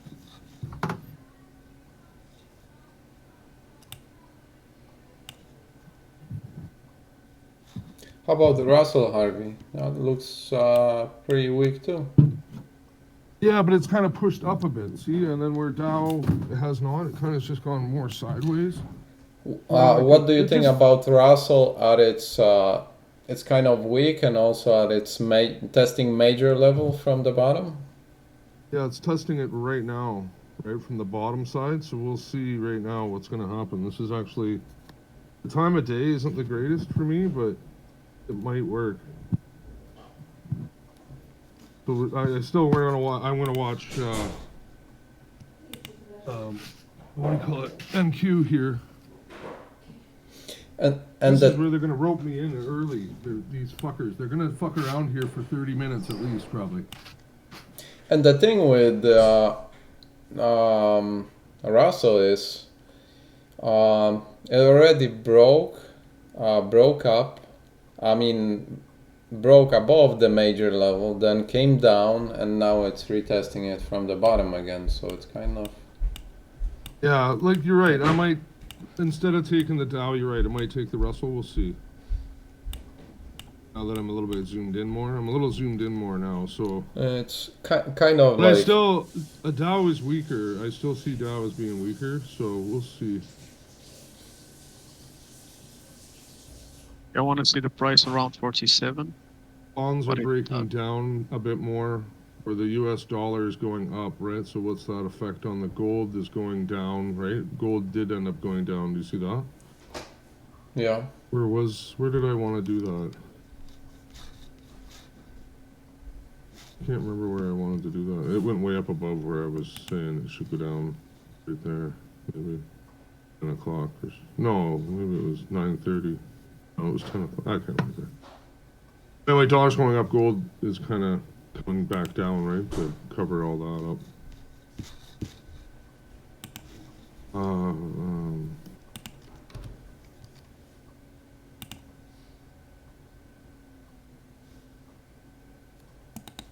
Russell is showing. I don't see, like, the only one that is not showing the reversal for me, like moves, is the Russell.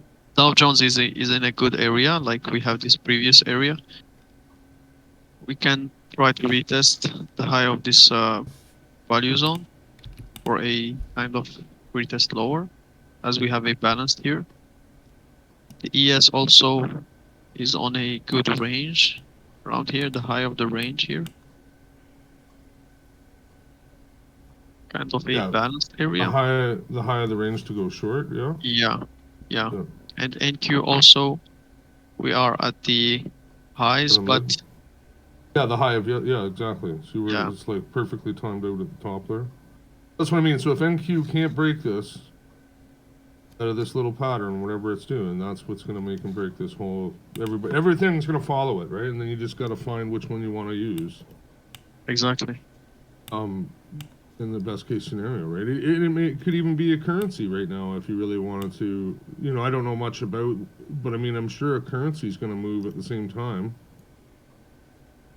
Or Bitcoin or fucking something, right? Who the fuck knows? Something's going to move. I think NQ is still not giving a clear sign. I think breaking this one with good, like going lower, could be a good sign, but we are still playing the range at this point. Just playing this range, so in my opinion, like, you can scalp the high, like the bottoms here, you can scalp the going longs. I think there is high probability at least to retest the point of control each time you go long, especially if there is a good stop run here around this area, 43, the last where we had a good not a big iceberg, but it was kind of a key area for me, like, which is around here, this low. So let's see if it goes down to this low and shows a good stop run here. That could be a good scalp longs. But if we break, like, if for the bigger setup, like, we have this area, this first target, then this second target, and maybe this low of this Friday range that we stopped on it to go higher and higher. Maybe this is a important area to watch. Like, if we break lower, maybe we can go really low because we have so much imbalances around here. But who knows? Like now,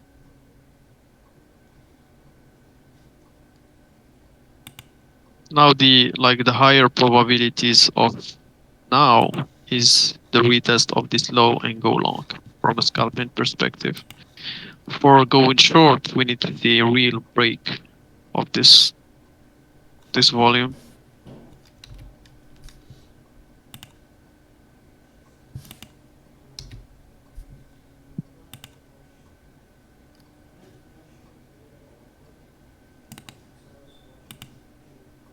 That's why I don't rely much on 5 seconds, because if you take the 5 seconds, you will see that like you could enter because you will see a break here and wait for the price to get back and try to go short from this area. But I'm rather look at the value, like we are building value here. This is a good range, so I need to wait to see a clear break of it.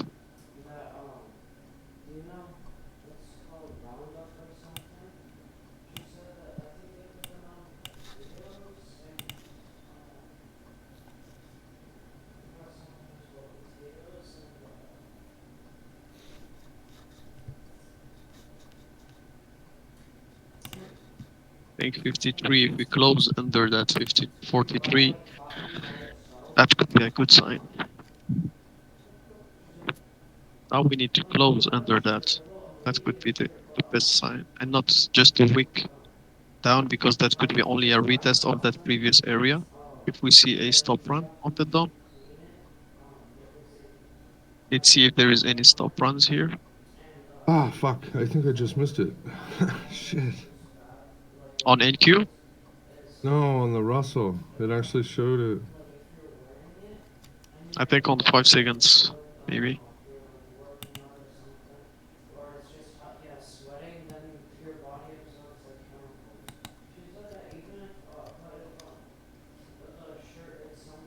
Slow is consequent, in my opinion, for ES. Let's see.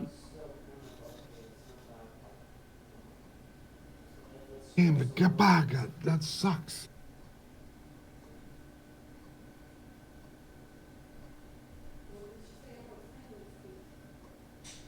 Both ES and It NQ. happened fairly quickly. Yeah. Dirty dog. This was a good move. Damn it. Damn it. I got stopped on trailing stop. Dang it. On NQ or ES, Peter? Yes. The trade I was showing earlier, the long. So I trailed it up and. Nice. Because I saw like everything's, like you guys, what you were talking about. It looks like it can break to the downside, and I mean I could leave it. It was just one contract left, but I've been sitting in it for like 3.5 hours already.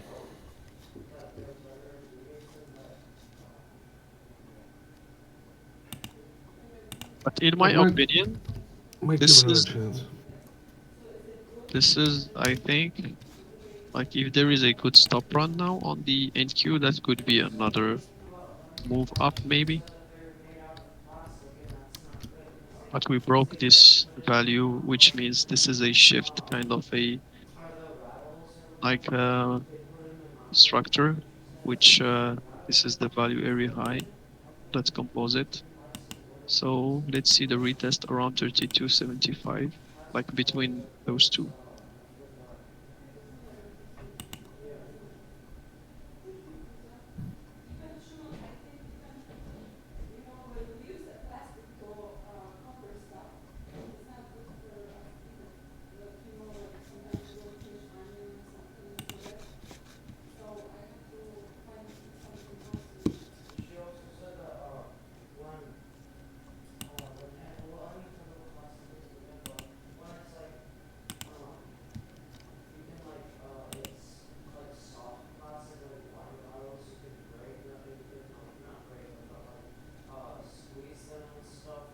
Ah, you fucking kidding me. Good call, guys. Almost, right? Yeah. The first target could be like around here, 307. Gold really gave it up there as well. XLF, all the sectors are down now. Bonds kind of holding, but there's the dollar really pushing to the high side, right, on gold. Are you looking up today? I'll try, probably. Yeah, Zero posted. He sold 39 NQ. I mean 49 something. What was it? 49, 49 even. I feel fucking shitty. I feel kind of shitty that we missed that, man. What a fucking guy. Why does he post shit like that? Ładnie idzie, co? Oh, what is it? Co ja wiem? Nie wiem, co to się stało. Like we broke all those areas, so I think price could go. You guys know what happened? It looks like news. I don't see news volatility, to be honest. I think this is just a like drive down. Oh, good like thing. After. Yeah, but it's kind of fast and no Yeah, it pullbacks was like fast. that It was far. fast, yeah. It's just you fucking gotta be f***ing me. I mean, this whole way up, we just took out in what, 10 seconds? It was like 5 minutes now from this. Shit, I was just about to push the button too. I was really close. 5. How did Zero know to sell that? Did you end up closing out that long you were in, Peter? 359. Yeah, I trailed it, so I got stopped out at 50, 25. Son of a bitch, man. Because the NQ, that's why. God damn it. I'll start getting onto these. There's no way you could have known that we were about to dump 20 points. Well, Zero did. He sold. He's a wizard. Oh man, I was seconds away from pushing the button. I was seriously, I was there. I'm sorry, buddy. But Fuck's okay. sake. Did anybody get in that?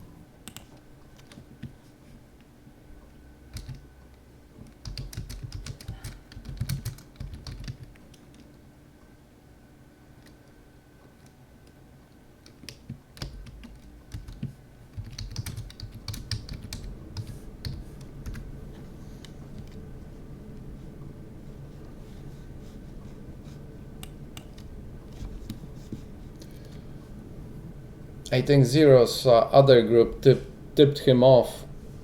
Like, okay, boys, we all gonna sell now. So. Yeah, maybe. Because it's kind of impossible to predict that move, to be honest. I mean, how could you predict something like that? The price action, and when NQ did that, it was all in the it was right there. We talked right through it. Yeah, but you didn't know it was going to dump 20 points. I don't care that it's gonna dump 20. Like, it dumped, right? Like, that's. I'm just trying to make you feel better.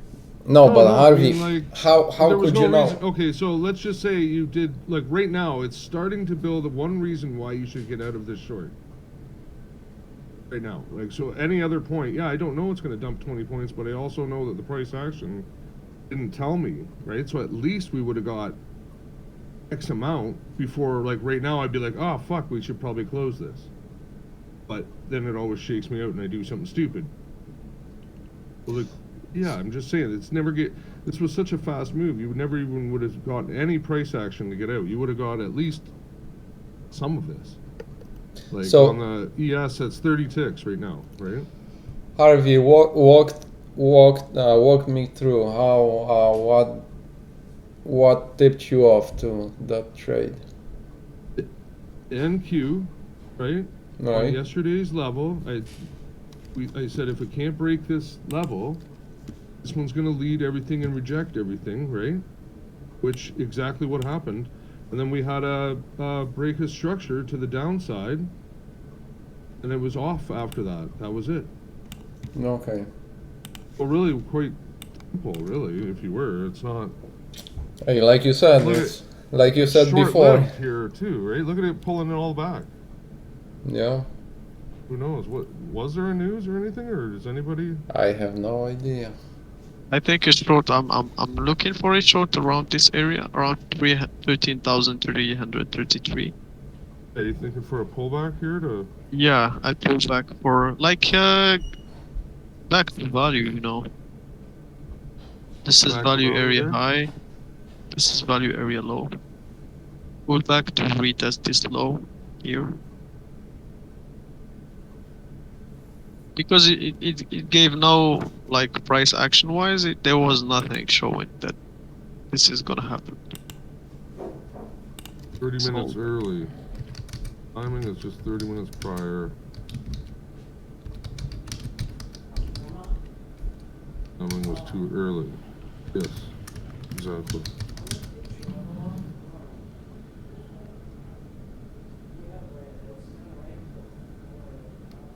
So I don't know what this means, but just before we dumped, and again, I don't know what any of this means. I'm not smart. The Fed addressed changes in the standards and terms on and demand for bank loans to businesses and households over the past 3 months, which generally correspond to Q1.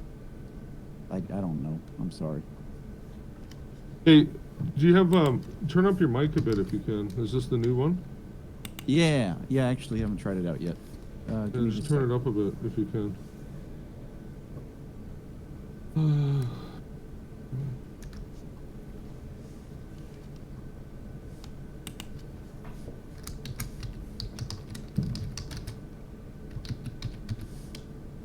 How is that? If you got more, give me more. How about that? Same thing? Is that full throttle? In the voice settings, am I trying to change the input or the output volume? I think it's out. How about now? Way better. Yeah, way better. Yeah. Okay. Is that too loud? No, that's good. Okay.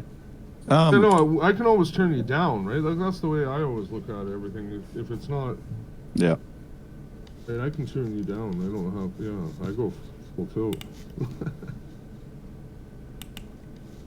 Oh fuck, man. No, we were talking about it being early, Peter. We were talking about the time of day. Yeah, remember? exactly. It wasn't after the fact. Well, don't give him any extra ammunition. You're supposed to say, yeah, we all went short and we got right at the bottom. There's a price action changed at the bottom there. You see it? Right at the bottom. You see it? You see it at the bottom? The price action changed from going down to going up. Yeah, do you see that? Right there? There's a wiki woo and everything. Fuck.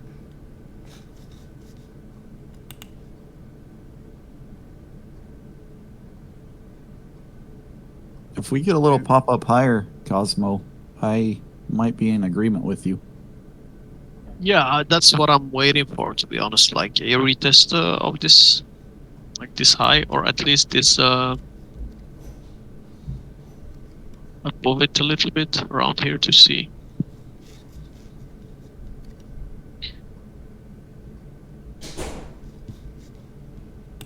But like I'm not like going long. It could be here. Otherwise, just price action practice. That's it. Like I think for me, nothing interesting. The only area is here, around this one. That's it. To go for it, or here. Like just a retest of the, because we need the retest of that last value. Like in my opinion, for me to go into a trade, a retest of this area is my sign to get into a trade. Like I took the short earlier saw the stop run here and got faked out kind of. So I took a short here, then added one other here. Stop was here above it. I think 2 ticks. It spiked a little bit top tick at that area, then goes really deep down.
Ładnie.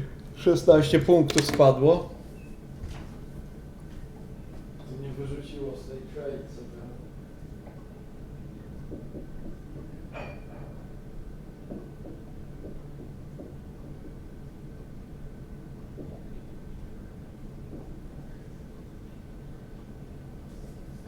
Nie tak, pada cały czas. Jak pojechałaś, to tak lepiej wyglądało.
Looks like now it's gonna go to my target. Yeah, it's showing more strength to the upside. But I'm more playing the reverser to the mean at this point, so let's see if it's gonna work or not.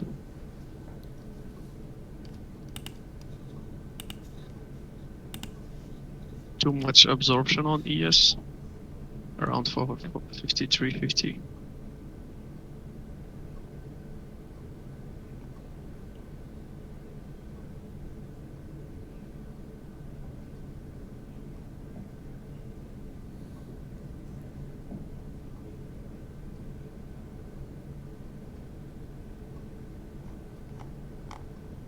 Need to see a break of this kind of iceberg and see if there is any stop runs above it around here.